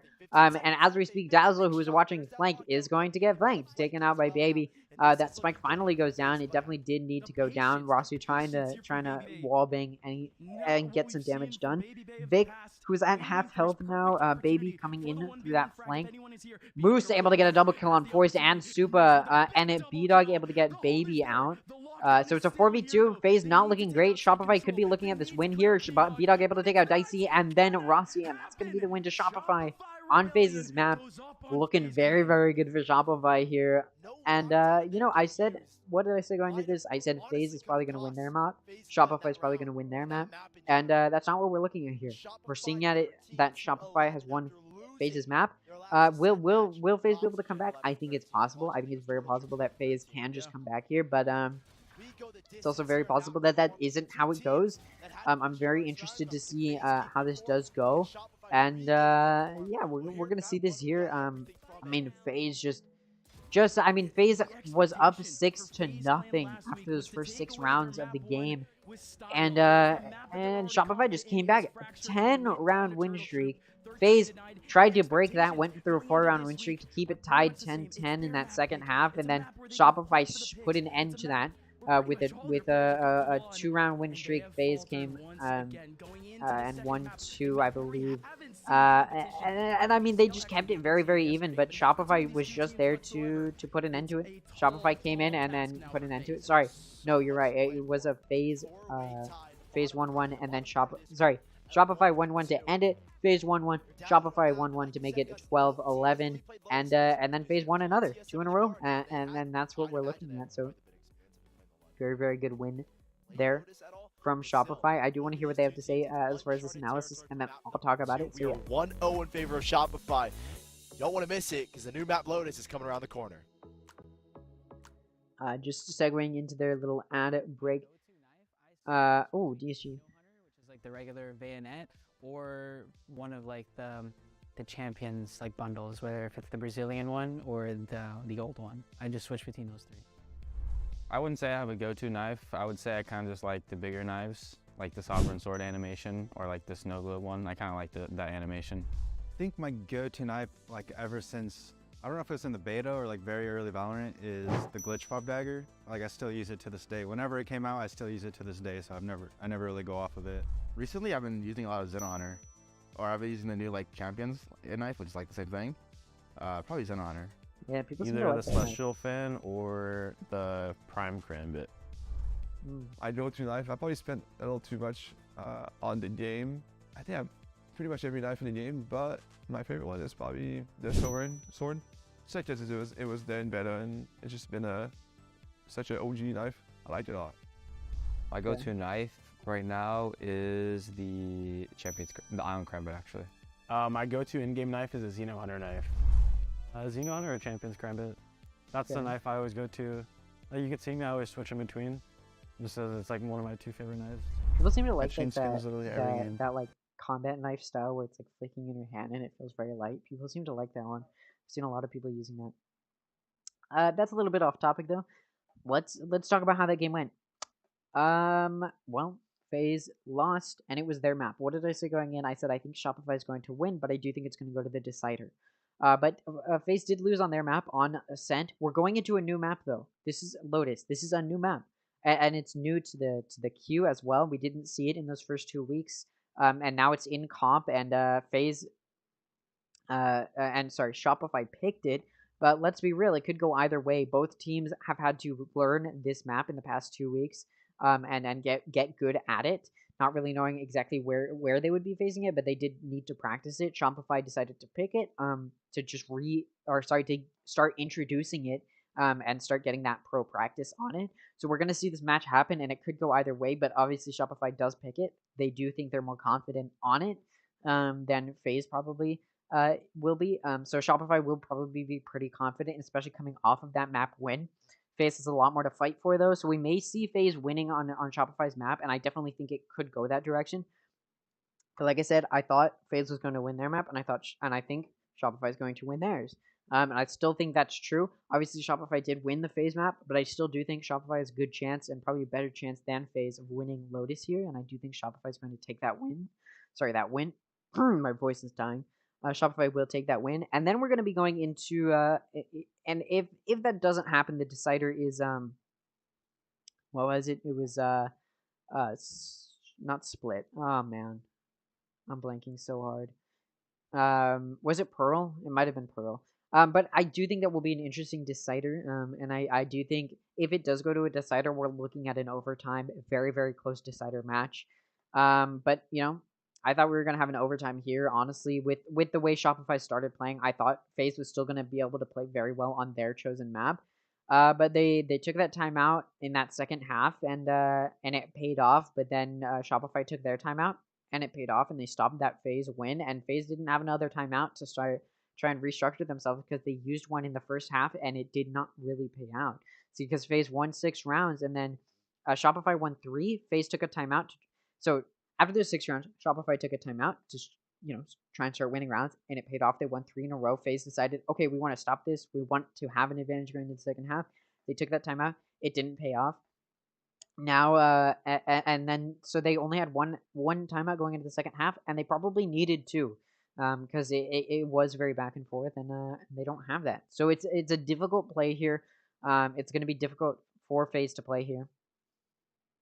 And come back from this. They're gonna need to really restructure themselves right now. They definitely need to figure out what exactly they did well offensively and what they did well defensively, and then they need to figure out how they're going to incorporate that into their Lotus play, which no team is super practiced at Lotus. No team has had really more practice than any of the other teams, and we have no idea how these teams are going to play on Lotus as we see it getting introduced. I personally do not like Lotus. And I don't think the matches will look very fun on Lotus. There's just not a lot of big angles, a lot of wide peaks. Like, it's just not going to be a thing. We did see Lotus come yesterday, which the guard did lose. Pretty fairly bad too. I mean, GSM won with six rounds up, winning 13-7. So, not great for the guard there. And I don't think the Lotus game looked very good. But at the end of the day, it did end at Lotus, and Lotus did happen. So, we've seen it in pro play so far. We've seen it one time, and we're seeing it again. So I'm actually very excited for that. And I think it could go either way. But again, Shopify did pick it, which means they think they're gonna be pretty good on it, and they think they're probably gonna be better than FaZe on it. So yeah, we're looking at Lotus winning. At Lotus. I think we're looking at Shopify winning. Could go either way. But at the end of the day, I do think Shopify has a bit of an advantage here. Yeah, if you guys think anything different, or if you guys want to share your opinions, you can go ahead and put it in the chat, or you can just tweet at me, comment if this is the VOD. Because I really do think these next few days of play are going to be very interesting. These next few weeks, especially, I think I keep saying the B group is going to be more fun to watch, and I do think it will be, because those teams are almost certainly stronger than the teams here in the A group. And so I think it'll be interesting, at least for Split 1, to see a lot more Group B play. And I think I'll be like I said yesterday, hey, I don't think tomorrow's going to be very interesting. Just come back on Wednesday, because I don't think today is going to be very interesting. Like, at the end of the day, it was going to be a G2 winning 2-0 to Oxygen. I knew that was going to happen. And then I do think Shopify is going to win, which we may be seeing. I thought it was going to be a 2-1 victory, but it may be a 2-0, and we have that potential here. We've seen so many 2-0s so far, whereas it was a lot closer in those first 2 weeks between a lot of the teams, especially at Group A. But we're not seeing that here. Group A today is Group A only, and we've seen a 2-0 already, and we may be looking at another 2-0. Yesterday we saw a 2-0 for Group B. For Group A and for Group B, but I meant to talk about Group A. So yeah, we've seen 2 already. Could we be looking at a third here? 2-0 victory, and in this first week just only see 2-0s from Group A. That'd be pretty surprising, and I'd be very, very impressed with the Group A players. But yeah, it looks like we're just gonna sit through an ad, and then we'll get back to it. I'm very excited for this map. This map is going to be very, very close. I was excited for this match as a whole, and it has been exciting with some crazy clips. I do take a look at the clips, and I haven't yet, so we'll go ahead and see what clips we have. I'm sure we'll see that clip. Yeah, we do have just one. There goes a Prowler. They didn't know that B-Dog was there at all. Easy frag for B-Dog. 3 more still remaining. They're coming out completely dry. Oh my goodness! Oh, that wallbang headshot. I mean, that clip from B-Dog was actually pretty insane. I'll give them that. I thought we were going to see that clip from Mata, but we did not. That 3K from Mata. I am making a highlight reel for this week, so that will definitely be in there. But yeah, so very, very nice gameplay so far. Let's go ahead and see what the commentators have to say about this upcoming match. Bouncing back, not just the 6 to tie it up at half, but then take 4 more. Then FaZe bouncing back to then take us to this 13-11 in Shopify Rebellion's favor on FaZe's map pick. Incredible. And that's just our first game here, Sully. Yeah, I had a lot of mixed emotions going throughout this game. I was like, wow. Little roller coaster. I was like, wow, Shopify are just getting slapped. Like, there's no way they're going to win this game. Then we're tied 6. I'm like, wow, the FaZe just got adapted on. Shopify made the adjustments that they need. And then FaZe come back with 3 defuses in a row. And I'm like, dang, we got a game on our hands. But throughout this entire series, or not series, this first map, it felt like both teams are playing almost at their I'm definitely not going to say their peak because we've seen better versions of both of these teams, but they're playing at the height that we've seen so far in this split. So FaZe looked really good in the opening stages. I thought everyone was starting to hit shots. Shopify started to hit shots as well, and the tactics started. And this is what I'm saying. Like, even though Shopify had a really bad second game and second week, FaZe just didn't seem to have, like, again, this isn't their peaks. I feel like FaZe should have made, they probably could have done more work on themselves in that first half. In those 2 weeks that we were off.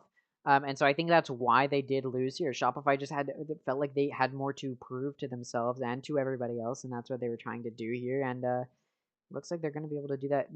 They're trying to prove that they are better than just FaZe here. I mean, just look at this this graph. Yeah, I do want to see this. In terms of the actual use or the actual changes that we saw throughout the game from especially Shopify, we saw throughout the second half of the first half just being a little bit more proactive towards those choke points, right? We ended up seeing Vic really step up. Even though you look at his overall stats, he ended up having 3 first kills just off the defensive side alone. On the attacking side, he also had 3 more. Excuse me, sorry, what am I saying? He got 3 on the attack side. On the defensive side, we had players like B-Dog utilizing that breach utility to be able to step up and to get into the position where we absolutely needed him to be. And again, we were mentioning, Shopify just didn't have the effect that they wanted off of the util that they had early on in those rounds. So necessarily speaking, they needed to have the players in the front line for them to actually have that success. Yeah, and I think at this point too, I really feel like FaZe needed that Ascent win, because now for our second map in the series, going over to Lotus, this is a new map. It's brand new. This is the first time that these teams will be able to play on it in an official capacity, and this was Shopify Rebellion's pick. So you'd have to assume that they feel fairly comfortable with it, but Sully, you did point out very rightfully so that FaZe didn't ban it out, and that could be for a reason. Yeah, and that's where I'm kind of concerned, because it, first of all, Split as well from our last series, G2 and Oxygen, right? G2 ended up picking Split and wiping the floor with Oxygen. I think the main difference was that we had never seen like any of those core players on Oxygen have a really good stint on Split, whereas for that side of G2, we did X Sentinels core, XV1 core. Both cores had really strong looks on Split at a certain point in time. The difference here on Lotus is that it's a map that's new, no one's ever played it, and typically when you're picking the map, it's not that you're overly confident, it's not your best map, it's just that you probably have something gimmicky that that the other teams don't know just yet. And so what do Shopify have up their sleeve that FaZe don't, or that these other teams don't? We've only seen one map the Split or Lotus get played professionally here in Tier 2 North America, so there's not a lot to go off of in terms of what teams are going to be doing all the time, what's meta right now. So this is kind of setting the groundwork, saying, hey, what's going to be the meta here? Shopify, you picked this map, why did you pick this map? And I'm so excited with the new map and players coming out with potentially gimmicky strategies, what the Agent Select could have for us. Because at this point, FaZe back against the wall, they need to do whatever they can for a Game 3. So let's get to it. Now let's get right into it. All right, I'm very excited about this game. Like I keep saying, I think this could go either way. Let's go ahead and take a look at these agent selects. I mean, still trying to figure out what team comps work on Lotus. Even after 2 weeks, you know, stuff could still change. So they're trying to figure it out. So we're gonna probably see the most difference here. But what we do see is Baby on a Jet, Vic on Breach. We've got Dicey on Cypher. We've got Dazzle on Sky. We've got Poise on Fade. We've got Moose on Cypher. We've got Rossi on Breach. We've got Mata on Neon. And we've got Supa and B-Dog both on Omen. I mean, we do see quite a bit of difference here. We've got 2 initiators from both teams, except the difference is instead of having a Fade for Shopify, they've got a Sky. And then the duelist difference, they do both have 1 duelist. They all have the same, you know, double initiator, 1 sentinel, 1 controller, and 1 duelist. But the difference in duelist here is a Neon for Shopify and a Jet for FaZe. I do think on Lotus we're gonna see more Neon plays. I feel like Neon's one of those a duelist that is picked pretty frequently in pro play, and I don't think it's going to be any different on Lotus. I think Neon's a very formidable a duelist, just as Omen has proven himself to be a very nice agent on Lotus as well. And now we're looking into, as this first round starts, where are these teams going? We do see FaZe. Sorry, I'm going to move my mic a little bit. We do see FaZe going over towards A, and they are going to be on attacking first. We'll see if they can dominate attacking, moving and maintain momentum just as they did on the previous map. And then we'll see how Shopify plays against this. Yeah, let's see how this goes. We do see, again, FaZe is starting to push more towards A. And we've got 3 going through door and into tree, and then we've got 2 coming in through that main. And they're going to be on site pretty quickly. Shopify trying to clear as much as they can. Rossi going to take out Vic. Mata going to take out Rossi in that trade, and we're seeing these exchanges start to happen. Poised able to get a double kill on Dazzle and Moose, and Mata not able to take out Poised, and Poised going to take out Mata. Dicey going to take out B-Dog. Not a flawless round. Rossi was taken out by Shopify, but in that initial trade. But yeah, that was a very quick push on from FaZe, and it worked out for them. They won that first pistol round. And now they're just looking at having that advantage. They do have that pistol round advantage. So now they're going to be able to force here. We do see the Phantoms, and we even see a Phantom in full shield. We see those Phantoms coming out. We see a full shield coming from Dicey with just a ghost, but for the most part, big full buys, and obviously we do still see that full shield. Yeah, so it's been interesting so far. Let's see how it goes. We do see we do see some contact made. Rossi's going to take out Mata, and now Shopify's still on C. They did get some picks on, or sorry, there was a pick on B, but yeah, it looks like FaZe is going B, but they were able to get another pick, so now it's a 3v5 on this save run for Shopify, who just want to do some damage. That is what the second round, when you do lose that first pistol round, the second round at this point with that save is now just going to be about doing damage, which is what Shopify is going to be trying to do here. That's indeed what they did. No one here on A. and they're trying to get that done. FaZe is gonna push pretty aggressively and freely into A. Nobody there to stop them. No sentinel trips, nothing like that to stop them from just pushing on. Shopify now knows that they're on A with that plant going down. And Shopify now just has to run over there. Again, they're not trying to win here. They're just trying to do damage and not feed the enemy team. So at the end of the day, they're probably just going to try and see if they can get some picks while they try and die to the spike. Because they don't want to obviously give those kills to FaZe. But Baby is going to run right into Vic. If Vic can peek this, or sorry, if Vic does peek this, Rossi's ready for Dazzle to come through that door. Vic now knows that there's probably some stationed in main and does try to challenge it, but isn't going to get a kill there. Rossi's just going to push in and take out Vic. Rossi now has a 3K. Very, very nice round so far from Rossi, who is also going to be able to take out Moose in a 4K. Finish out that flawless run for FaZe, and Shopify was not able to do damage, and they also weren't able to kill themselves to the spike, meaning that FaZe was able to is going to be able to dominate this now. You know, they're gonna have a lot more money. They were able to maintain their life, as well as get some extra money there from killing. I mean, you saw Rossi got a 4K. That's gonna be some good money to Rossi. We'll see him probably buy here even, or buy somebody else. We do see now Vandal, Phantom. Everybody having full shield. We've got 2 Spectres, but everybody else, or sorry, but everybody does have full shield for FaZe. And also now a buy from Shopify, not a great buy. They don't have a whole lot of money, so not everybody's with full shield, but they do have guns. FaZe are just pushing into C. No deaths yet, no kills yet, but they are going to be able to just push it on to C site. And now it's up to Shopify to play retake. Now the spike is down very, very quickly, and they're going to peek out. Lots of trades. Mata able to get 2 kills, and Mata's still not dying, but trades were made. In other, two kills were done there. Mata was killed. Sorry, my bad. Dicey able to get 2 kills on Dazzle and Moose, and now it's just down to Vic in a 1v3 situation. In his position, still got full shield. He should save here. He should just back up here, try and save that gun, as well as that shield, not take any damage, not die here. And FaZe is probably just gonna not. I mean, they are trying to chase him down a little bit. You see Rossi trying to push him, but at the end of the day, they're just gonna play it safe as well. Yeah, it should be a successful save here from Vic, but obviously FaZe does take that round, and that's 3 rounds in a row. Shopify not looking good on their chosen map. They definitely did want to look better here.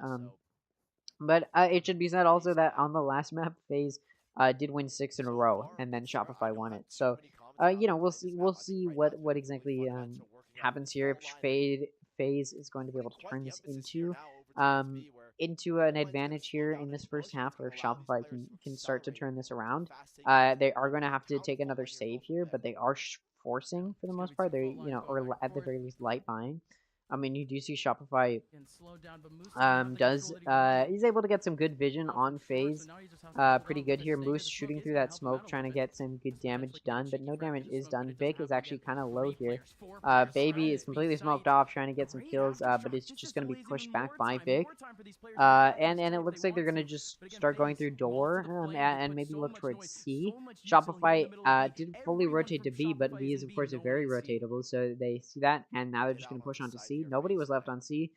There's no Cypher util on C either. It was all on B, and it does get used there. So now and also just wasn't purchased. Mata was able to take out Baby, and then Super was able to take out B-Dog. Lots of trades here. Mata, again, able to stay alive in this exchange in a 3v3 situation. Dicey able to take out Moose. Mata trying to greed there a little bit, get Dicey and then shut him down, get that trade off, but isn't able to. Mata's going to get shut down.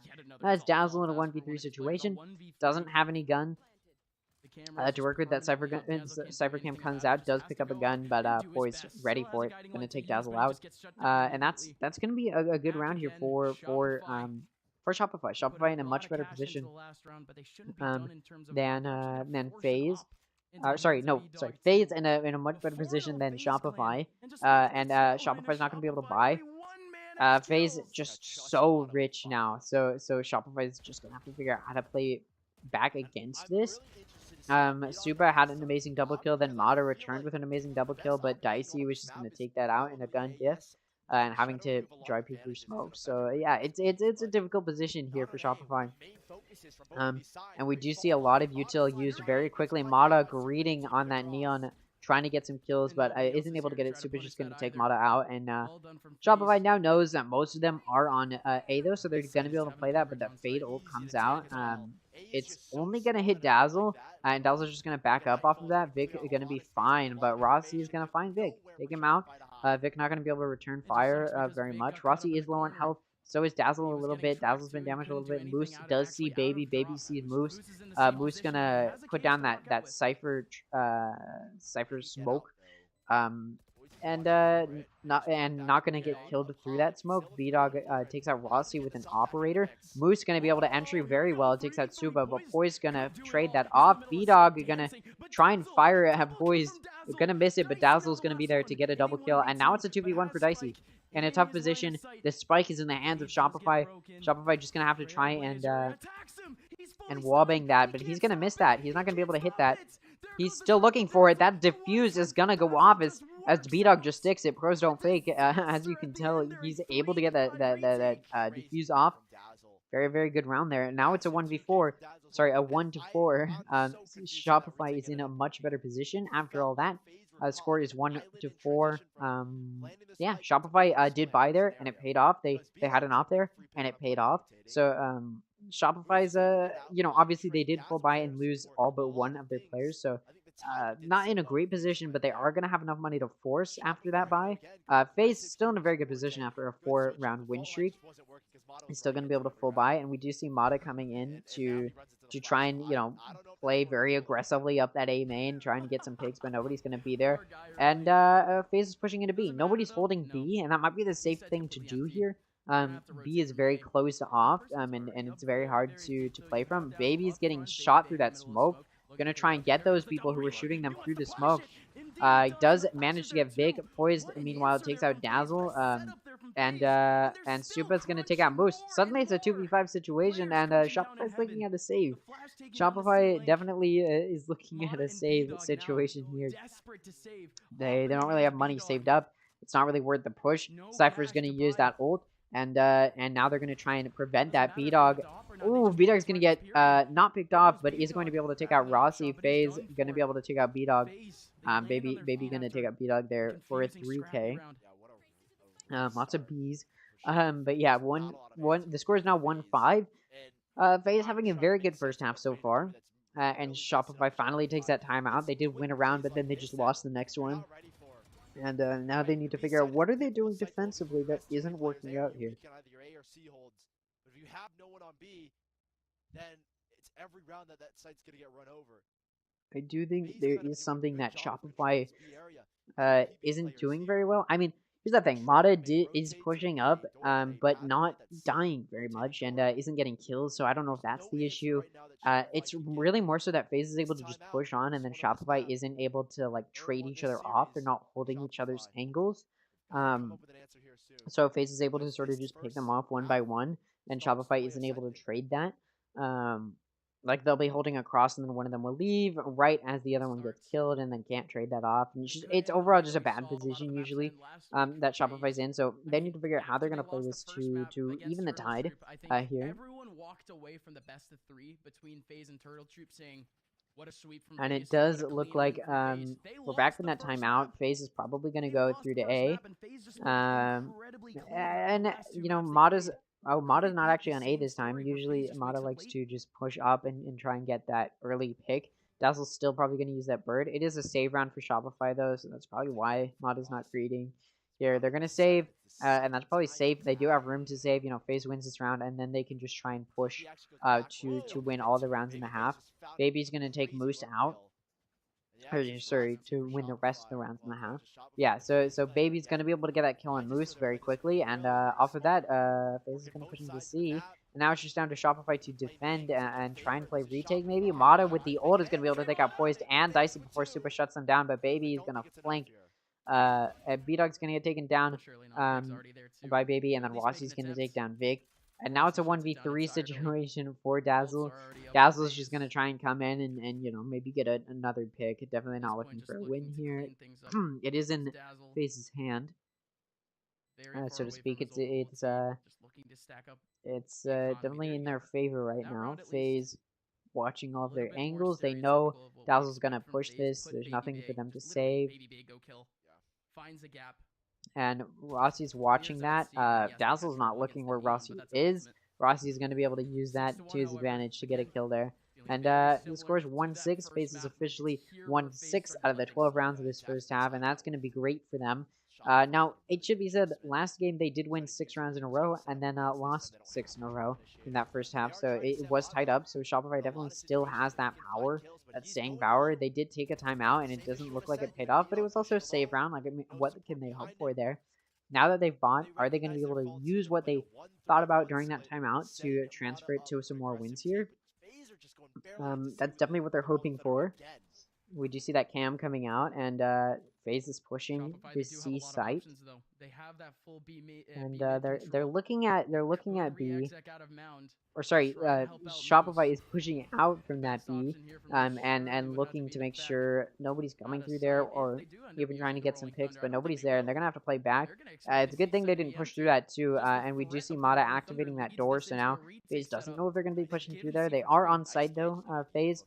2 playing in that main where nobody's pushing, so Shopify does sort of have the advantage on site. They've managed to force them off of Plant, so Plant's not going to go down yet. And Rossi gonna use this ult, it looks like, maybe through Waterfall. And it doesn't actually hit anybody, so FaZe isn't going to be able to use that to their advantage. But Shopify has been forced back a little bit, and we now see that spike going down off of that ult. So now FaZe can sort of play that post-plant, most of them coming in through that main. We do see Shopify now with that entry from Mata. Baby peeks at just the right time, but isn't able to connect any of those shots, and Moose is going to take Baby out. He was able to connect on Dazzle, my mistake, but not able to kill them, is what I meant. Supa gonna use that TP, and Moose is not gonna be able to take him out. Lots of trades here. Trades that FaZe can't afford. When you're down a player, you don't trade. So it was a 1v2, but Supa was able to take B-Dog out. Mata now knows where Supa is. Mata's just going to hold it, trying to get it half, but Supa's just going to peek that. He's not going to let that happen, and that's going to be 3 kills to Supa to run that out. That timeout didn't seem to help Shopify play better, even when they did have guns, so now Shopify needs to figure out what they're going to do defensively to try and play better off of this save round. They're all going to buy Sheriffs. They're all ready for this. Not all of them, but most of them are going to buy Sheriffs, I should say. Sheriffs and Light Shield, those who can afford it. And they're looking at trying to keep, close that gap that FaZe is trying to make bigger going into this next half. This map does tend to be more attack sided. So Shopify does definitely have some hope, and they definitely do want to get a few rounds here at the very least. We do see though that most of FaZe is coming in through that A. We do have Dicey watching C, but nobody's there for him to pick off, so the rest are just going to push through. B-Dog was pushing out pretty aggressively, and Dicey was there to expect it, taking B-Dog out, and that's going to be an early pick for FaZe. Dazzle low on a little bit of health through the A push from FaZe.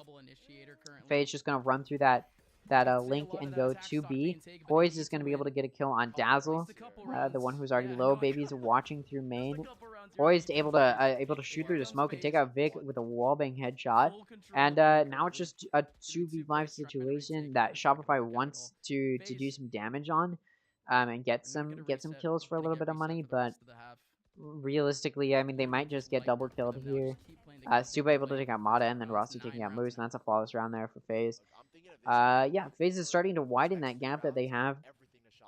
It was a save round for Shopify, so they're going to be able to buy here, but FaZe much better here. They're going to be able to buy... Oh my god, my voice. They're going to be able to buy for most of the rest of the rounds coming through here, which is definitely good for them. Whereas Shopify is sort of left alone here, doesn't really know what to do. They're able to buy now. Are they going to be able to turn that into 3 more rounds to make it a 4-8?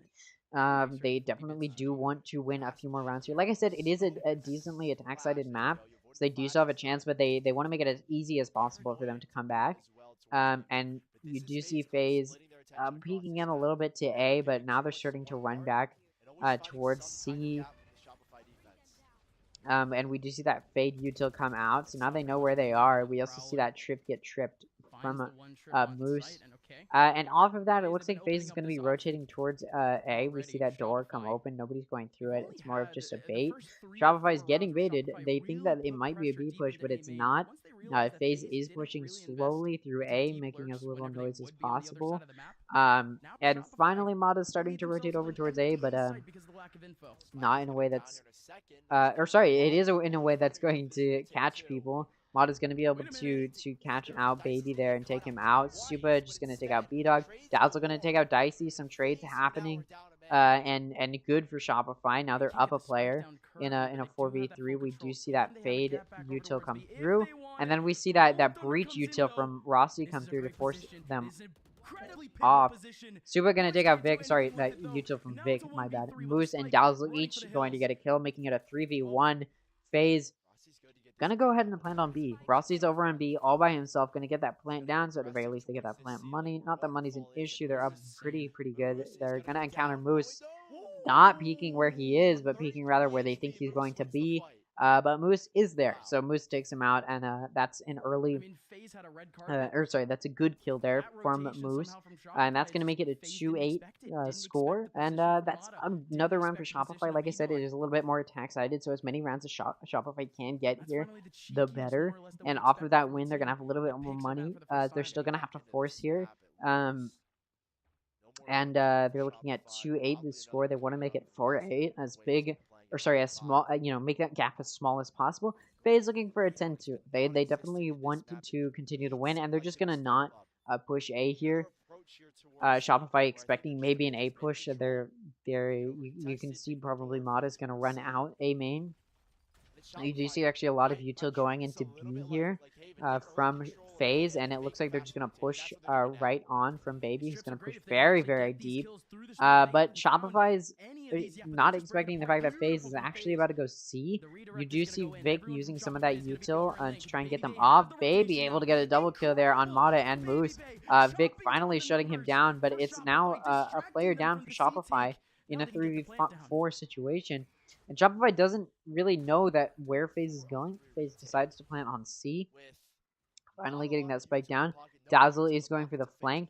There's a Cypher trip there, and now Dazzle knows. Now Dazzle is known by FaZe as far as where he's going. Dazzle's concussed. Dazzle's in a tough position. He's gonna get peeked by Rossi, but Rossi's gonna get killed by Dazzle. Dazzle also is gonna take Supa. Dicey trying to finish Dazzle off. Which he is able to do. Meanwhile, Poise takes out Vic, so it's 1v2. And B-Dog's able to take out FaZe, Poise, and now it's just Dicey who's going to be able to shoot through that smoke from that plant position. And B-Dog is going to get taken out. It's now 2-9. FaZe is widening that gap. Shopify looking for that 3-9, maybe to get that curse on their side. Shopify does have a little bit of money to buy. Of course, it is the last round, so they're just going to force. Not a great position for Shopify right now. Give me a second.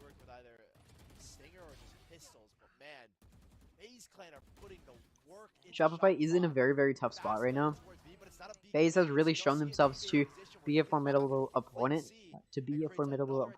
here, and have done a very good job of warding Shopify off. And yeah, Shopify's trying to move. Shopify's trying to prevent any aggressive plays like that. Vic learned from last time. Baby's there, and Vic takes him out. And now it's a 5v4. Shopify has the advantage, trying to get another round under their belt. Shopify knows that it's a C push. It's going to be able to get a double kill there for B-Dog. Is going to give them another player advantage before B-Dog is finally traded off. So now it's a 4v2. Mata is where Supa isn't looking, and Vic is there where Poise is not looking for those kills to finish off with only one player lost for Shopify. Very nice round there. Obviously, Econ doesn't matter anymore, so they're just going to move on to the next round. And Shopify did close that gap just a little bit. They're looking at that 3-9. Maybe they can get that curse on their side. Shopify trying to just 2-0 here. FaZe looking for going to that decider map. Shopify did win the first map. And this is Shopify's pick, so you'd expect Shopify to win, but, Shopify did win on FaZe's pick, so, it really could go either way. We're seeing a lot of interesting kills traded here, and I mean Shopify actually played pretty well there towards the end. We're looking at it. Oh, it's a technical pause. Thought it was a timeout in phase, but no, it's a technical pause. Yeah, not exactly one that you debut with. I mean, if we're just looking purely at kills right now, the top frag, Mata and Suba are not actually far. It's not a wide gap, but then you look down the list. And you do see that Mata's sort of carrying Shopify, which to be fair, they are the duelist. That is who you want to be carrying. But when you're looking at how the rest of the team is performing compared to FaZe, you do see quite a few, quite a lot less kills from Shopify than FaZe, but that's to be expected. They are losing, and that's probably why they're losing. They're getting less kills. But now that we've switched to attacking for Shopify, and like I said, it is a little bit more of an attack-sided map, so you could definitely expect Shopify to do a little bit better against FaZe here. It's looking like we could be headed in the direction of that decider. It's definitely still very possible for Shopify to win this and come back. I mean, we saw them win 10 rounds in a row in the last map on FaZe's map, so we never know. We could see some crazy stuff happening here. See if they know what's happening. There are some similarities. I think the major one is just talking for sure going to be the use of see if the chat knows. Universally applicable in the Sky as well. I'm loving setting up Mata in some situations, but the way that Poise has been using his fade util, and it was beautiful that BXX. He tosses a fade or a haunt to set Baby up and aggressively peek in towards the C connector. Getting Baby a lot of opportunities for kills, did it 2 times in a row, worked one of the 2 times. They recovered that last round to win it out. Doesn't look like they know. So I don't have too much to say. I really want to see how this attack goes. Again, one of my big critiques of these 2 comps was no KJ, and honestly I would have loved to see a raise, which both TSM and the Guard ran in their one map they played yesterday. And we're not seeing either of those here, and not even a Viper here as well, which is also something that could be argued, but I don't think is necessary on this map. I think the way the FaZe kind of been playing, the styles worked out because you got 2 initiators that are good at setting up Baby to get in aggressive spots.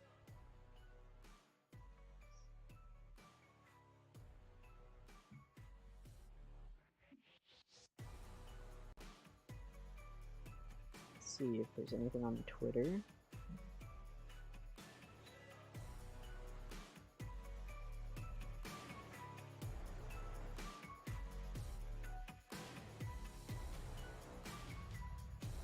Does not appear there is.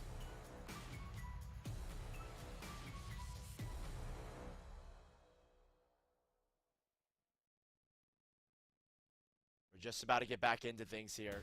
FaZe Clan and Shopify Rebellion. Here we go. Tech pause is done. Nice, alright. I don't know what happened there. Hopefully it doesn't happen again, whatever it was. Alright, so now we're switching sides. Can Shopify turn it around on attacking? I'm hoping so, because I do want it to be an interesting game, and I'm also still expecting Shopify to win. And a 2-0 would make it quick. I can go eat.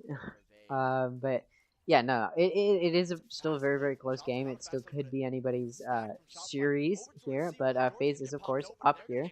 And we see FaZe pushing very aggressively through that door, and they're actually able to get a pick, so, and they get spiked down. They're not going to be able to watch Spike. I mean, they do get that cam going. They're still challenging it, and Boys is able to get a pick on Mata, so they're still getting picks off of that challenge. And Spike still needs to be picked up by Shopify. It finally is, but FaZe having a very early lead here in this first pistol round.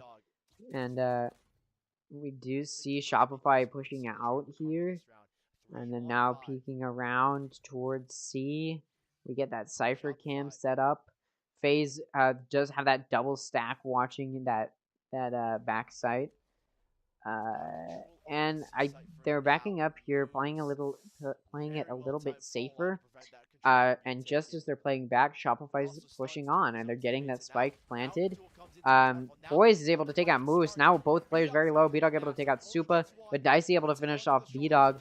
All 3 players there. Vic able to get a pick on Rossi. So now it's a 1v2 situation. and both peak at the same time, and Vic's not able to connect as he's trying to run away, and Dicey's just going to take him out, and that's going to be that first pistol round to FaZe. And we could be looking at another dominant performance from FaZe. Obviously, off of that first Pilsner round, they could be looking at another round off of that. Of course, you do force buy after that, and they should be looking at another round off of that. So now they're looking at we should be looking at a 3-11 after this second round. Shopify trying to buy enough that they can almost force them off of that. Do some damage to FaZe, or maybe even prevent that win, as they do have to push here, and it looks like they're going to push into B.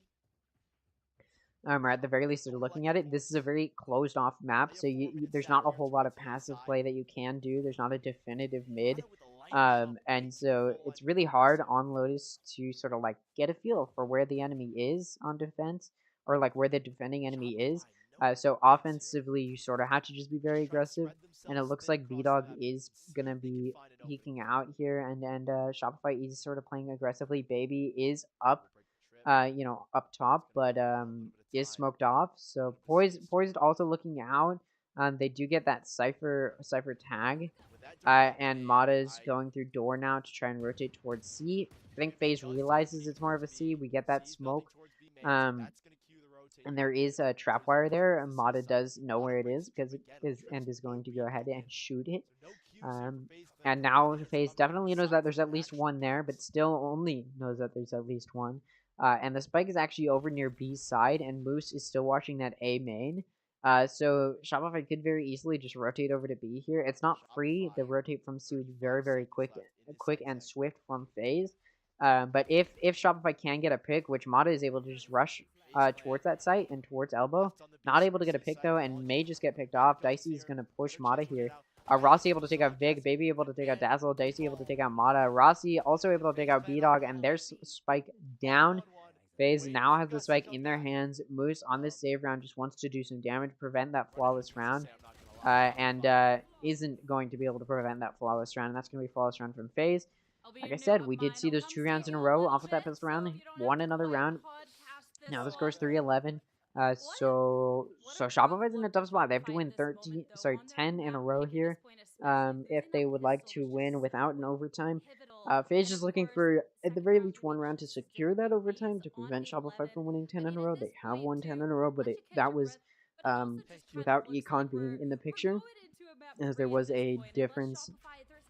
There was the round swap in the middle of that on the last map, preventing just like a complete domination. But you do see Shopify coming in here, pushing very aggressively through A. Rossi is going to be able to pick Mata off. B-Dog's going to be able to take Baby out. Supa's going to take Dazzle out, but B-Dog's just going to trade that off. Poise pushing very aggressively, going to be able to get a double kill. And now we're looking at Moose alone over near B, and the spike is in the hands of FaZe. Just so aggressive towards the safe side of the map. I'm going to turn that down there. But yeah, no, FaZe already having a very aggressive early push here, and an early lead. Shopify in a tough position is going to have to I mean, Moose is going to have to play. He could just save here, but he's not going to. He's going to push that, and Poise is just going to be able to hold that angle better and take Moose out. Moving target is harder to hit, and FaZe is showing that Shopify doesn't have room to save. There's no more save rounds. There's nothing for Shopify. They have to force every round here, no matter what, because they don't have room. There's no wiggle room for Shopify anymore. FaZe in a very good position, has so much wiggle room. So even if they lose a few rounds, they've got room to save. They got room. I mean, we're looking at a 3 to 12 here. Shopify is probably not going to win this. I mean, that first map was pretty close. It ended at 13 to 11 in favor of Shopify. This map is not even close. Considering Shopify chose this map, it's a little bit shocking that it's not closer than it is. Rossi able to take out Mata, Baby Bay able to take out Moose. They are having to force here again. So Shopify does have guns. Oh, Vic able to catch Dicey looking the wrong way. Off of a pretty decent bait, and is able to gonna be able to get that kill. Baby Bay with an op is gonna peek Vic there, not able to get that kill. Vic still peeking, able to do quite a bit of damage. Baby Bay down to 25 health. Over on A, B-Dog able to pick off Poise, and suddenly it's a 3v3 where Baby Bay is going to be the health difference, meaning Shopify's in a little bit of a better position here. Obviously they do have to fight against an op. Supa able to pick off Vic, and suddenly Shopify is now down another member. And so now it's a 2v3 in a difficult, very, very difficult position here. And Shopify is going to push C. Still no spike down for FaZe, so Shopify doesn't have the ball in their court, so to speak. And it looks like they're going to push through to C. And Dazzle, it's just an initiator and a controller. It's going to be difficult against this play. Supa just jiggle peeking back and forth in that back spot, in that corner. We do see that Omen blind go through. It's not going to hit anybody. Nobody's holding that. Supa there to just take out Dazzle. Assuming Supa's not there, it looks like. Dazzle assumes Supa's not going to be there. But he is, and B-Dog's going to pick that off. Baby's going to take out B-Dog with that op, and that's going to be that map to FaZe. So we've seen one map one from Shopify and a map one from FaZe. I'm a little bit surprised. This is a surprising outcome because FaZe just did incredibly well against Shopify, and Shopify chose this map. To be fair, like I said, it could have gone either way on this map, considering it's a completely new map, and so neither team, it's really just going to come down to who's had more practice on it, but Shopify was confident enough with Lotus to pick it as their map, and it didn't work out. So Shopify won on FaZe's chosen map. Granted, that game was way, way closer on Ascent, and then and now FaZe has won on Shopify's chosen map. This game, not close at all. 13-3 was the victory for FaZe. And now we're going to be looking at this decider on Pearl. And it's going to be very interesting. I'm sorry, I forgot that this chat was still open and that I did not full screen it. That is my bad. But yeah, a very surprising turn of events here as Shopify takes the win. Yeah, very, very shocking. Sorry, as FaZe takes the win, I was fully expecting Shopify to take that, as considering it was their map. I did know it could go either way, as it is a new map, but I also really did think Shopify was going to take that one, but they didn't. And now we're looking at a 1-1 series so far. So this decider, I believe, is going to be Pearl. So we'll see how that goes. Let's see if there are any clips from this game. I don't think there were. There weren't any like crazy moments, and yeah, there's no clips over on their Twitter. Yeah, very, very interesting. Obviously these are the top two the second and third place for Group A. I say top two because nobody's really going to come close to trying to defeat G2 here. So yeah, I mean, this was going to be a close game. We saw that first map be very, very close. It seemed like both teams were playing at their best. But then this map, it just seemed like, new map, Lotus, Shopify couldn't get a hold. You'd think since they chose it, they'd be in a better position, but they weren't. And now we're going to be going to that decider. It's going to be a tough map, for sure, but it's a map nonetheless. And I do think it could go either way again. More so, I do think it's going to be a lot closer. I think we may see even an overtime on this decider. I should also mention this is to break the streak of 2-0 losses and wins, which we've had all day yesterday, and then this first game or this first series today was a 2-0 victory for G2. So breaking that streak, breaking that curse, we're going to a 2-1 victory for one of these teams. I do think it's going to be an overtime. I do think it's going to be very, very close. A very, very close map. Yeah, I don't know how long this intermission is going to be. I assume they'll start around 5:40.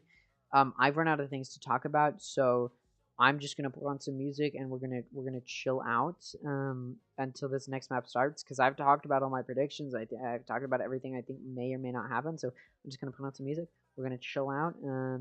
Yeah, I'll go ahead and put that music on now.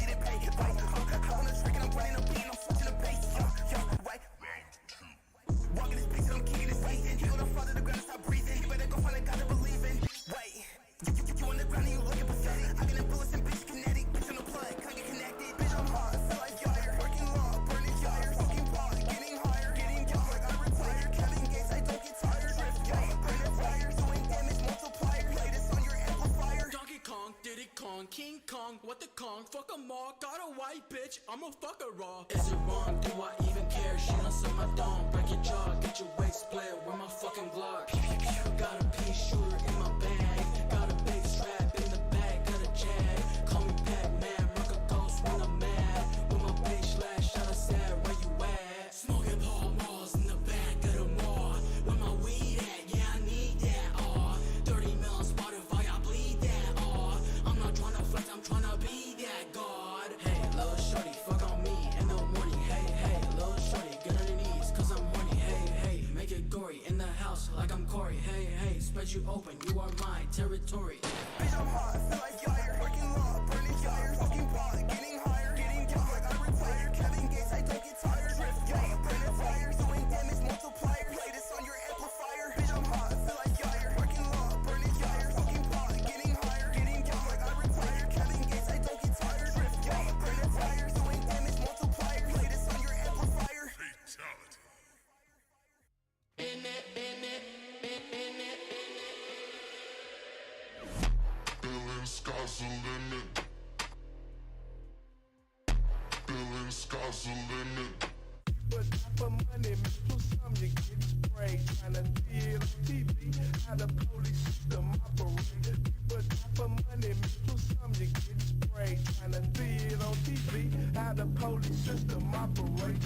But for money, do something you get sprayed. Tryna see it on TV, how the police system operate. But for money, do something you get sprayed. Tryna see it on TV, how the police system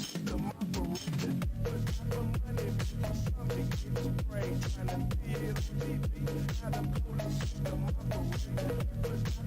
money, something gets sprayed. Tryna see it on TV,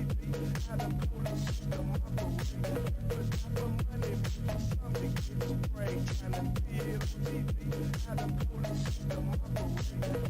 For money, something gets sprayed. Tryna see it on TV, how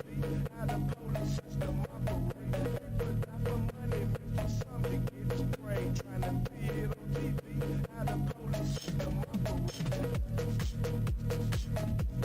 For money, something gets sprayed.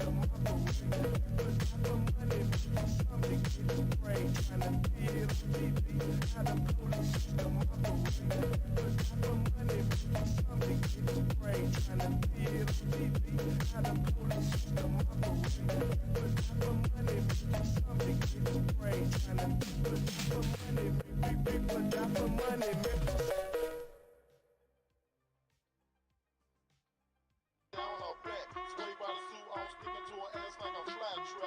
Tryna see it on TV, how the police system operate.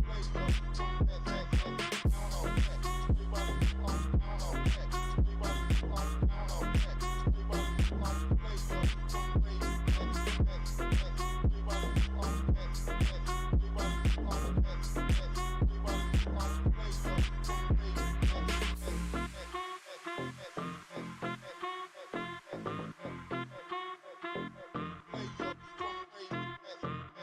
money, something gets sprayed. Tryna see it on TV, how the police system operate.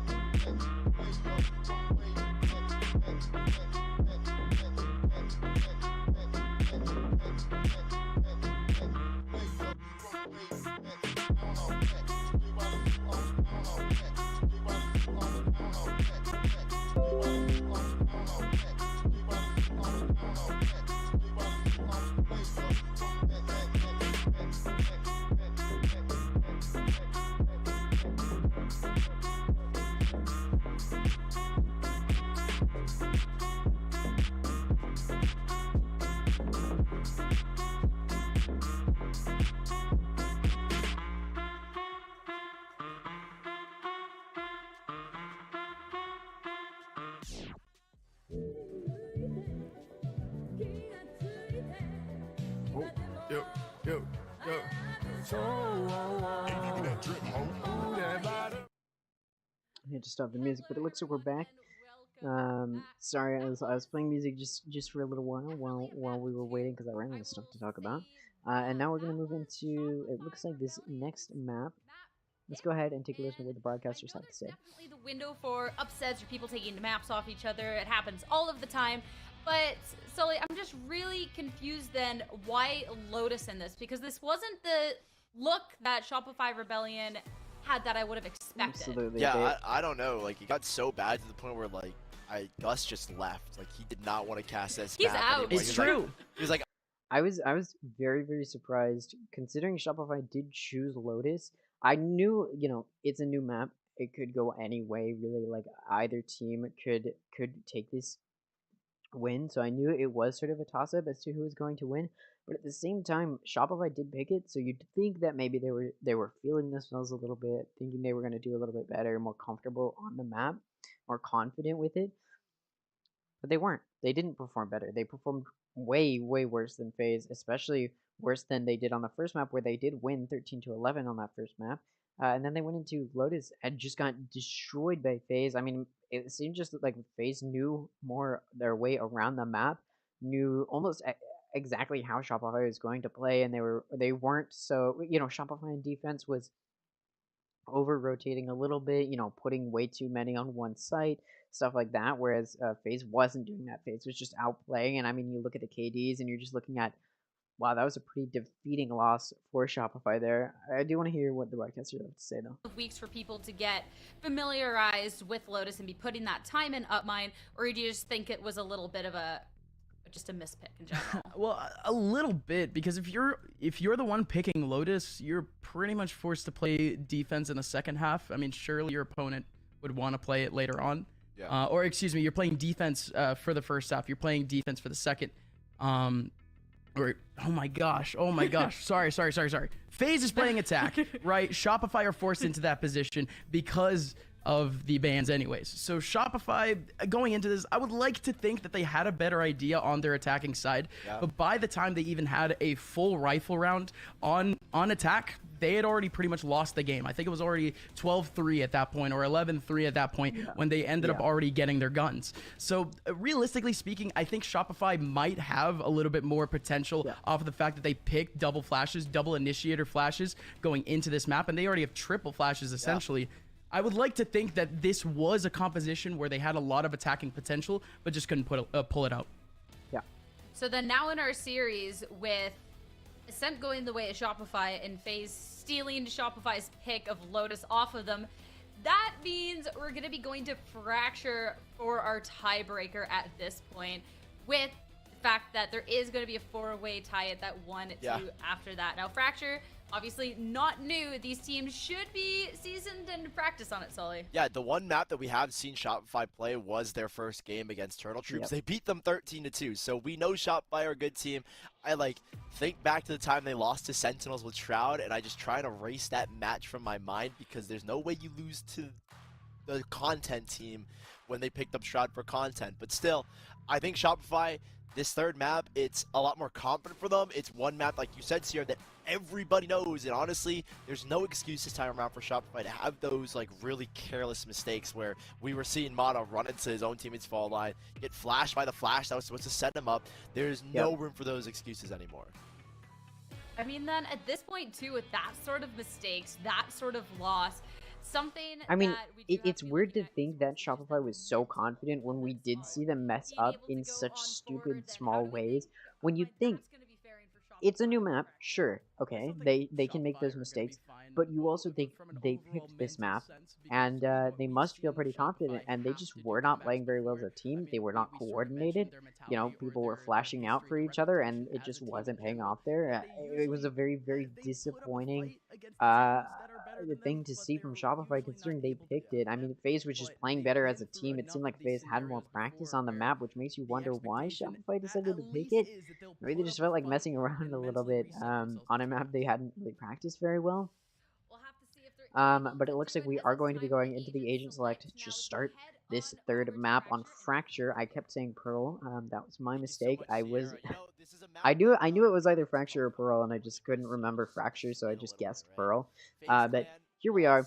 We have Sky on Dazzle. We've got Dicey with Cypher. We've got Vic on Breach. We've got Poised on Sky. We've got Moose on Cypher. We've got Rossi on Breach. We've got B-Dog on Brim. We've got Mata on Neon. And we've got Baby Bay on Neon. So 2 Neons for either team, 2 Brims for either team, 2 Breaches for either team, 2 Skies for either team, and 2 Cyphers for either team. Identical picks here from both teams. So that means an identical team comp. Nothing going to be different. It is the most even playing you could ever see. So it's really just going to depend on which team is better with the util that they have been provided with.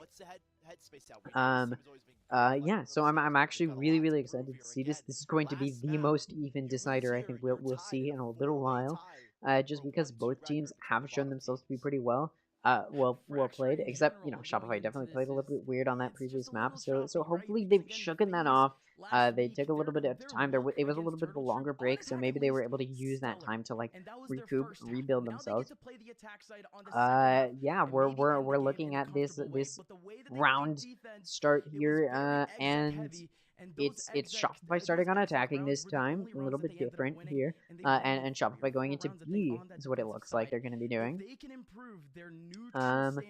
Yeah, I mean obviously they've got that Moose probably setting up and watching flank, on Sentinel. That's the right thing to do. We see Poised flash out with the bird, so that's going to be some vision there for some initiation.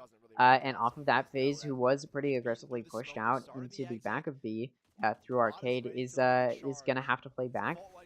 So 4 out of the 5 members of FaZe are on B, and Dicey is gonna be able to quickly rotate over towards B. Mata push up pretty aggressively. It's gonna flick onto Dicey, but it's a frenzy versus a ghost, so he's going to lose that. Dicey's going to win that. And Shopify's actually started to rotate over towards A. FaZe actually knows this. They've pushed out with 3 coming through B main for a 3-man flank. So it's a 2v2 right now coming into the defender side spawn as they're peeking in there. But we do see that contact. Moose takes out Baby Bay. FaZe takes out Moose. But then Vic takes out Zuba and B-Dog takes out Rossi. And that's an immediate, very quick trade there. Shopify is sort of collected in main.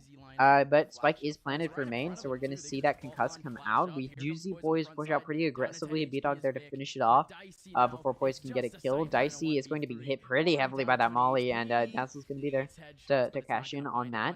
And Shopify's now won that first round. Already off to a better start than they were in the previous map. Lotus, they didn't win in a single pistol round. They didn't win either round, and FaZe was able to just dominate there on those pistol rounds. So we should hopefully this is the sign Shopify needed, and they're going to start playing better. But off of that first pistol round, of course, you forced there, and they're going to probably win this second map as well.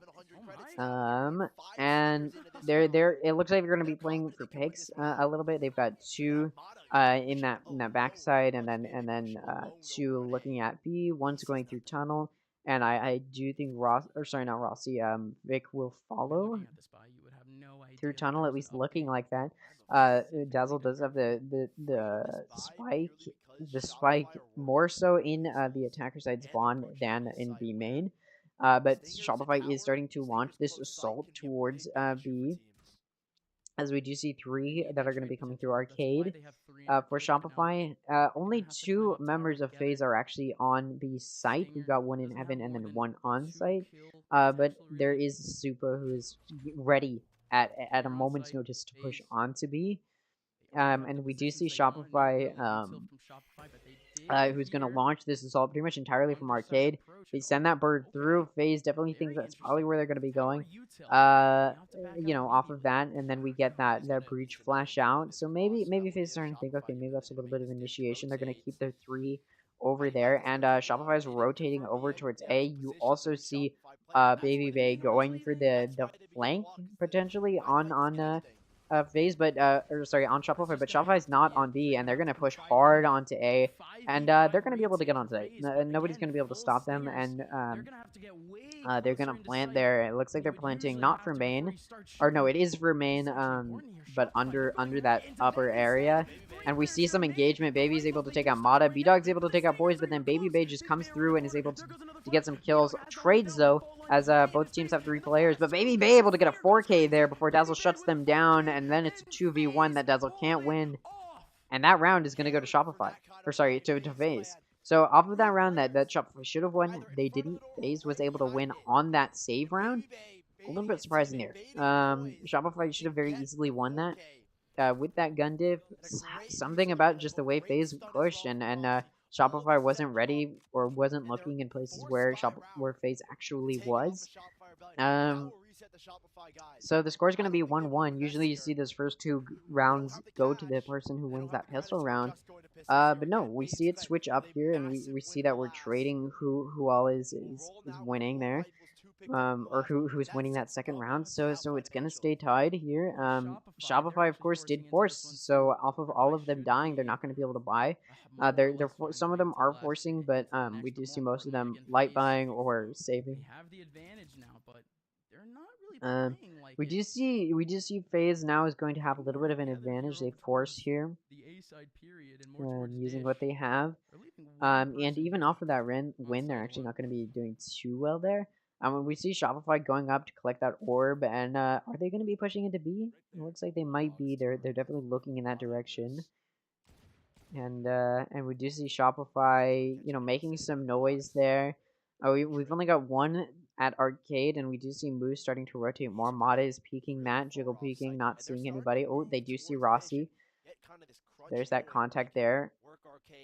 Wow, Mata flicks to take out Rossi with a little wallbang headshot there. Very, very nice flick there. And Vic, off of that, is going to push onto site. And now FaZe is down a player. They've got 2 coming through Arcade. Will Dazzle be able to take one of them out? No. No contact is made from Dazzle, but Supa is able to take Dazzle out, and it's now 4v4. The playing field is even. Shopify should lose this. It is a save round for them, but FaZe doesn't have a whole lot of money. Mata is able to take out Baby in tunnel. That we do see that spike is tapped, and then that ult comes out. Supa's very, very low off of that. Moose able to take out Dicey, and Boy's able to take out both B-Dog and Moose, who are watching main, and suddenly Shopify doesn't have that player advantage anymore. FaZe is down on health, though, and we do see some great post-plant there. Vic's going to be able to push out and take out Supa, who is very, very low on health, and now it's just Poised, who's going to try and take out Vic there, but Vic's just going to die. And on that save round, Shopify takes it. So it seems like FaZe on their save round took it, and then Shopify on their save round took it. So it's a little bit weird here. Overall, though, generally, Shopify's up now, but it is a little bit of a back and forth on this decider. Like I said, I do think it's going to go to an overtime, and we're already seeing, just in these first 3 rounds, how close it is. Nobody's really able to gain a massive econ advantage. Shopify did save/force there, so their econ's a little bit wonky, but they were able to full buy this round off of that win, so good for Shopify.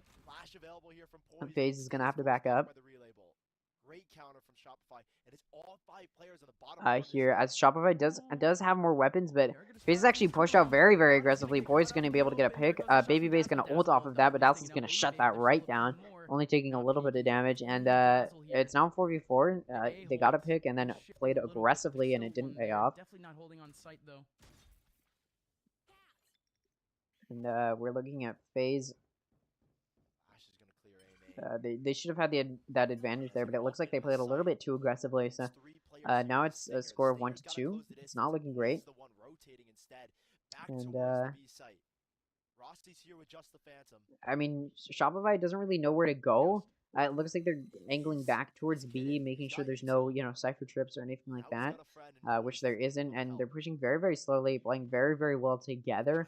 It's only Rossi on site who's going to stop that ult and actually take out Dazzle in the process, and try and now off that pig just play back. Poised coming in to try and help get some kills down, but Moose is going to take out Rossi. And Vic coming in to take out Poised, and now suddenly it's a player player advantage for Shopify. It's now a 2v3. And not great. Moose gonna take out Supa, but then Dicey gonna take out Moose and trades there. Vic does take out Dicey. Dicey was the last one alive for FaZe. So Shopify is gonna be up 2 now. And it's a one. The score is 1-3 in favor of Shopify right now. It's very good for Shopify.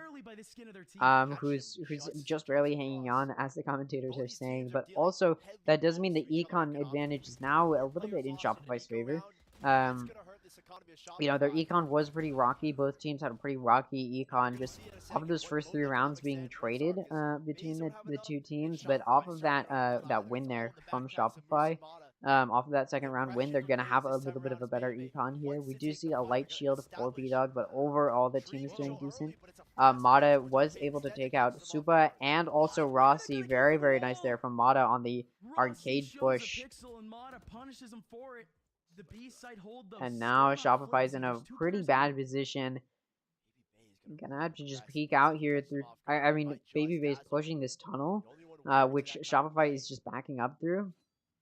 And Shopify, FaZe isn't gonna be able to get a pick. They're not gonna be able to get a pick there. Yeah, and Shopify's just gonna back up.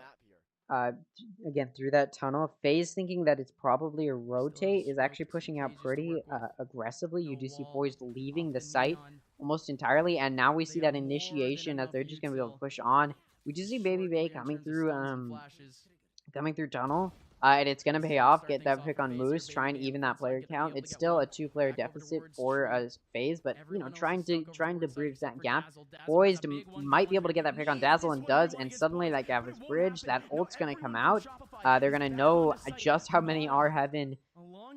And we also see that Neural Theft come out, and Shopify not in a great position. Mata gonna decide to ult, and that's gonna be a 3K for Mata. Gonna take out Dicey. Oh, Poi's gonna take out Vic there. Mata with a 4K gonna take out Baby Bay. Could we be looking at an ace? No, B-Dog's gonna finish Baby Bay off. And now it's a score of 1-4. Obviously, in pro play, you'll see they play safe. They don't play for those aces, unfortunately. But yeah, it's 1-4 now. The score. Shopify in a very nice position here. They've started this little win streak. It was a little bit of back and forth. Shopify won, then FaZe won that second round. It's very surprising. They should have won 2 off of that pistol round, but now we're back to just Shopify winning, and dominating this. And we do see. I mean, I don't know how FaZe is gonna play any differently here. They are having to save now, so Shopify's just gonna try to, or light buy. So Shopify's just gonna have to. I mean, they're just gonna have to play well. It's a gun div, so they should be winning their 1v1s and their duels, and it should go relatively well. Suba is fired at after making contact, but nothing is going to stick. That Molly's going to go down to sort of force them off, and are we going to see a door push? It looks like it. We do see that concussed come through from Neon, and Shopify is pushing mostly through door here, actually entirely through that door, in sand, and now they have a little bit of an advantage here. This smoke is about to go down, and Vic's going to be able to pick off a Supa. Rossi's actually going to get a double kill there on Mata and Vic, but B-Dog's going to trade that off. Moose is going to take out Poise, Baby's going to take out B-Dog, and suddenly it's a 2v2. Again, Shopify's still in a better position here just because of their guns, that gun diff. But so FaZe is gonna have to push through that defense. That spike is down. That Dazzle did peek that, and it didn't work out. Wasn't able to get a pick, but did do some damage, and Moose is able to cash in on that, taking out Baby Bay and Dicey with a nice double kill there. And another round for Shopify, but that was a save round for FaZe. They were just trying to do damage to Shopify's econ, which they were able to do. Off of that save loss, though, FaZe is going to take a little time out. I mean, they were looking maybe where they shouldn't have been looking, or weren't looking where they should have been looking, rather. So Shopify's just dominating here, and FaZe is taking this time out. They don't want to lose this. They want to keep it close, but so far in this half, it's going to Shopify on attacking. So it's just been difficult for FaZe. Yeah, and if you want a fun little lore fact, both chambers from the Alphaverse and the Omegaverse um, actually decided to team up to destroy this map, and that's why it's called Fracture, because it's split down the middle. And it's because two chambers came in and just shot the thing in the middle with their snipers. And yeah, it's a little fun fact for you, not relating to the game. As far as what FaZe is going to do here, I don't know. I mean, obviously they're probably getting picked off too much. I think they need to be playing better and like trading each other off when they're playing in positions where it's not easy to get traded off. So immediately you do see Baby and Rossi, not Rossi, sorry, Baby and Poised playing more effectively together there. You see Shopify coming in and trying to push on. We see Mata pushing out, but he's concussed, not able to take out Poised. Vic gonna finally take out Poised though after Mata did do quite a bit of damage, and then Moose going to take out Baby. So for some nice trades, Dicey takes out Dazzle, but Moose is there to trade it off, and trades is what Shopify needs when they're up a player, so that trade is going to pay off. And now it's a 2v3. Rossi's going to be able to pick off V-Dog though on that plant and deny it. Cuts it down to a 2v2 now. Yes, it is a 2v2. No post plant util rolling. And we're going to see them come in, ult in. Super going to take out Vic though. And now it's a 2v1 for Moose. The spike is in the hands of FaZe. No spike, but a lot of time. What is Moose going to do here? I mean, it's a little bit of a tough position. You can tell that they're just going to hold their cross. That smoke is going to keep coming down. We see that cage go down. Moose gonna start walking through, trying to clear, but he's out right where Suba is, and Suba's gonna win that round. It appears that timeout did help going into this bye round. They took that timeout, and it seems to have paid off, getting closer and closer to that win. Actually had to really battle back for that. You had the 2 kills initially. Back over towards Dish, but like you said, yeah, FaZe played very, very well, holding each other's cross. When they got smoked off, they pushed to a position where they could hold that cross, and it paid off. And they got that win. Shopify off of that loss, off of that momentum loss. They just won 4 rounds in a row, lost a round, and I think it's time for them to, and they think it's time to sort of think, okay, why did we lose that? Let's not let that happen anymore. Using their timeout.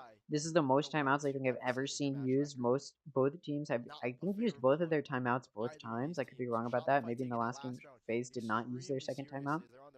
But yeah, I've never seen this many timeouts used.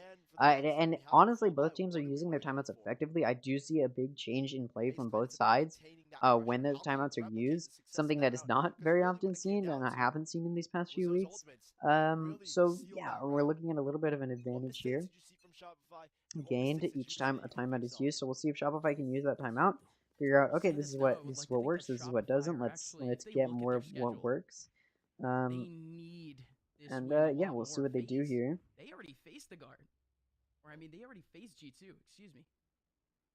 You actually have a match here for Shopify. Alright, and we do see, it looks like Shopify is going to be pushing B. They do got one coming in through Arcade. It's going to be 2 of FaZe pushing very aggressively out that B main. And off of that, Shopify says nope, and they're going to back up right into FaZe, who is ready for it. They are going to get blinded out, though. FaZe does a pretty good job of forcing them out and flushing them out. Everybody's flashed there. Vic going to take advantage, take out Dicey. Supa's going to be able to take out Mata. Oh my god, Baby gonna get a double kill. Rossi gonna take out Vic, and off of that, it's just Moose now alone in the defender side spawn. But he doesn't have a spike. He also doesn't have a gun. Wasn't able to buy this round, so it was a save for him. And now he's in a pretty bad position. All alone, no gun. He's in a tough spot here. Ooh, almost spots Poised. Poised makes contact there, and Moose is not able to do any damage. Finally able to land a shot, but Poised with the Phantom is gonna just gun diff and win that duel. A save round there for Shopify where they didn't do very much damage at all to FaZe. FaZe, off of that timeout, has won 2 rounds in a row, and it seems to be paying off. Shopify did just take a timeout, and it was a save round, so you weren't expecting them to win there, but they weren't able to use that timeout to win a round. So we'll see if now they'll start to win their rounds, not that they have guns, but we'll see. think they're leaving Moose just to lurk, and then they're going to have Mata work back in towards Arcade with them, which he's done in the past. We do have Shopify mostly coming in through Arcade.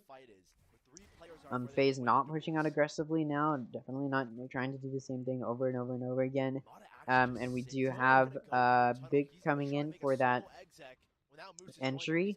We've got FaZe, we've got 2 on site and one Heaven.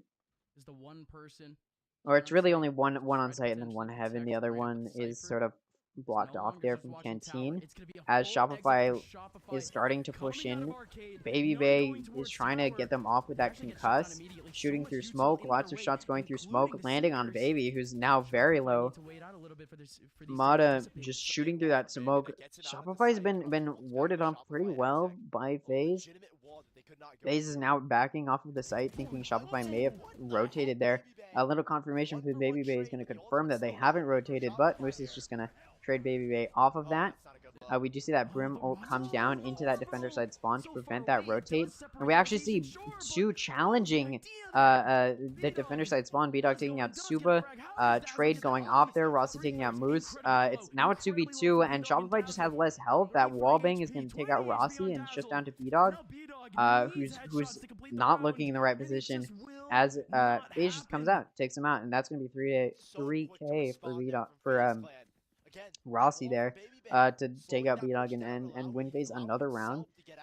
4-5, we're nearing the end of this half. There's only 3 rounds left. Which team is going to take the advantage here? Shopify currently is leading, but they just weren't able to take the win there, and now they're going to be forced to save again. FaZe now starting to build that solid econ that you want to see. And honestly probably has some good longevity moving through these last 3 rounds. Not going to really have to worry about econ if they can just win one more round. And Shopify in a pretty bad position econ wise, not going to be able to buy. You do see Baby Bay. You actually see Baby Bay poised and Suba pushing up very aggressively through Sat, and they're gonna catch Dazzle and be able to get that kill. Nobody else is gonna be there for Baby Bay to take out. There is Mata in tunnel, who's just going to sit there and wait and hope somebody does push through for Mata to take out. It is a save round for them. Ooh, Mata just not able to aim right on Baby Bay's head. Baby Bay gonna get that kill, and Shopify has mostly rotated over towards A. There's still 3 on B for FaZe. And now Shopify's here on A. They're gonna start pushing in. Suba is still pushing mostly through that attack-sided spawn. And now Shopify is making their presence known. Planting over on A. They're gonna get that plant down. And now we're just seeing Shopify need to play post-plant here, as FaZe is gonna start being able to play retake very, very well. They can push, 2 people pushing from one spot in a 5v3 situation. They're in a much better spot. Poise able to take out Moose there. Poise actually gets very low in health, and B-Dog's going to be able to take them out, but now it's just Vic left. Vic's just going to get rushed and taken out by Baby Bay. And a very nice win there from FaZe. A very dominant win is going to tie it up. It's now 5-5. Is FaZe just going to, have a very strong half here and take the advantage, the 7-5 advantage? It's not a big advantage, and it's definitely comebackable for Shopify. But FaZe just has so much momentum right now. Like, they're playing so much better than Shopify. Shopify does buy, and then FaZe just destroys them anyway. This is a buy round for Shopify. They do sort of need to win this moving into the next round, because they won't be able to force and get actual guns next round on the last round of the half unless they win here. FaZe does have room to breathe. If they lose here, they will still have room to buy, and you just see Baby Bay knowing that they have their ult pushing up here into that B main with that operator. Shopify is not going to be going there though. They're going through tunnel and not going to end up peeking Baby Bay there. We just see FaZe also pushing out pretty aggressively through A, through that door and peeking out, and Shopify definitely knows this. Baby Bay going to be able to get that first kill and get that spike down. Nice kill from Baby Bay is going to give FaZe a lot of good confirmation as to where Shopify is, and Shopify is going to stick it. They're not going to rotate over to A. Dice is going to be able to take out Mata and use the ult there. take down Dicey. They know he's in the smoke, and they take him down anyways. Rossi holding it down. Moose does wide swing out of arcade and does end up getting a big kill. Baby Bay with the ulti. Baby Bay able to take out Moose, and now it's a 3v1 for Vic. It's a tough spot for him. I have no idea where he is though. Baby Bay not looking there. A little bit of a good position here for Vic. Rossi's low on health, but Boys just has better positional on that flank. And Shopify's not going to be able to buy this round. They're not going to be able to buy this round. So it's going to be tough for Shopify. Not really responding to it properly. And that's the first time Bebe's brought out the op. So now this last one, you have to be fearful of it, Shopify. You know the op is an Score is 6-5. Shopify definitely just wants to win this round. They're having to force here on low econ, so it's not going to be great for them in this position. We'll see if Shopify on this like force, light buy sort of situation, if they'll be able to get a win. We do see that op is coming out on a main, and we do see Mata coming in with that neon ult. Not gonna be able to get with it though. Boy's gonna just be there first. Baby Bay still has that op, but Moose gonna take him out before he can use it. Poised ready for Vic to push out, but Vic's more ready for Poised to be there. Vic takes Poised out, and now Shopify has that advantage. They were forced off of that site by that ult there from B-Dog. And they're just gonna rotate over, and you do see FaZe pushing very aggressively now. And rotating over to B, knowing that that's probably where they went. We see that orb get grabbed by Vic, so if Vic can get another orb, they can go ahead and ult. Rossi is pushing very aggressively out of this A main, and Shopify's there. He's not gonna stop. He's just gonna get peeked by B-Dog. So he's gonna get killed by B-Dog after that peek. Not very good for FaZe there, and it looks like Shopify may just be able to take a round here. It's a 2v4 for FaZe. It's going to be difficult. Moose does get concussed, but Dazzle's there to protect him, taking out Supa, and now it's a 1v4 for Dicey. Team defender side spawn, flush out by Vic, and B-Dog is going to be there to trade off Vic. And now it's going to be tied. We're seeing another tie. That first map was a tied 6-6 going into the second half, and we're seeing that again here. It's very, very close. Not looking good from either team here. I mean, both teams sort of fumbled it. Shopify fumbled it a lot earlier, and then they were able to sort of collect themselves there in that last round.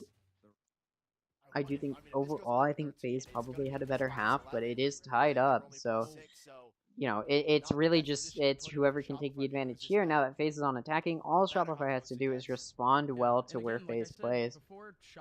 This is why I like defending better than attacking, because attacking, you gotta peek corners, you gotta be the aggressor. With defense, you have that option of playing back more and responding, and that's where Shopify's at right now.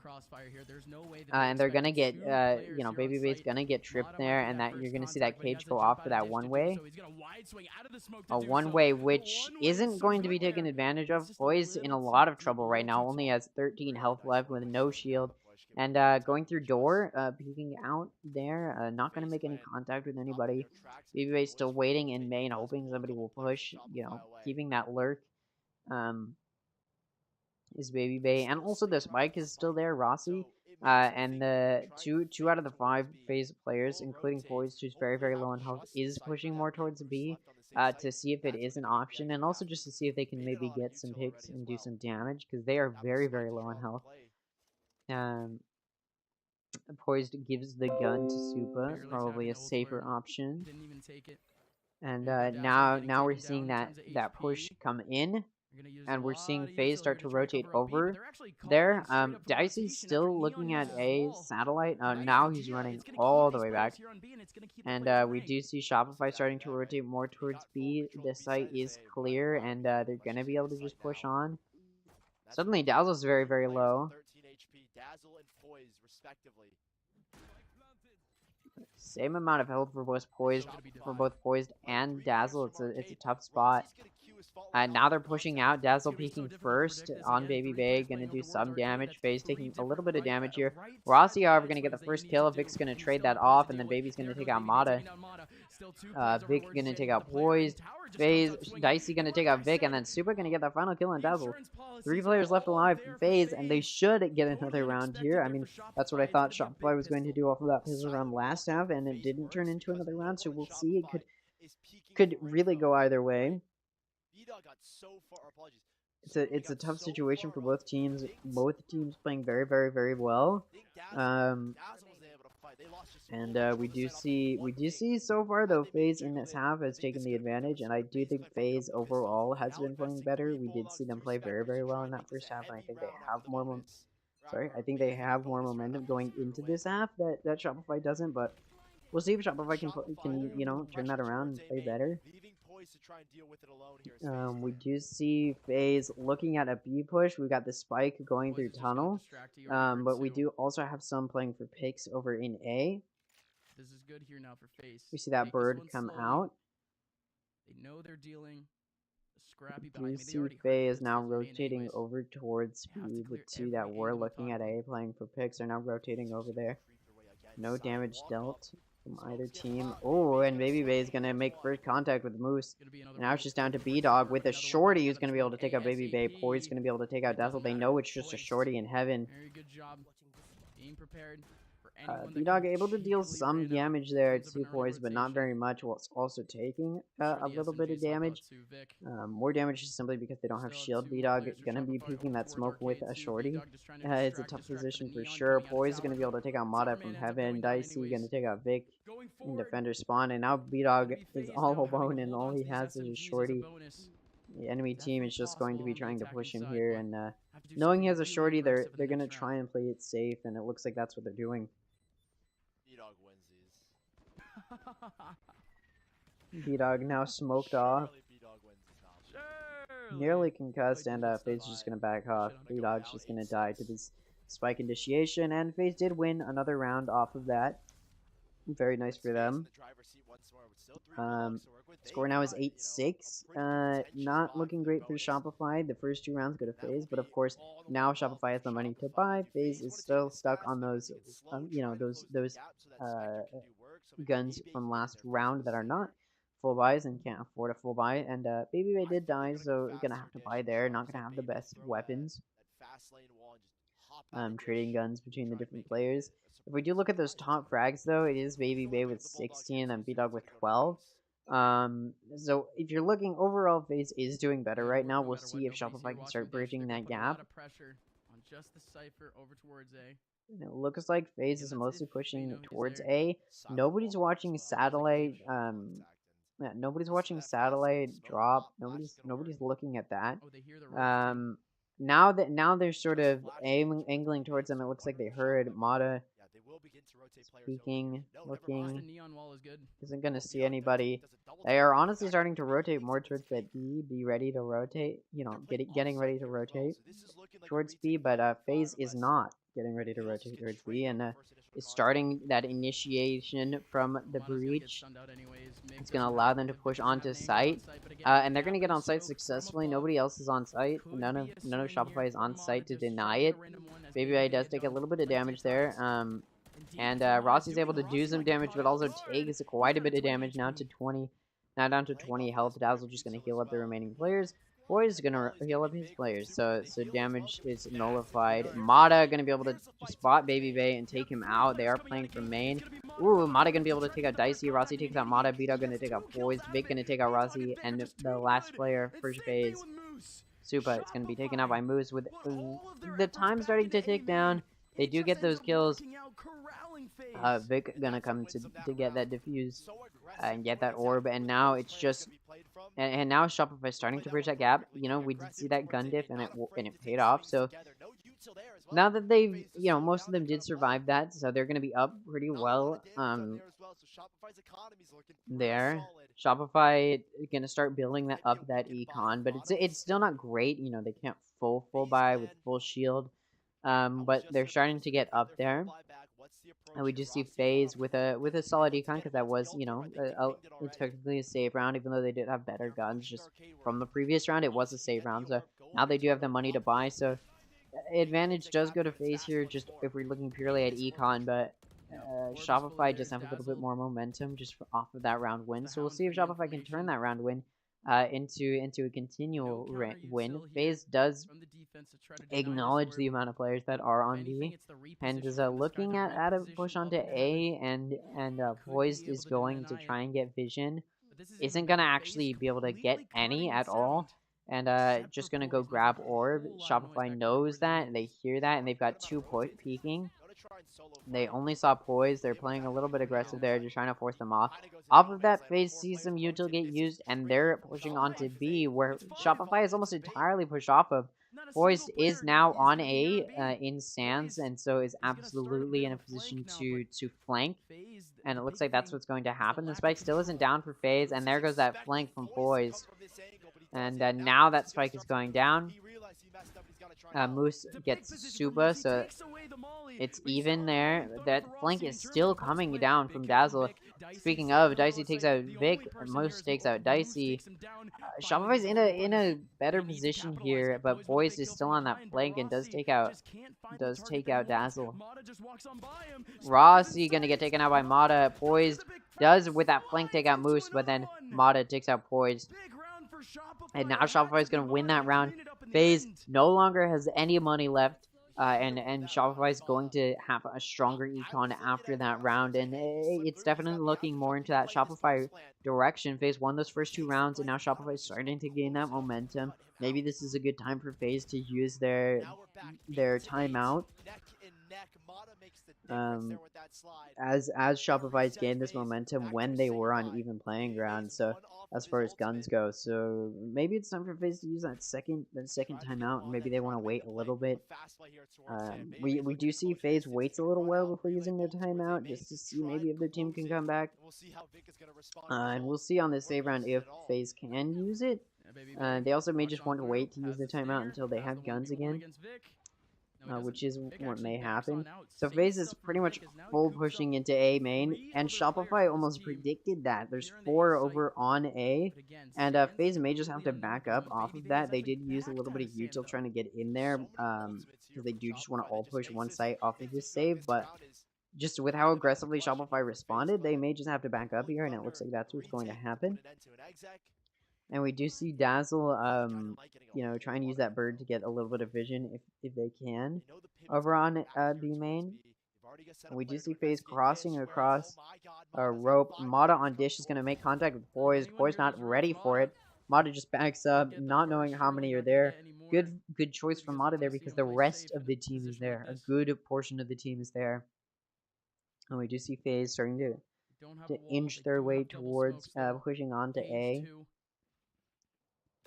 Look at the stack here on site. These two players should be more than enough for Shopify to take down these stingers.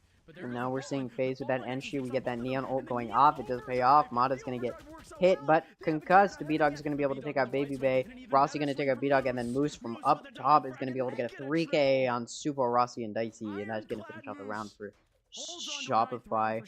I do think FaZe uses a timeout here. I don't know why they wouldn't, now that they do have guns again. Maybe they should use a timeout here.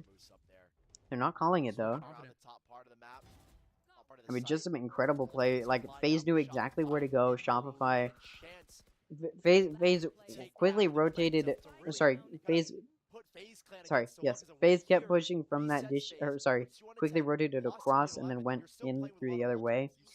Shopify, however, was in a good enough position off of that pick to just maintain their econ, and the timeout isn't given. I'm a little confused by that. I feel like they should use a timeout here. Shopify is not FaZe not really looking at where they're, I don't really know where they're gonna push. They're looking at Arcade to see if they can make any contact heaven, which they do. B-Dog is spotted, and off of that, Baby Bay just decides to run over to A.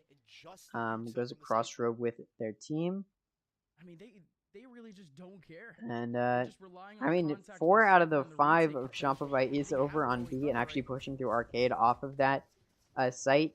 And now it's just down to Moose. The Sentinel is Cypher to hold it down. Gonna shoot through that smoke and actually get shot through that smoke, immediately removing the position of Sentinel. No more Cypher util over on A. It's all going to be disabled now, and Shopify is going to have to start heading more towards A. We do have contact that's about to be made. Dazzle is up heaven and is able to pick off Rossi. Not able to get another pick, though, and is traded off. Shopify not looking for trades, though. They want one of their players to get 2 for 1. And the entirety of Shopify is going to push through Sat. Do they know that? Is FaZe going to be able to play against that? It looks like they just decide there's not enough time, and they back up. A necessary backup, a well-timed backup from Shopify.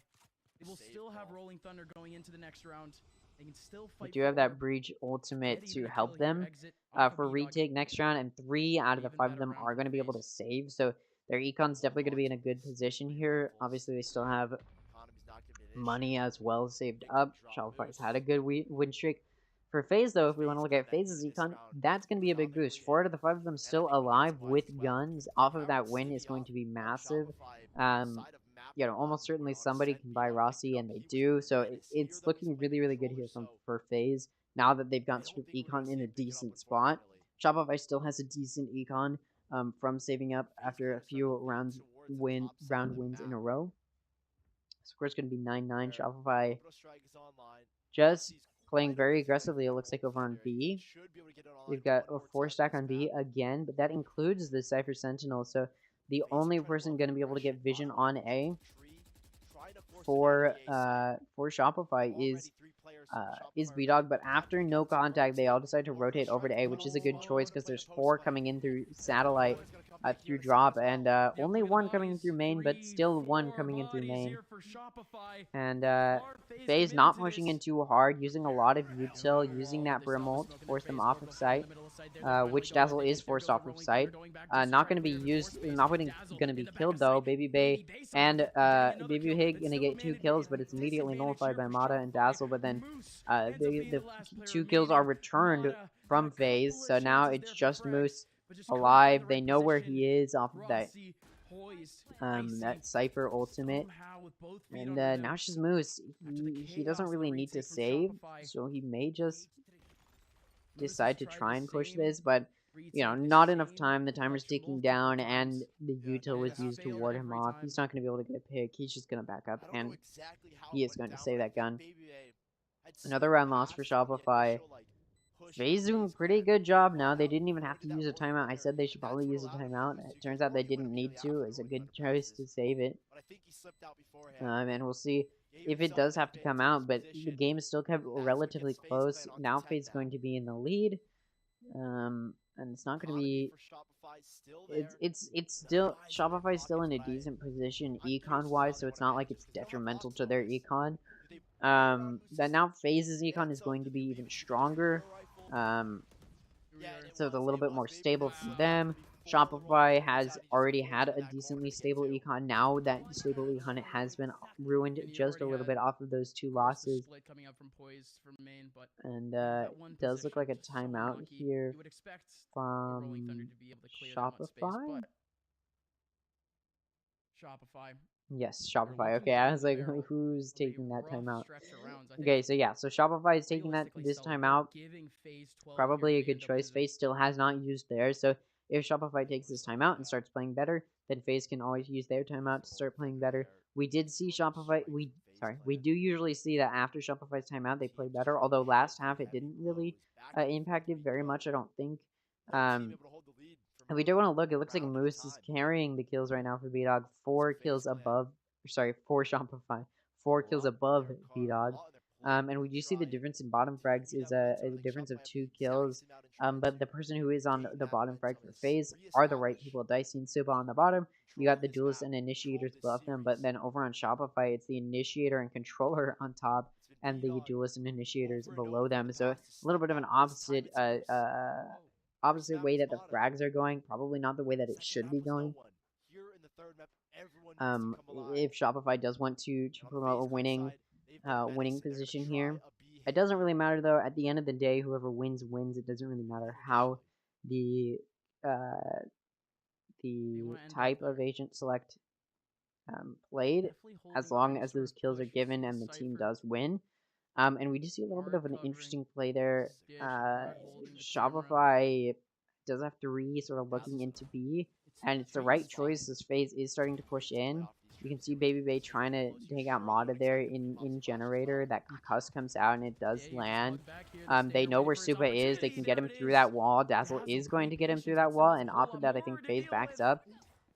Benefit for Shopify is not all of them were able to full buy, as they did want to preserve their econ and only did a light buy, and so now they get another gun off of that. FaZe doesn't actually rotate. Shopify does assume that they did rotate. They didn't. They just started pushing more towards Arcade, going through that tunnel. The spike is still on Rossi, which is towards that B main position. Shopify is trying to get over there as quickly as they can. Another kill from Dazzle with that stinger is going to be a very, very nice kill there. Baby Bay finally able to finish Dazzle off. They know Rossi is in main. And we get that Vandal kill from Mata. Baby Bay taking out B-Dog, and now it's a 2v2 as Dicey takes out Vic. They've evened it. They do have to get the spike down, though, and that smoke comes out. Shopify's going to be able to advance just a little bit. None of that concuss from Mata that will help them retake. They've already used it. Dicey able to take out Moose, but then that's traded off, and Baby Bay just going to win that gunfight against Mata. And that's going to be that round to FaZe. That's 2 rounds in a row now. Shopify was able to tie it up, and then FaZe just took back the mantle. They did just have a timeout, Shopify did, but they weren't able to full buy. It was a light buy round. They did a good amount of damage to FaZe there, ending up killing 4 out of the 5, which means their econ's just going to be a little bit boosted from that. Unfortunately, that doesn't mean that all of Shopify did die, though. So it's not the best econ position for them, but off of those kills, they can sort of, restructure their econ just a little bit, and it does help a little bit here. Shopify, you can see them sort of putting more on A, and it's a good prediction. I mean, the spike is leaning more towards A. Hoist is still making noise over on B. It's actually going to cause Shopify to back up just a little bit.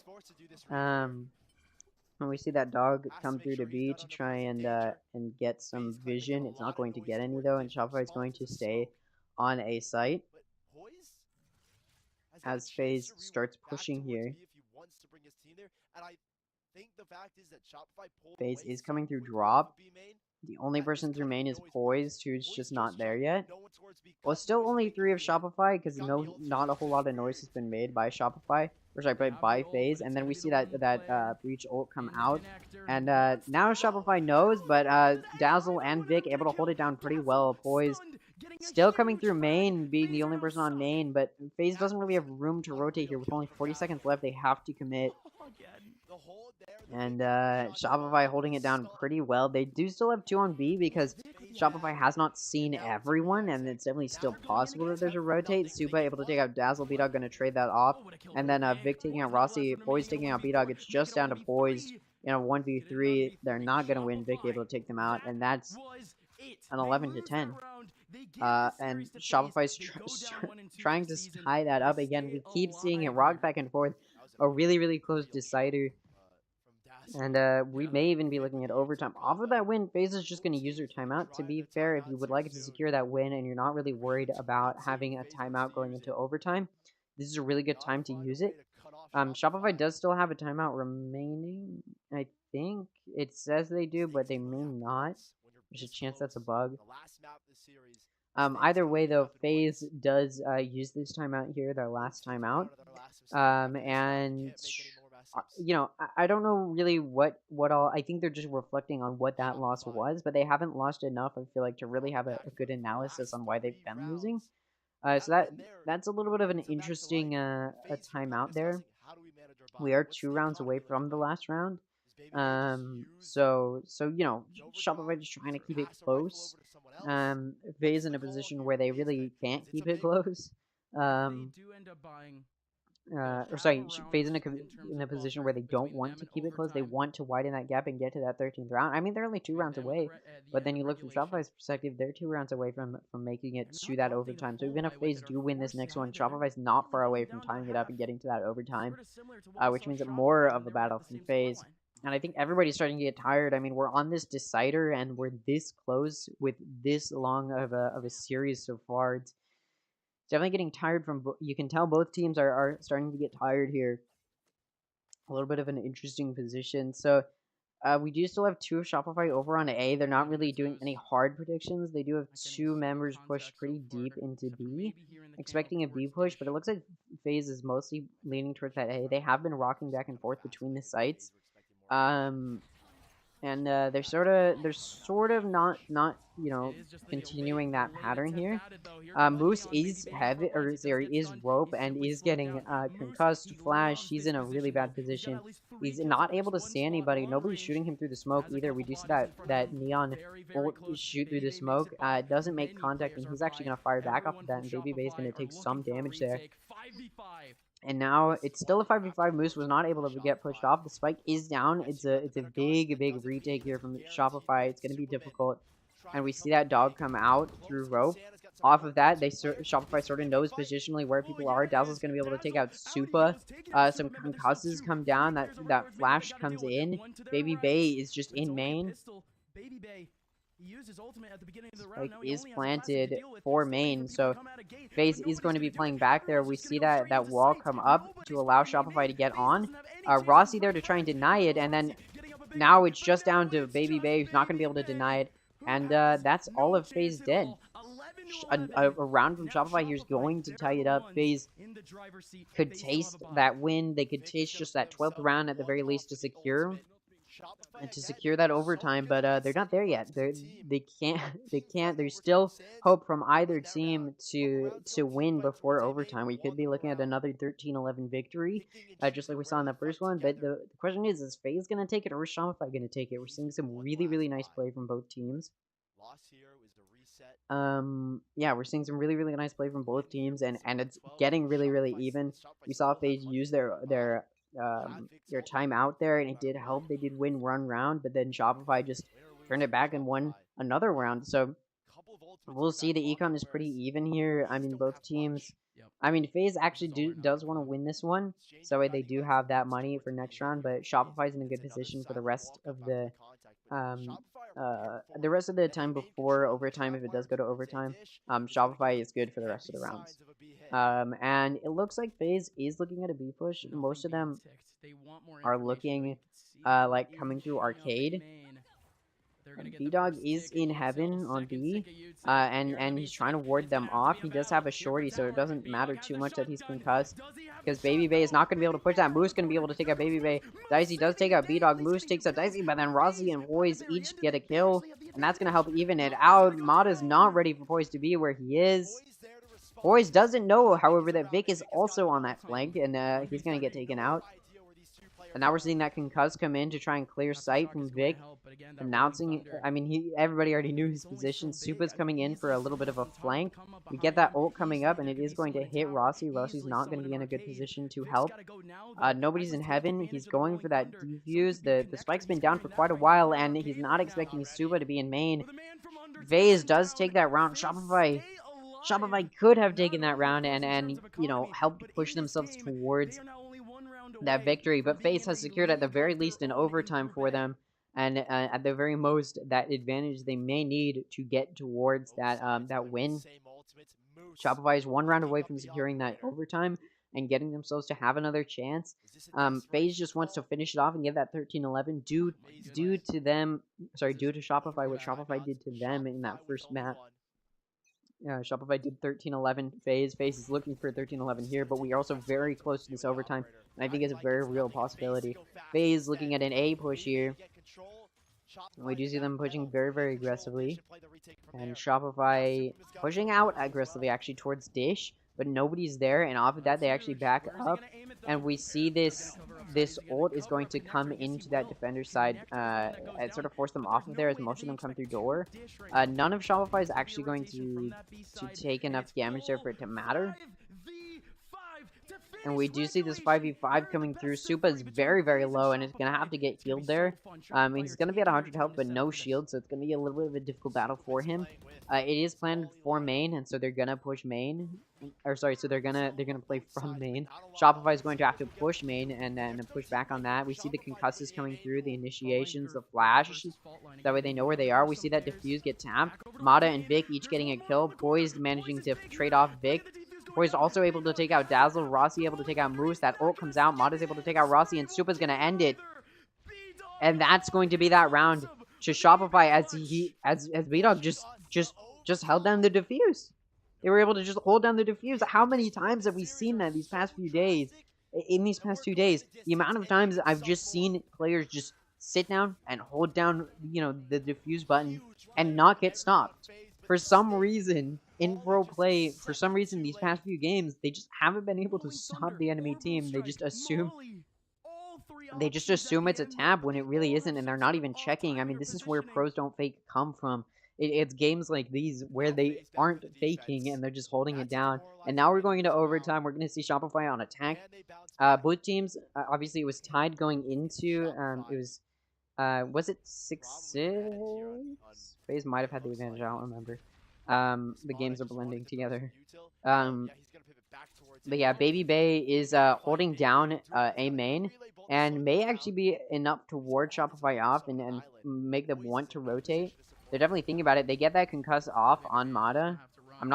I don't think it hits her or him. And they're gonna back up, see if Baby Bay is holding that, trying to hit that. I did say Mata, I meant Baby Bay earlier. You get that Brim stim going down.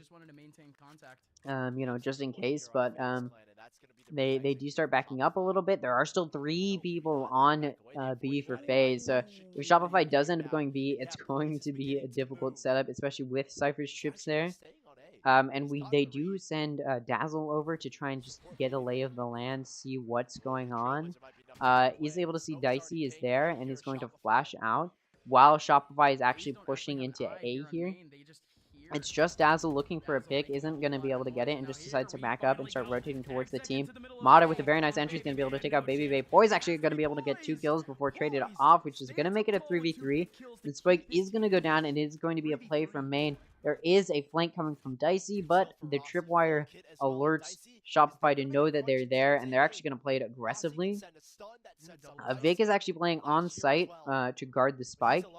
Dicey is coming, and Moose is actually able to defend that push from door, and is able to get that 2K for a total of 3 kills.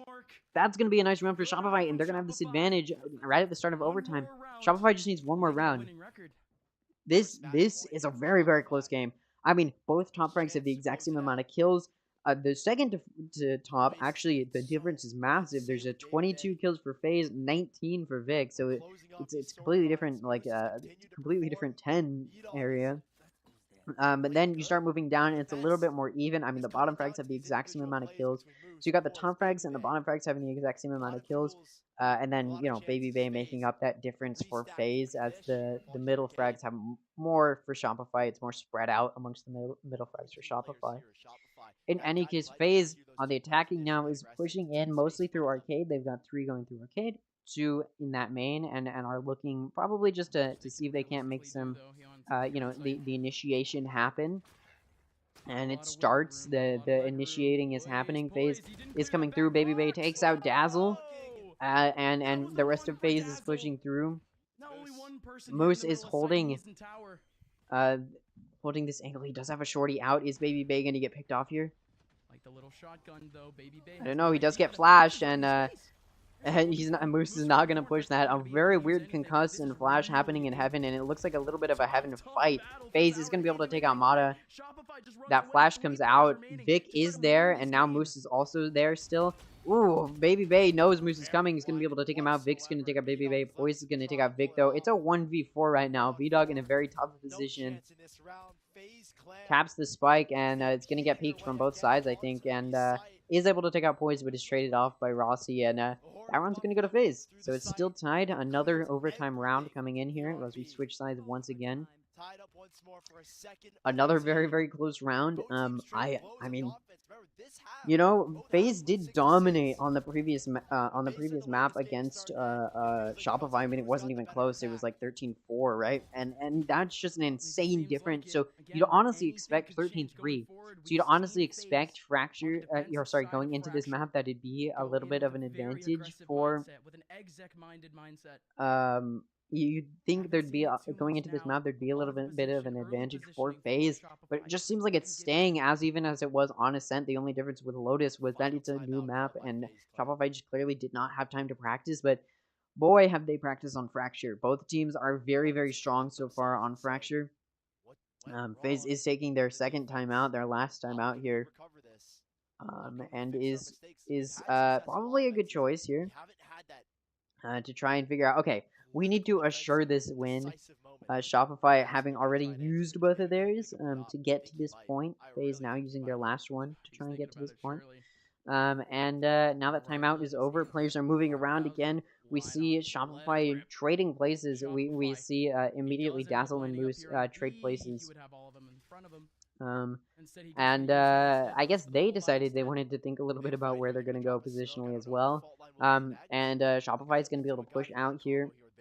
Or sorry, is going to be pushing main where they're going to get pushed out by, but that is also smoked off. So they're going to have to push through that smoke, and using that advantage, FaZe is actually able to get 3 kills there before both Baby Bay and Dazzle are killed.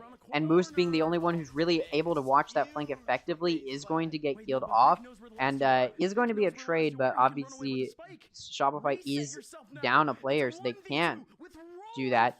Shopify is running over and is going to be able to plan, and will have their, Vic will have his ult up after that plant. So as soon as Vic knows where FaZe is, which it seems they're both playing together, very, very smart. None of that flank, trying to hope you're going to be there for each other's crosses. None of that. Vic is actually expecting them coming from defender side spawn, but FaZe is not there. Both players are there, and he's able to peek that out, and there goes that ult onto site, which is going to concuss Dicey, and Shopify is going to be able to get that 1v2 clutch, and that's going to be a total of 4 kills. Gets his ult up, uses it effectively, and that's going to be that round to Shopify. Now taking the advantage once again after that attacking. So now Shopify's back on defense. Will FaZe on offense be able to have a good game? It seems to me like both teams are starting to play better on their offense and play offensively better rather than playing better on defense.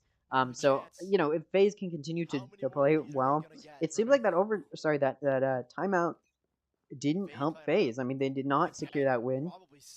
Shopify was able to win it. We'll see if that timeout can help them on this attacking, and how they're gonna play with each other. Maybe they weren't planning on playing another attacking. We're looking at another long game here. Yesterday we had a very long game between TSM and the Guard. It was a very, very long overtime, and we may be looking at another very, very long overtime here. We'll have to see if Shopify can defend them. Shopify is mostly on B. They've got 4 looking at that B side. And unfortunately for FaZe, they're actually rotating over towards that side, so they're rotating right into where most of them are. And now FaZe is actually running back over towards A. They make some noise and run back over towards A, and Shopify is predicting that almost perfectly. And now they're going to be running to 4 on A. And that trip goes off, and now Shopify knows there's not really much time for them to rotate. That initiator is going to keep them off. It's not looking great for FaZe. Moose is going to try push this, and their backs are turned. The flash goes out. Poise takes so much damage. And Moose is going to get taken out by Poise, but B-Dug's going to be able to finish them off. Baby Bay through the door push is going to do so much damage, and is actually going to gain them back the player advantage. And now it's a 3v2. Really, really poor play from FaZe initially as they backed up, but that backup gave Shopify some confidence that nobody was main where FaZe was, and now that Spike's going to go down, it's planted for main, but they're not going to hold it for main. It's not safe for them, and that's fair because Dazzle is main, and they're just waiting. Mata is going to send up that wall, and now he's going to rush in. Dazzle coming in is going to peek 2 people, and is going to just get shorted. Meanwhile, Baby Bay takes out Mata. And the game continues here in this overtime. Very, very long overtime. So far, I mean, it's going to be 16-14 to whoever, if somebody could win in this overtime round. It's really, at this point, it's an endurance game. Like, which team is going to be playing better endurance? It definitely seems like we're moving in that direction. And that was similarly how the Guard and TSM game went yesterday. It did become very much so an endurance game.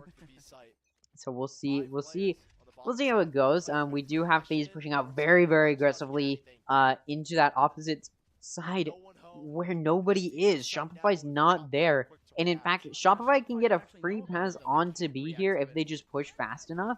There is the Cypher trips, which they will trip, but, those will be destroyed and taken out, and nobody's going to be there to cash in on them. through the smoke. Baby Bay is going to be able to take out Mata. You know, they're able to sort of get on there. Rossi's going to be able to take out Dazzle. Very, very nice defensive play. Like I said, offensively, both teams are having a good game, but it looks like we may see a good offense here a good defense from Shopify and a good defense from FaZe. A little bit of a poor offense. Moose is where FaZe doesn't expect though, and will have a little bit of a flank. Vic able to take out Dicey, Baby Bay, and Poised taking out the other two members. And now it's just B-Dog. FaZe is going to win that defensive round. You know, both teams have had very strong offensive rounds, so the fact that FaZe just had a strong defensive round that they won could mean that they're headed towards a win. Shopify is in a little bit of a tough spot now. Man, this is a very, very close game. And I did say we may see a timeout here, an overtime here. Speaking of timeouts, Shopify is taking a timeout here. I do think they get an extra timeout, I guess, in overtime. That's a rule I was unaware of. But if we're just looking at this, you'll see the kills are spread out much more evenly across all 5 of Shopify's members. And then we've got kills spread out pretty evenly as well across FaZe, is what I would say if they were spread out evenly. But you look, you've got Poised, okay, 32, Baby Bay, 30, okay, that's pretty even. And then it goes from 30 to 19, a very, very big drop there. The difference between Vic and B-Dog is big too on Shopify, 7. But an 11 kill difference between Rossi and Baby Bay over on FaZe. So you can definitely tell that the difference between the FaZe players is pretty big. And so, you know, for Shopify, their strategy right now should just be to honestly just try and target Poised and Baby Bay, get them out. Because then you'll be looking at those players who are only barely positive. And during that timeout, I don't know what they were thinking about. They do need to secure this defensive win, because FaZe secured their defensive win when both teams were playing better offensively. So Shopify needs to play this defensive well. Baby Bay making some noise, and Shopify now going to know where at least a few members of the team are. I think only about 2 though. Not a whole lot of vision for Shopify, and they're gonna stay mostly, they're gonna stay mostly put, except for Dazzle, who's running back and forth, not really knowing where to go. And I don't think FaZe really knows where they're going, so it's a little bit easy there. Some of that neon util may actually cause FaZe to back up a little bit.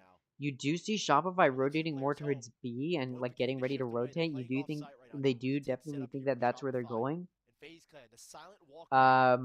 But FaZe has a little bit more of a free passage now into A. 4 out of the 5 are over on A, with Dicey just looking for, you know, just lurking, waiting for possible flanks. And you see now FaZe is gonna push in. Mata does put that wall up, and now that initiation is coming in. And FaZe is going to get that spike down. Shopify's gonna push in. That breach util goes out. Down to 13 HP, but he's still alive. And FaZe pushing out pretty aggressively out main. And we are going to see this flank from Dicey.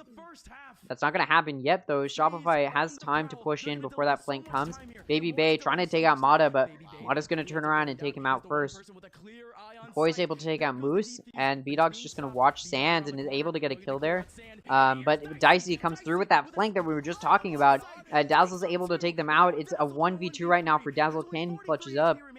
Time is running low. And he needs to stick it and doesn't have time. Rossi's going to be able to take out Dazzle, and that's going to end that map. The winner is FaZe. It was very, very close, but FaZe is going to now take the 2nd place in Group A. Very, very solid games here. I'm not going to do any like ending analysis or anything like that. It was a very, very close game from both teams. Shopify put up a very, very good fight, and I honestly did expect Shopify to win. FaZe won, though. Very, very surprising. The deciding map was played. My prediction was just completely off. I said, you know, FaZe is going to win their map, Shopify is going to win their map, and then the decider will go to Shopify, and that isn't what happened. It went the opposite. FaZe won Shopify's map, Shopify won FaZe's map, and then FaZe won the decider. So that's that second series. Come back tomorrow. Tomorrow's going to be a very exciting day. The Group B is playing. I'll go ahead and take a look at who's playing tomorrow. It's going to be Disguised and OR. A very, very exciting first match. And then M80 versus Madeline. M80 just looking to cement their position in the #1 spot now that the guard has fumbled.